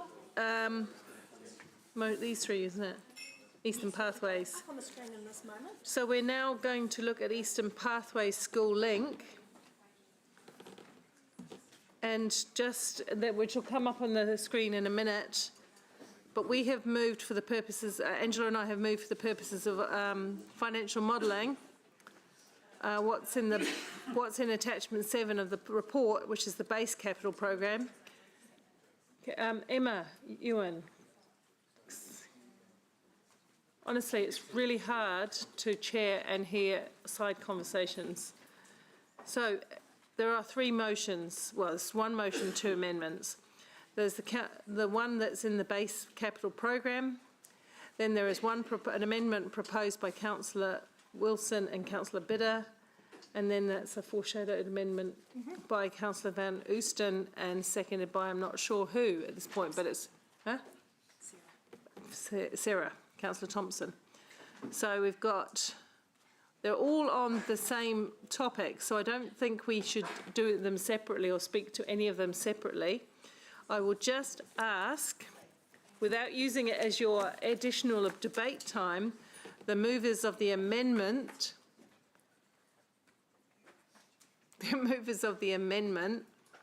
to just quickly explain the intent of their motion without using it as a convoluted excuse to have double debate time. So I'll start with you, Andrew. Oh, Ewan, Councillor Wilson. Put simply, save this council from financial ruin by sensible decision making. That is kind of a debate point, but thank you for sharing. Councillor Van Oosten. Try and be just as brief. This is a vision for not just some around the council table, but for our community as well. We've consulted on it in the past, and it's an opportunity to be able to deliver on their vision. Okay, so just but for... in year 4, as you see there, rather than in the original timing in the document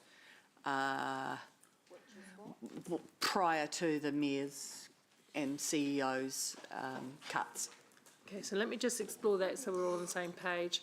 I understand the Wilson amendment because that's the same one that you've proposed before, which is the deferral, Ewan, the deferral by 3 years. So that's, I'm right on that one, right? Councillor Van Oosten, what's the difference? What are you proposing here? Can I just excuse me, Councillor Wilson. No. Some people are taking up more oxygen in this room than others. Let Maxine finish. It's simply to be able to do the program in year 4 of the long-term plan. So year 4, to do the program. To deliver the both parts. Both the extra part. The Eastern Pathways, Te Aroha Ruakura, and the Peach Grove Road, Clyde Street to Te Aroha.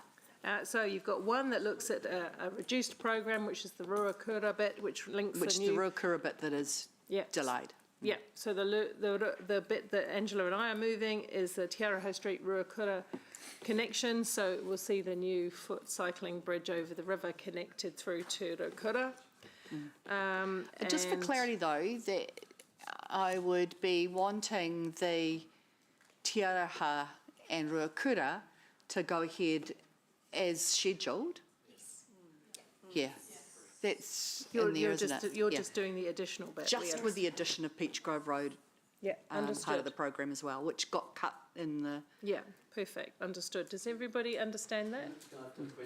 The mover, if I could. Absolutely. Councillor Max, it is an additional 16 million, though, in expenditure. That's right.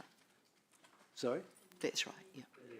In year 4. Yeah, but an additional 16 million to the overall plan in year 4. Okay, thank you.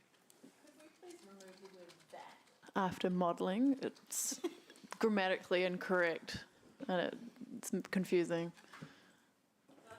That the council approves the eastern part. Eastern, what is it? Just maybe that as well. It's just confusing the way it's worded. The inclusion of?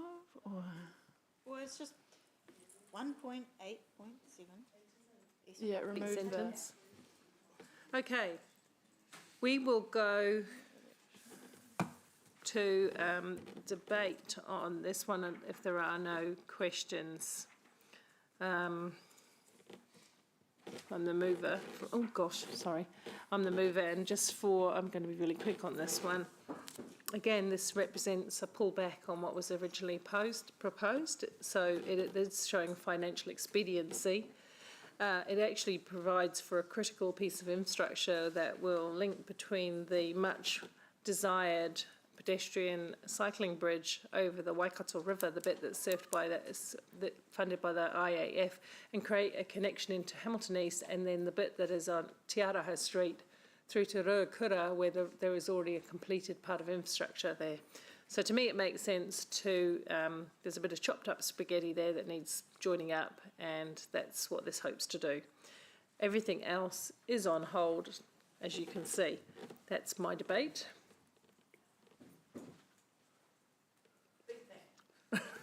Just try to be time. The amendment simply tries to rein in our current spending over the next 3 years until we can balance our books. It doesn't cancel the project, it simply pushes the project back 3 years. That will mean an immediate saving in the first 10 years of some $27 million. It's just another attempt to try to rein in the spending. It's not deleting the project, it's delaying it, because I believe that the public will prioritise critical infrastructure over these types of initiatives. Now, my good colleague Maxine is moving.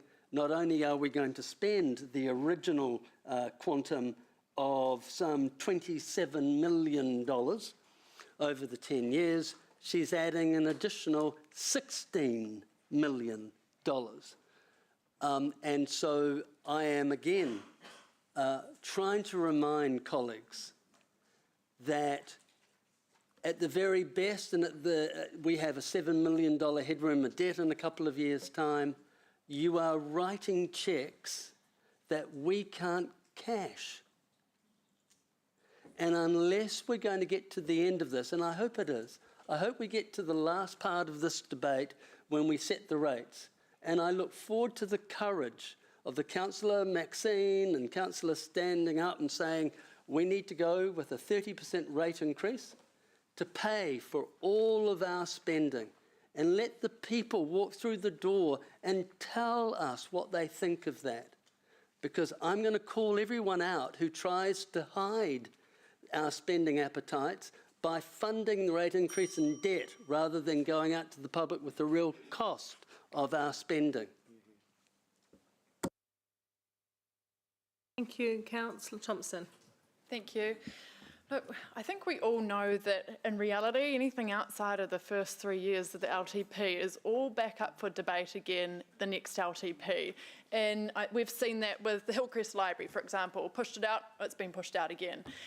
We've seen it with Nature in the City. We pushed out a whole heap to the back end. Well, that's all just happened again. So really, if you're saying don't do it in the next 3 years, you're kind of saying you don't really care if it happens at all, because it all comes up for debate again. So it's very similar to cutting, but not quite. It's still there. I do ask, however, in saying all of that, I do ask that that colleagues support putting the money for Peach Grove into year 4. There's no guarantee it's going to happen. It's all up for debate in the next LTP, but at least we can show the community that it's still a priority, and we are proving it's a priority by starting with that initial work on Ruakura and Te Araha. And so it's not going to impact on our rates in the first 3 years, and so I do ask that it just sits there in year 4, that aspect of it. It was what originally was put in the base budget by staff, yes, but it's different in that we're actually doing something with the first part of this project. So I am compromising with this. It's going from, this part of it is going from year 3 to year 4, but at least we're actually doing something in the meantime. And this is a long, these projects, firstly, we've got a $40 million bridge, which is going in, and at the same time, we're at risk of not investing in anything that's going to eventually connect to it. How stupid is this bridge going to look if people can't even get to it? So we actually have to get going with this, otherwise it will be years before anyone can even use that bridge on a bicycle. Thank you.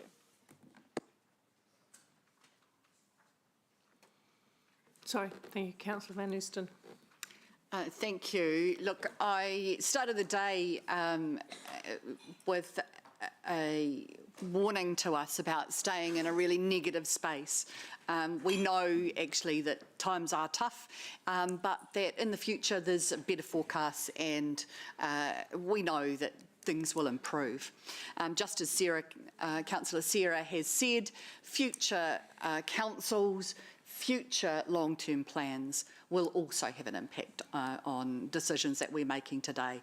This, above many other projects, has real transformational change and opportunity for us to be able to take up. And that's doubled, tripled when we couple it with other projects that create a connected network.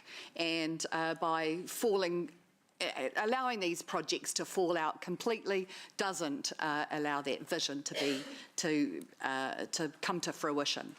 And look, I know that the original vision for that school link was so that people could walk safely, that our kids could get to school, that they can confidently cycle, scooter, walk, catch a bus. And that was the vision that Hamiltonians got behind and supported. So I would like to take out that same idea for them to be able to comment on and make their priorities for where we spend that money. And they will be the ones that will have the opportunity at the end of this to be able to say whether they support it or not. Not necessarily me, I'll be making the decision, Councillor Ewan, but ultimately the public will be able to say what they have the tolerance for, and I'll be guided by that. Thank you. Councillor Bitter. Thank you, Mayor Paula. I have a bit of a problem with this because I like trees. What's that got to do with it? Well, I think we're going to have to cut down all the trees in Hamilton in order to ensure that there's enough climate change to force drought conditions, because every time it rains, once these are done, the roads are going to be utter chaos because all the cyclists will be back in cars, the parents taking their kids to school in cars. And what we're looking at for these changes is the removal of parking, narrowing roads, in-lane bus stops, and the traffic's going to be absolutely chaos. And it does occasionally happen to rain in Hamilton.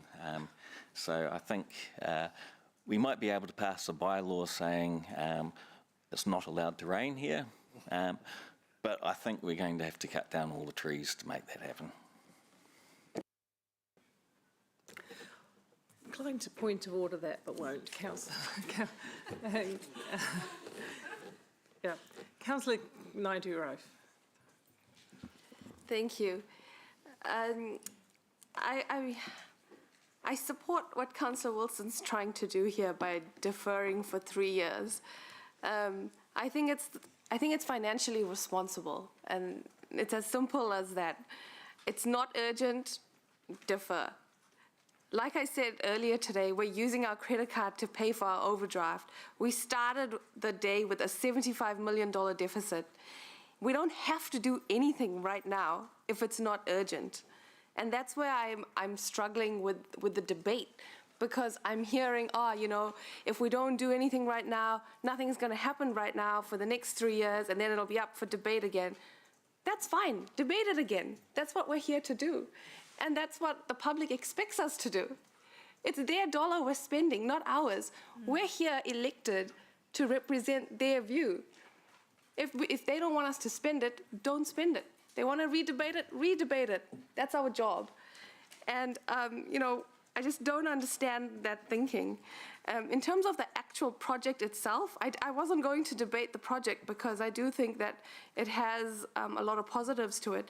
But, the actual school link, everyone seems to forget about 5 Crossroads and sort of puts it on the back burner to solve in another 5 years' time. Well, if you keep building all of these pieces, eventually we're going to have to deal with 5 Crossroads. And we all know how busy that intersection is. We all know it's not an easy fix. Unless you're building a bridge over or digging underground, you're going to have to close some roads or you're going to have to piss a lot of people off. So I just don't understand why we're doing this right now, why it's so urgent, and why we just can't wait for 3 years. Hutt. Thank you. Well, when I was running for the mayoralty in 2019, which I will say I'm thankful I did not win, I made a comment at a debate about how, I had just finished my master's degree at the University of Waikato and how I wished that there was a bike route from the university into the CBD, how I even wished there was a priority bus route. And former Mayor Andrew King said to me quietly afterwards, "Oh, we're working on that." And this is way back in 2019. City Council actually did some research back in 2018, Safe Ways to School research. The key reason people do not bike or let their children bike is safety. 85% of children and parents say they would bike or walk to get to and from school if it was safer. This is Hamilton research done by us. And I'm not sure if any of my colleagues have made the mistake of trying to go past a school at peak hours or, dropped some children off recently, but I certainly avoid it at the best of times. But if it wasn't clogged up with cars, if you gave people these opportunities to choose something different, they would take them up because they've told us this time and time again. And so I'm really concerned about the commitment that we make to our community because we've already gone and consulted on Eastern Pathways. And the community has been waiting for it and waiting for it and waiting for it. And if we keep deferring and deferring and deferring, of course the community is going to look at us and go, "Oh, well, you guys never do what you say you're going to do." So I will be supporting the foreshadowed amendment. Colleagues, can I just remind you, and remember that this room is really easy to hear side comments in. Can I remind you that we may have strong different views, but we hold respect for each other and don't interrupt each other unnecessarily during their debate, nor make snide muttering comments over to one side. It's not the way that we're going to run this meeting. Thank you. Any more debate? Thanks, Mark. Thank you, Mayor Paula. I wasn't going to say anything, but I've written a few notes down here. Look, I'm a bit like Kesh, I'm wrestling with this a little bit, but in essence, I'd like to pose a few questions, if I may. Do we want our children or grandchildren to grow up in a city that's full of wreck and ruin? Well, I know the answer to that myself, as certainly I don't. I want to be part of a council that turns things around. And I want to turn all of this around that we're going through at the moment so that come the next election, the city is in as strong a position as possible. Can I say that perhaps those thoughts combined with some, dare I say it, but good business sense will help decide which costs are mandatory and which are nice to have. To my good colleague, Councillor Louisa's point about being outside of school around pick-up and drop-off time, Hamilton Boys High School between about 3 and 3:30. Go and take a look at that. There is a gazillion kids waiting to get on a bus, but it clears and then everyone pushes through. There's tons of research out there that can cough up any kinds of numbers and you can cut them and shape them in any way that you want, or not you specifically, just everyone, that's a general comment, to help support your argument. But again, I would reiterate, I want to be part of the council that helps turn this around. And right at the moment, this is a nice to have, not a need to have. Thank you. Any further debate before my right of reply? No. So I will go into right of reply, everyone. This is another project where I had already proposed a substantial reduction, and one of the amendments seeks to do nothing at all to progress cycling on this route. I know there are strong views for and against the school link, and I personally have some of the concerns that other people share. Kesh, we have talked about Five Crossroads, etc., and those intersections, and I have made it quite clear to some of my other colleagues that I don't support all parts of the school link project because I think it's too complex and too difficult. My priority, as again I've said, is off-road opportunities and dealing with key danger spots, and that remains how I feel. But we can't do everything we want at the same time.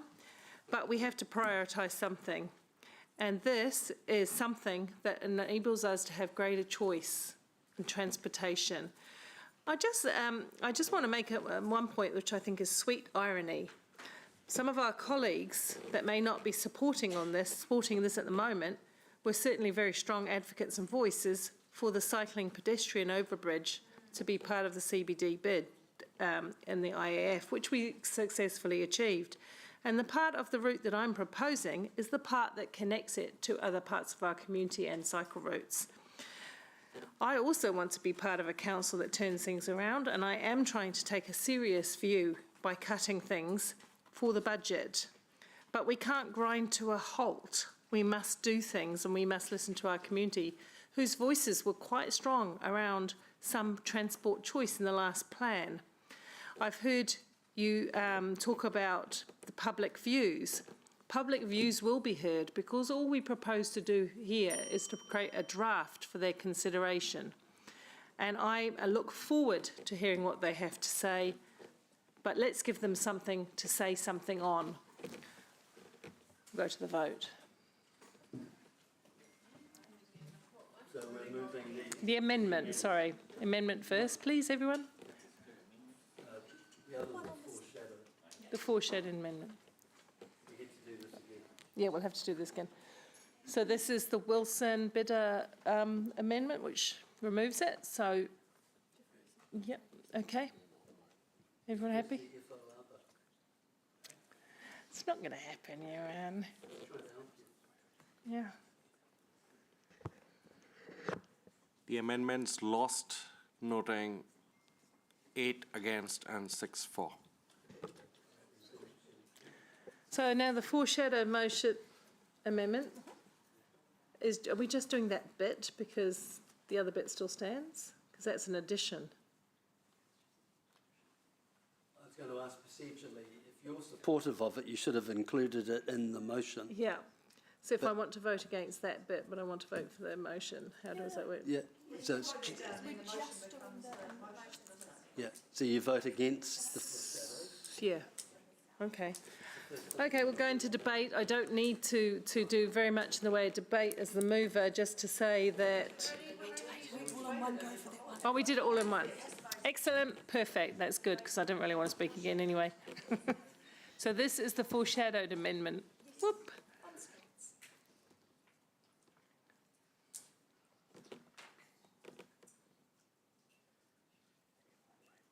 Heidi, aye, Zoomers?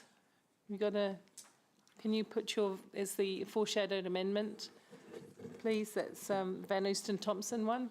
Thank you.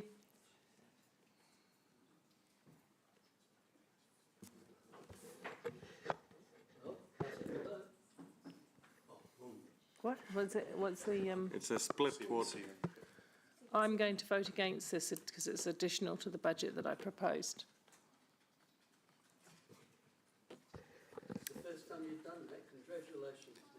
Ewan, give it a rest. The amendment is carried, lost. Give it a rest. Lost. Yeah. And we'll On go to the casting vote. substantive motion. Come on. Colleagues, we've done very well to get through some very complex issues. Let's not lose the plot at 3:33. There might be something in that number. We'll go to the vote on the substantial motion. On the motion.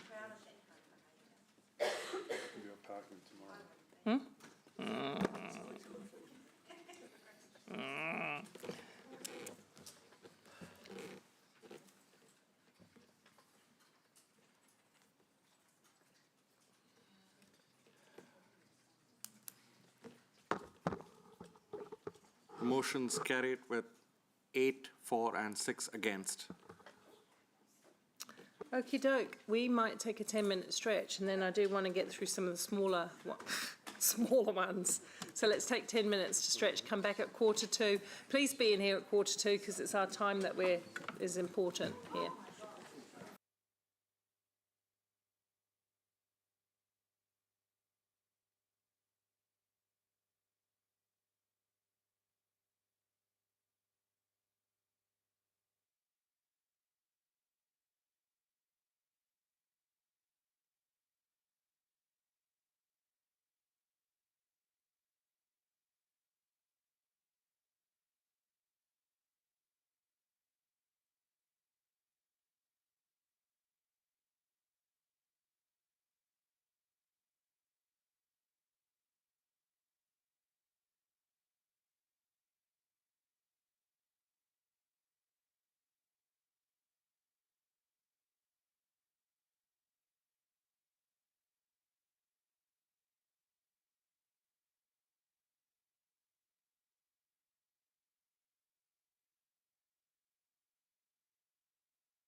Hope you've had a little bit of sugar in your system or something, just to get you through the rest of the day.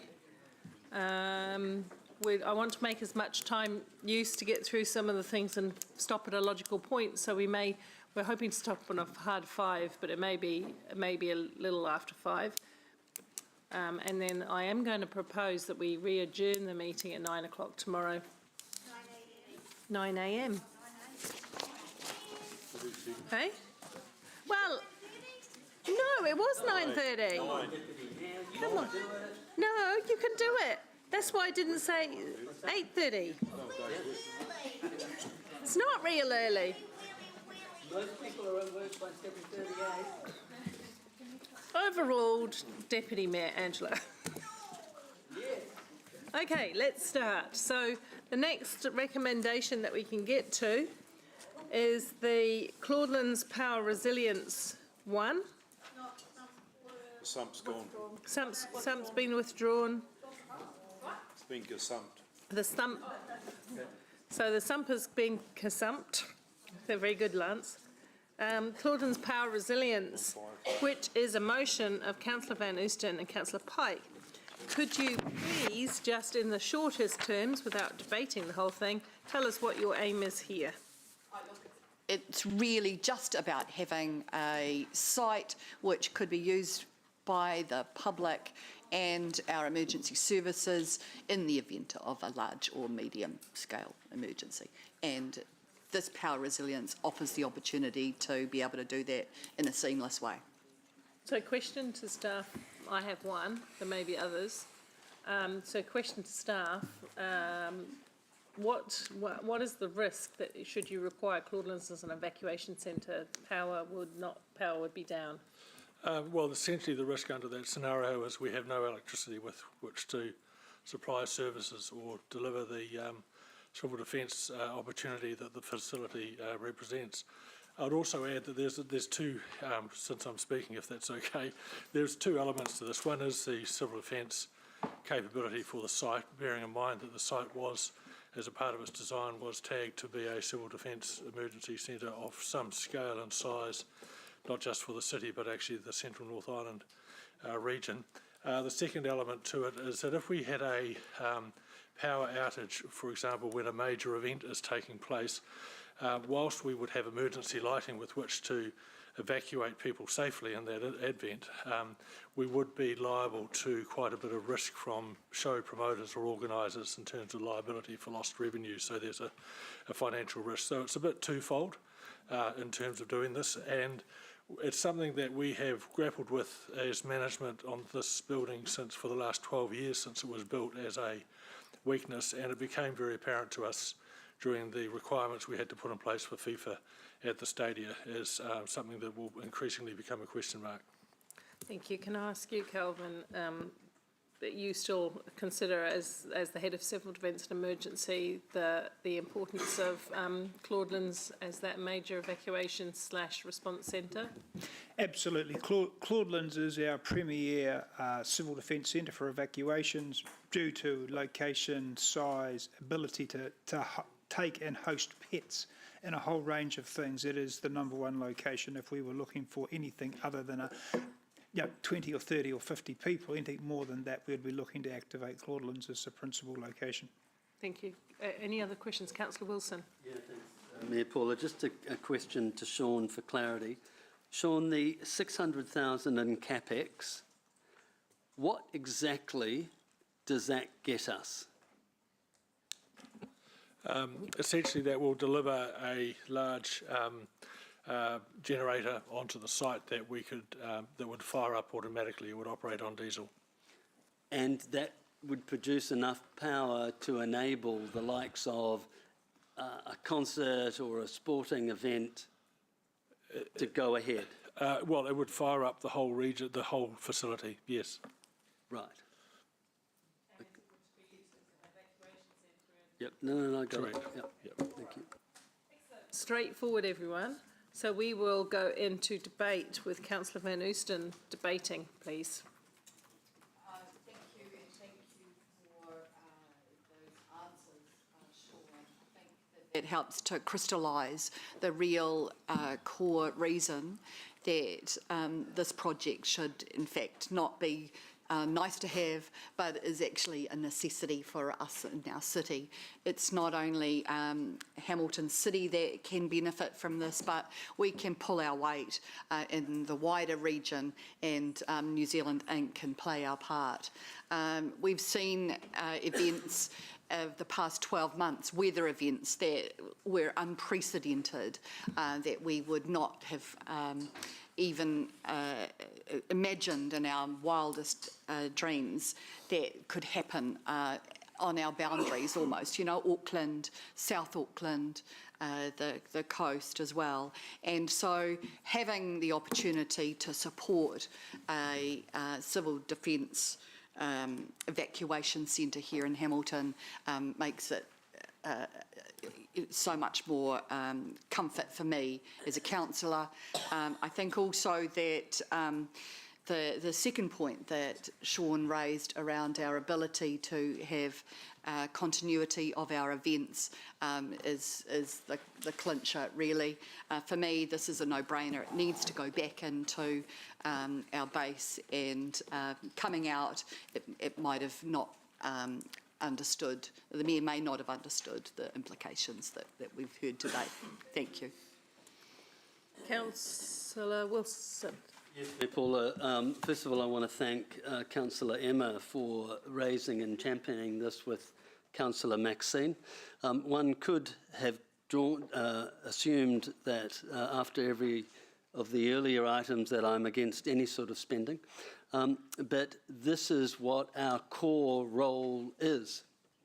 This is incredibly important. It's a brand reliance scenario where we've got a world-class facility. Some of our ratepayers feel that it's extremely expensive, but there is an assumption that it will be functional and it would be resilient.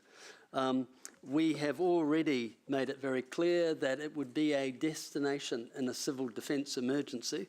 So the very least we could do is plan for it to lose direct power and have a resilient backup. I have recently experienced community areas in Kelowna, Canada, where they had an emergency and all of these community facilities were inundated with people, and guess what? They had resilience. They had the ability to have lost mains power, but they had generators. We've got to do the same. It's a good idea. It's core business. It's a priority. I fully support it. Councillor Taylor. Yeah, actually my debate's very similar. I regard this as core business, and this is something that we really need. These are the things we should be supporting, and I'm surprised that we haven't already got it in place. And well done to the councillors championing this, you know, because when the mud hits the fan and there's a disaster, we need to be equipped. It's too late then to go looking for these sorts of things, and we've had plenty of reminders over the last year of you know, the natural disasters around the country and the importance of readiness. I was driving through Esk Valley a couple of weeks ago, and it just heightened my awareness of it. It's still a complete mess there. And of course, you know, it's a big reputational issue for Claudelands as an international class venue as well. So, yep, well done. I'll support this.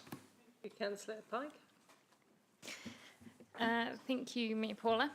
I've seconded this motion along with Councillor Maxine, which will serve two aspects, a commercial one and one of civil defence. The commercial side is important in honouring commercial contracts and enabling a vibrant city, but I want to focus my debate on civil defence. There are two principal civil defence centres in Hamilton with some smaller supporting ones, F&G on the west side of the river and one on the east. Claudelands could hold thousands of people and their pets, which is something other venues couldn't cater for. If there were to be a failure and engineering checks were required on our bridges, this would divide our city. So having viable sites on both sides of the river is essential in a crisis. In a civil emergency currently, if there was a power outage in Claudelands, we would have to find one of a very limited number of generators that may already be on loan. And if we did find one, we would need to rewire things being a technical term, which could take 1 to 2 days before we could use it and would also result in costs. And perhaps most importantly, we would expose already traumatised people to more uncertainty and stress. As well as the commercial element, the addition of this power resilience would, in my view, be crucial in a core council service which enables Hamilton to respond in a civic emergency, and I would encourage my colleagues to support this motion. Thank you. I'm not going to add too much to this to say that this seems like one of the no-brainer things. I think when we had our first workshop and we went round, as you might recall, with sticky notes and things, this didn't receive favour at that point in time. But now that we've had a chance to understand it and reflect better, I think we'll, I'd be surprised if you found anybody not in support of this. So we will go to the vote. Oh, sorry. Okay, so we'll go to the vote.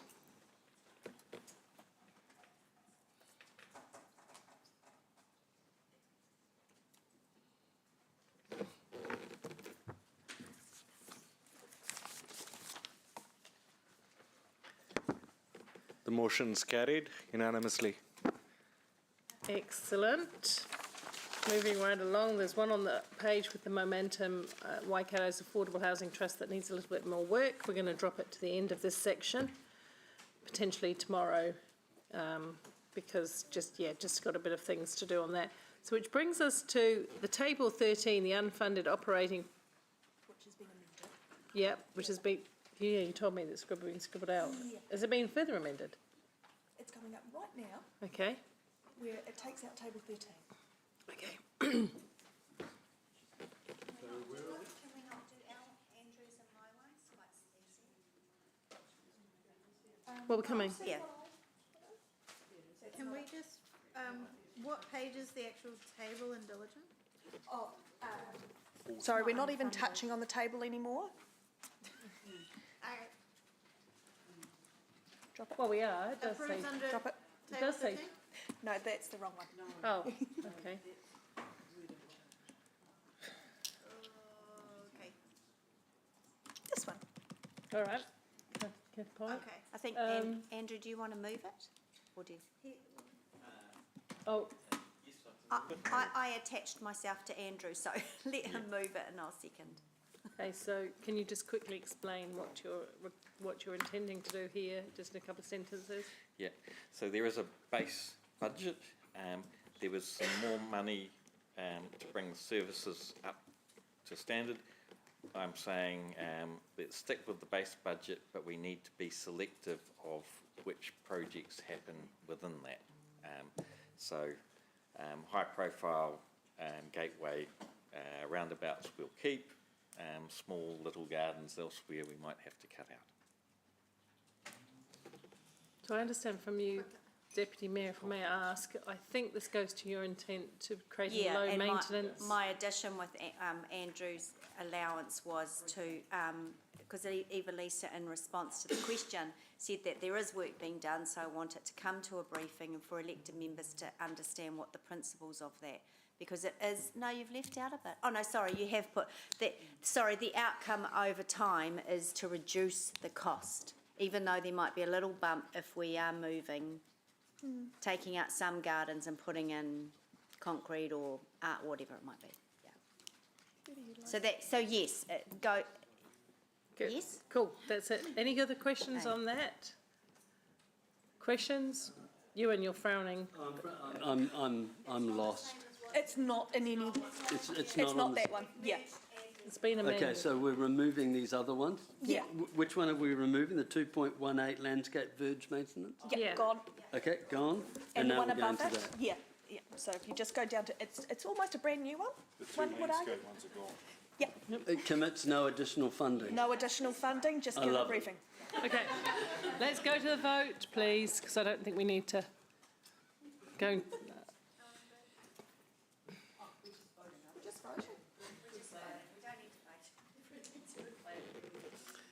Well, hopefully not, no. Councillor Pye.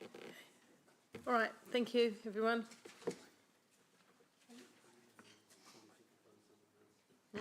Councillor Emma?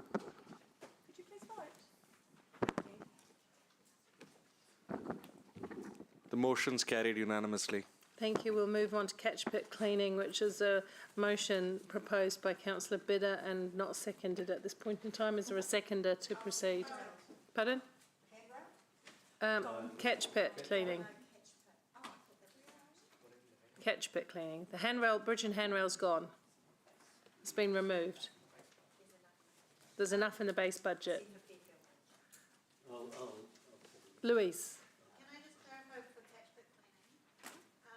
Was that an item that was identified as possibly going into the climate targeted rate? Deathly silence. Who would know? Who's going to know that? It's important. Who does know that? Yes? Okay. So is it already picked up in that targeted rate? It's not set, it's a possibility. On the list.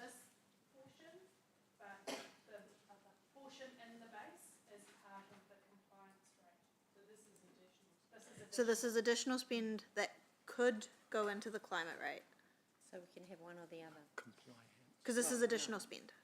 Make a corresponding, at a later date, we could wrap them together. Yeah. No, climate. Sorry, it was a good answer for compliance.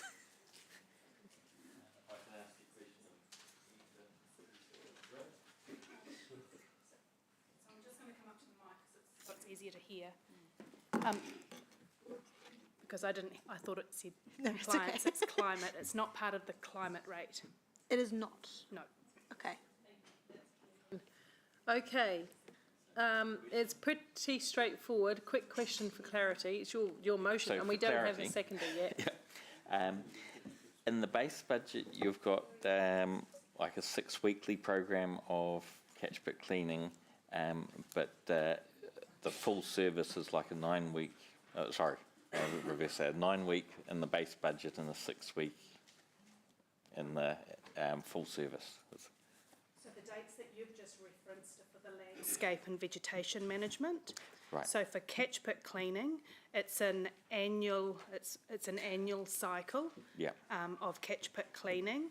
And so it's around the additional budgets will then focus on more catch pit cleaning across the city in those hotspot areas that we know need constant cleaning because of the debris and leaf fall that enters them, and that causes surface flooding where the community generally rings in and complains. So Right. it's related to complaints. So that's my explanation of the motion.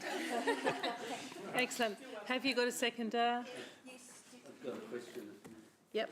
I just want to make sure that we're going somewhere with it before. So it's got a seconder now. Evelisa, just very quickly, how many catch pits do we have?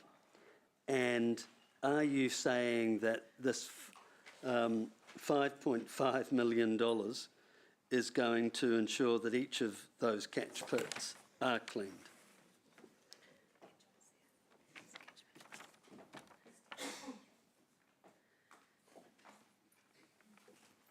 I'm just trying to find your data for the number of catch pits first, and I couldn't find it in anything we've got. No, so the 5.5 million is relation to across the 10 years, so Yep. it's a total of 10 years, in terms of the additional over and above catch pit cleaning of those same catch pits. So yes, we need to make sure that we've cleaned all catch pits once, and that this will allow for the hotspot areas to be cleaned multiple times as we respond Right. to weather Thank you. events and rain. So what's the current budget for cleaning all catch pits once?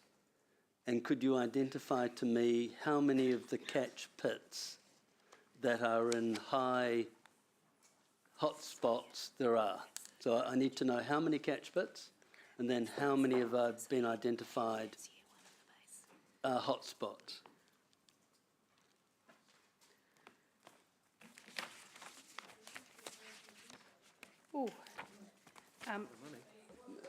That's the essence of what you're trying to find out here. For what purpose do you need that granular detail?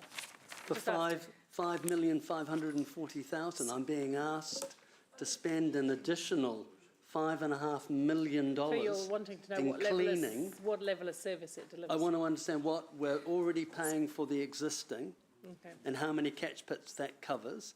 Then I need to understand. Okay, got you, thank you. So I can give you, there are currently in our program, there are 49 streets that are hotspot streets. In terms of that we monitor regularly, in terms of our current baseline budget, there are 63 streets that get cleaned and monitored once a week. And then there are approximately 11 streets that are 2 times per week during the year. And then every single catch pit in the city is also reviewed and monitored as a requirement under our comprehensive stormwater consent. And that budget is, again, the original, what's the original quantum?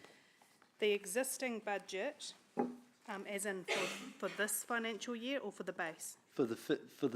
For the base. So it is, apologies, I don't have glasses. I am... Call a friend. Call a friend.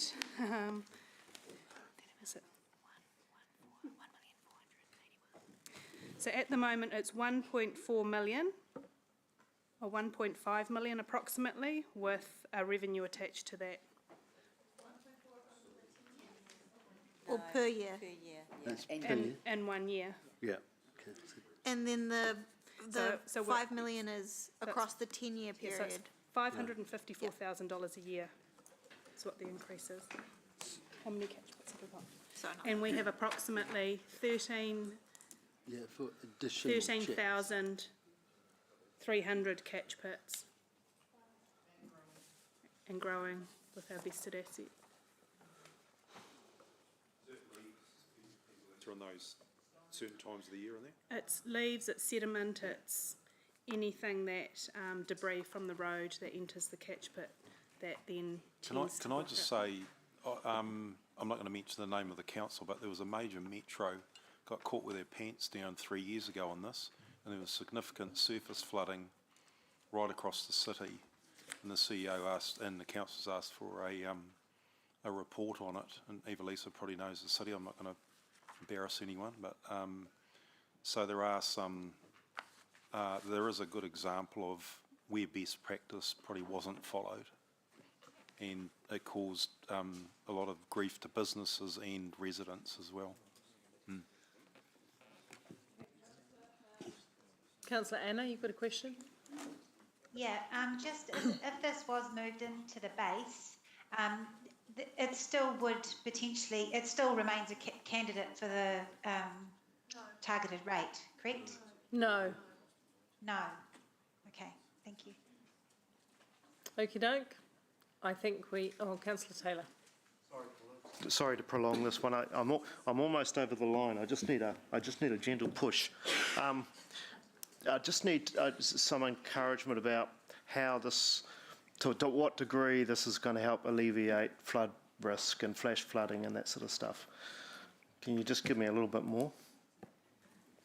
So currently, 30% of our catch pits, when we go to inspect them, are full of debris. So the water isn't draining away. How much, sorry? 30% of our catch pits. So if you're looking at 13,000, someone needs to do the maths for me. 4,000.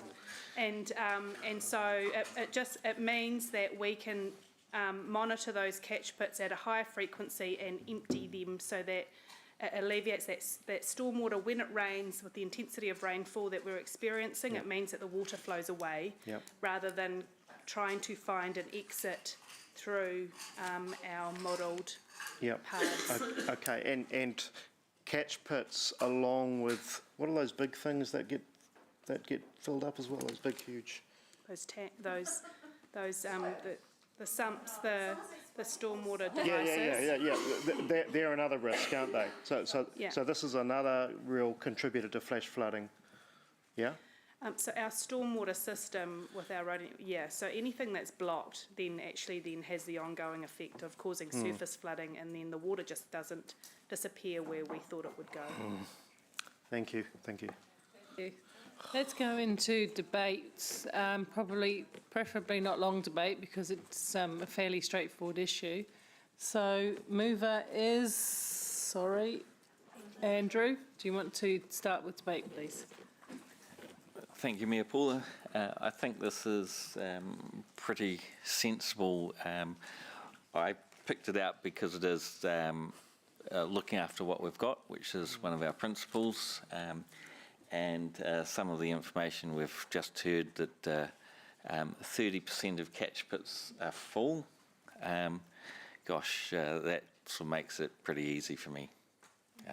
I have to support more vote for this. That's it. Thank you. Councillor Wilson. Yeah, I intend to support it. I'm very mindful of a couple of national examples of where councils have got this wrong.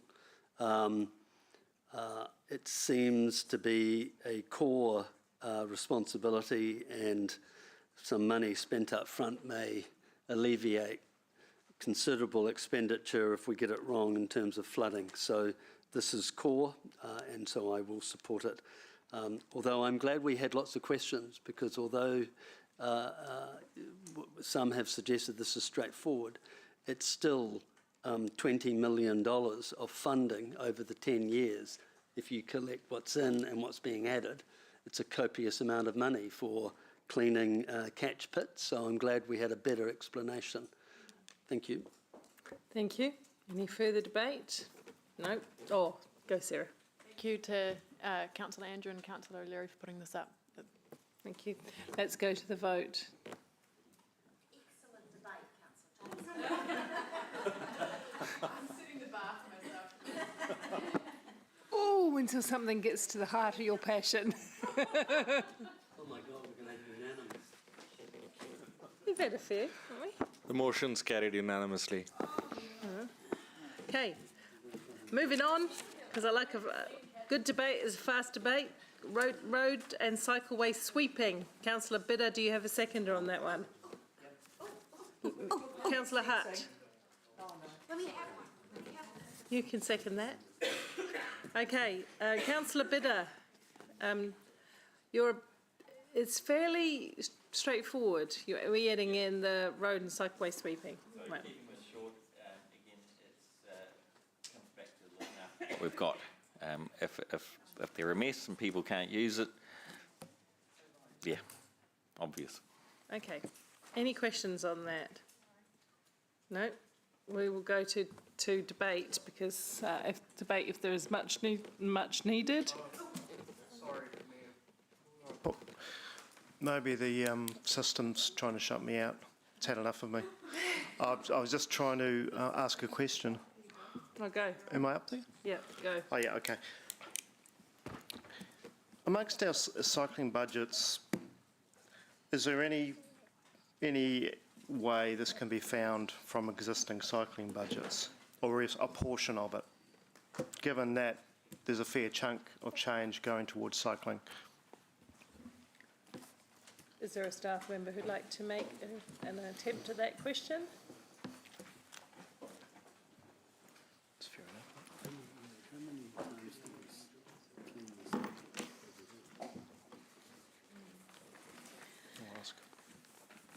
enough. So I think I've interpreted your question correctly in terms of the cycleways and the capital program that we fund. Do we have OPEX? This is the additional OPEX that is what we refer to maintenance, can't be capitalised, so it is actually an OPEX cost to go and sweep and maintain the roads. And is there a base, but what's the base budget? It may be somewhere, but I haven't seen that.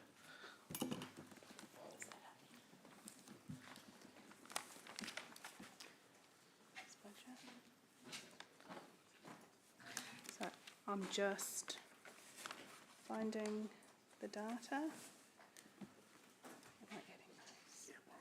Okay, so it's approximately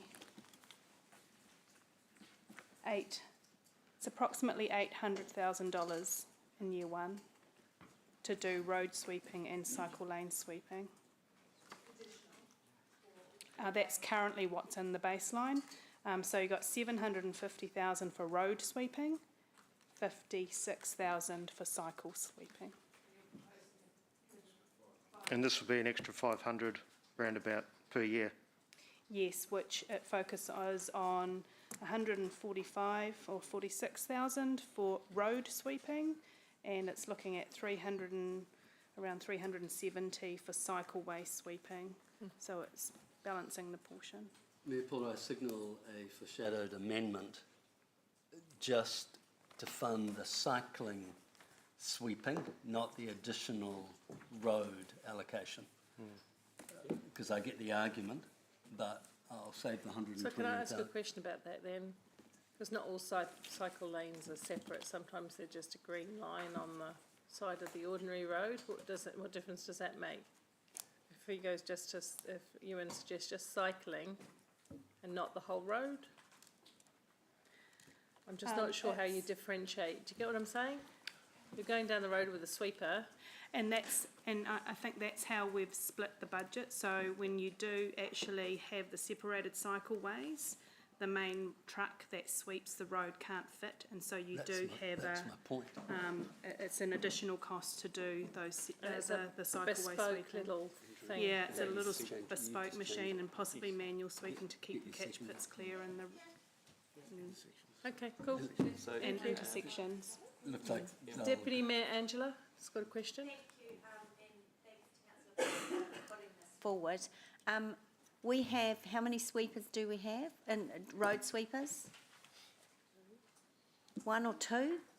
For cycle, No, for road. For road. Those big machines? It's two, We have two, and they go round. the city. How, is there like, is it different for different areas, I guess? Yes, Yeah. so it's actually Yeah. so it's different and specified Yeah. for high leaf fall areas. And is this catching up, or is this responding to demand and complaints? Because this is one of the number one things of complaints, right, from residents all over the city. Yes. So is it responding to complaints and extra levels of service? So it's providing a higher, so in terms of, because of the complaints are Yeah. coming in around Yeah. the debris on the road, then this will actually support So it means dealing that- with those. And so it means the two trucks? Two trucks, and then you've got your little manuals, we've got a little cycle. Okay, and they'll be able sweeper to and pick this, we don't need a new truck, another truck? No. Okay, thanks. And withdraw my foreshadow because I think we've got agreement. Clarify though that, just to make sure that I'm clear, the extra spend on roading is just for roads and isn't for, like, what Mayor Paula alluded to when there's just a painted cycle lane on a road? Does that make sense? Yeah, what I heard was if it's a painted one, it gets cleaned normally. Okay. If it's not a painted one, You it got- you have doesn't this- because the yeah, machine okay. doesn't fit. Yeah. And so what I was asking Yeah. is that we do more of the cycling lane that can't be cleaned. Amazing, incredible.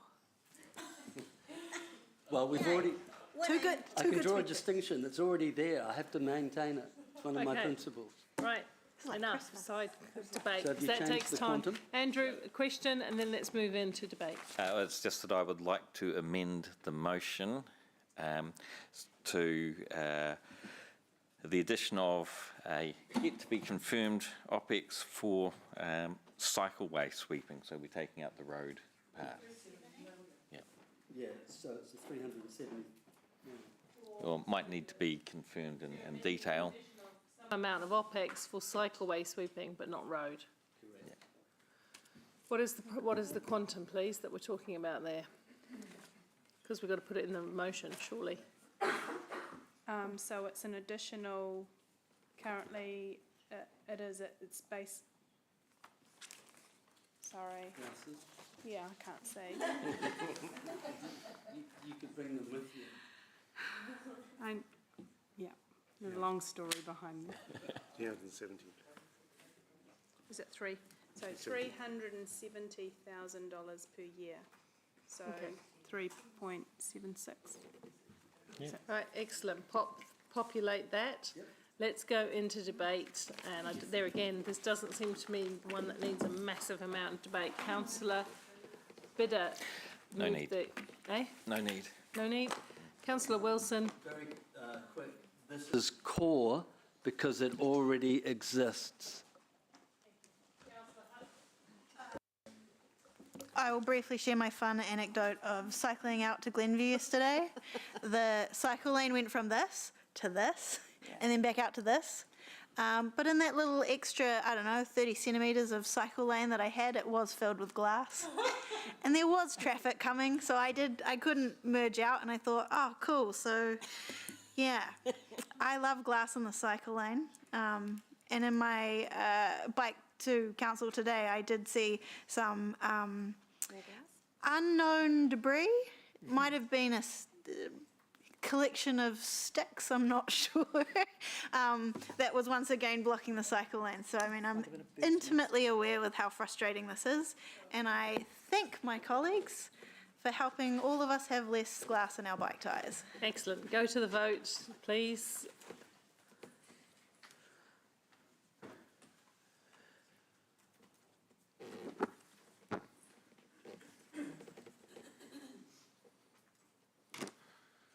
The motion's carried unanimously. Okay, thank you. Next one is the pre-seal repairs program citywide, which is also councillor. It's removed. Oh, that's good, because as I say, we're starting to add and add and add. School travel planning, councillor Tom. What? Can we, the rest of them, we're not quite ready. This is the point that I would really appreciate if we could jump across to one of the other reports where we are. Okay, so we're going to go to the financial, what are we going to? The financial assumptions? The pre-seal's gone. Yeah, pre-seal. Well, we've now finished everything that we can in priority one, except for the affordable housing and the school travel planning, which are not ready with the information from staff that we require, and elected members, so we're leaving those for now. And Amy thinks it would be the most useful if we spend some remaining time on the long-term plan at significant assumptions on page 187. Please.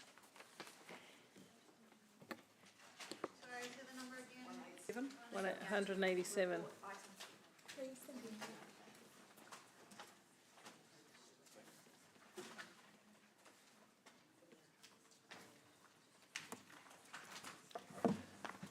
So it's the significant forecasting assumptions are outlined in attachment 1 to the plan, and it's asking that those be received and approved, which I presume, because I picked up the staff recommendations, Andrew and I have moved and seconded it.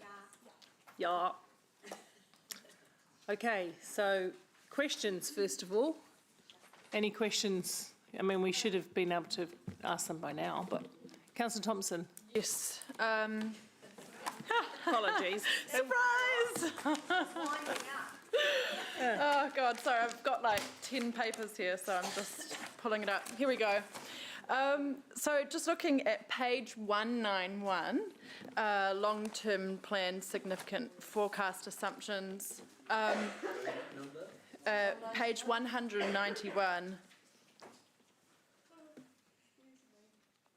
Now, my question, I guess we have approved previously the Nydia High, but given recent data that's come in around growth, I want to question this again, because we've just had 6,000 people, more than 6,000 people come to Hamilton the last year. These all assume, other than one of them, all assume less than 3,000 people when you look at the table in terms of growth assumptions each year. So they're all around 2,900 something a year in terms of population growth. Can I don't know who I'm asking this question to, but could I get some comments on whether there's potentially a need to either review this or have a second scenario that we model against that takes into account a potentially higher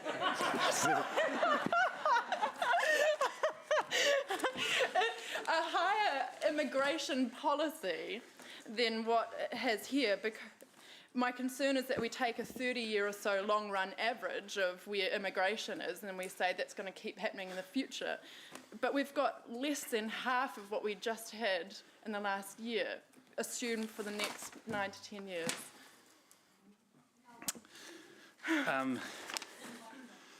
Yeah, I think that's accurate, Councillor Sarah. I think that the reason's obvious is just that if you do look over the long run, you have to ignore the significant variations. So while we did have historically high migration, excuse me, I just ran from my desk. So you're not as fit as I should be. Wasn't that far. Yes, I mean, but going back 4 or 5 years, we had, quite low migration, and we had COVID, which disrupted things. So as far as we can tell, I think the best assumption, long-range assumption, is an average assumption. Because if we said, well, based on last year's migration, we'll project higher for 30 years, that's probably hard to justify. Yeah. But migration even before, is this lower than population increases, putting COVID aside, in more recent years as well? Sorry. So how does this compare if we kind of take COVID out, which was, a pretty big anomaly?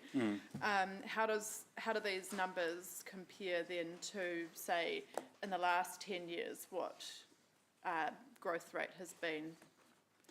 I actually don't have it in front of me right at the minute, but so you're saying, how does the last year or two's high migration compared to the last 10 years? How does what we've projected for the next 10 years compare to the last 10 years if you take COVID out of the situation? Just making sure that Sorry, he's now got the information in front of him. Yes, I think it's consistent with the historical trends from when I looked at it. I mean, the way that, we don't do migration projections. We take NIDIA's, who are demographers, their forecasts. And what they do is, really what this is acknowledgement that you don't know. And when you don't know, you take a reasonably conservative long-run outlook. And they'll acknowledge, if you talk to NIDIA or you read their assumptions, that the least certainty they have is around migration. And the major issue is that it's politically driven. So, you can just have, governments from different perspectives who have quite different view or policies on migration. And so predicting politics is obviously not something you can do scientifically. So I think the better way, my perspective is you base your strategic decision-making on those long-run averages, but then you need to take account of short-term variation. So when we get very high migration, like we just did in the last year, if it happens again next year, then you might want to start, making some interventions as a council. But if you're doing your 30, 40-year view, I think you really don't have much choice but to sort of accept an average type approach. I guess my concern is that in more recent, in the last, say, decade and a half, the country has been relying more on international migration than maybe in the past. So I'm just,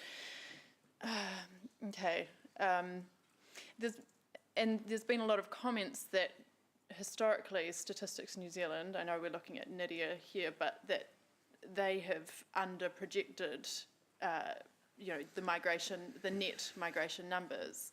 And so, is it worth us at least having so we don't necessarily need to change the assumptions, but could we have a scenario where we just at least understand what it might look like if we have central government with policies that encourage,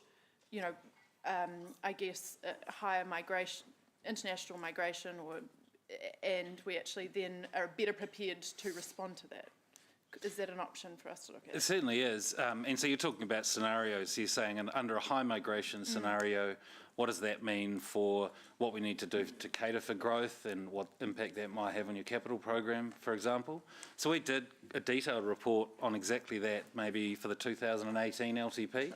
So I think we could re-look at that and bring something back to council if that's what you wanted. I'd also say that Statistics New Zealand, there's debate about the reliability of their population projections, but their migration is very reliable simply because, at the national level, simply because border counts are very accurate. They need to be for regulatory reasons. So you can rely on the international migration numbers in and out of New Zealand, and then some of the trickiness or the statistics comes around working out how much of that landed in Hamilton, for argument's sake. But the broad migration numbers from internationally are reliable. But it's not the current numbers, but the forecast, sorry. Oh, yeah, that's right, yes. Well, yes. we Okay, don't want to go too much down a rabbit hole of this because we've had the chance to really digest this prior. If there's an action that you particularly want in this LTP, otherwise we need to move on. Yes, so, I mean, if I need to do a motion, I can, but it's to request, it doesn't have to be massively detailed, but some kind of alternative scenario where we have more information on what it would look like with a higher growth scenario again. Sure. Now, you're not expecting that to be produced for the LTP, or you are? I hear Dave McPherson in some of these questions. What's that? We hear Dave in some of these questions. The ghost of Dave Mack. Yeah. Preferably in time for next year's LTP meeting. Like I said, it's not a book. Just Perspective, we're comfortable with the projections that are included in the assumptions. I think we can produce a sensitivity report and bring that to the May meeting, which is when council would next consider the LTP in terms of post-public feedback. And that information, as Greg has described, we've done that in the past. Okay. And of course, with any assumptions, you can also review those when you get to an annual plan each year. So they are a long-run trajectory. Yep. Excellent. Thank you. So where does that bring us back to in terms of financial, the recommendation that we're doing right now? I'm just trying to find it again now. Thanks, Greg. 1187.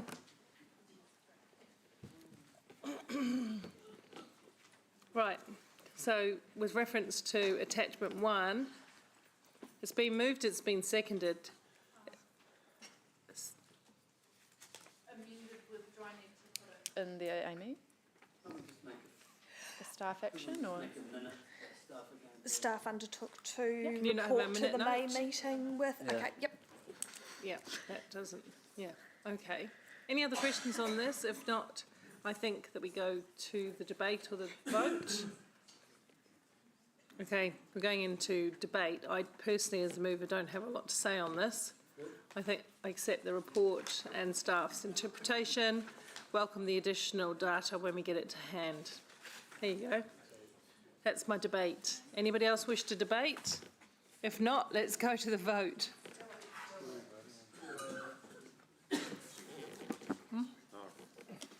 Anything else we can do? Amy. Okay, where's that? What page? The motion's carried unanimously. Councillors, we will now go to number 8 on page, which is the development contributions. I'm trying to get as much done today as possible. And what page are you looking at, Amy? 209. Page- Item 8, Development Contribution Policy Review. Oops. Okay, 209.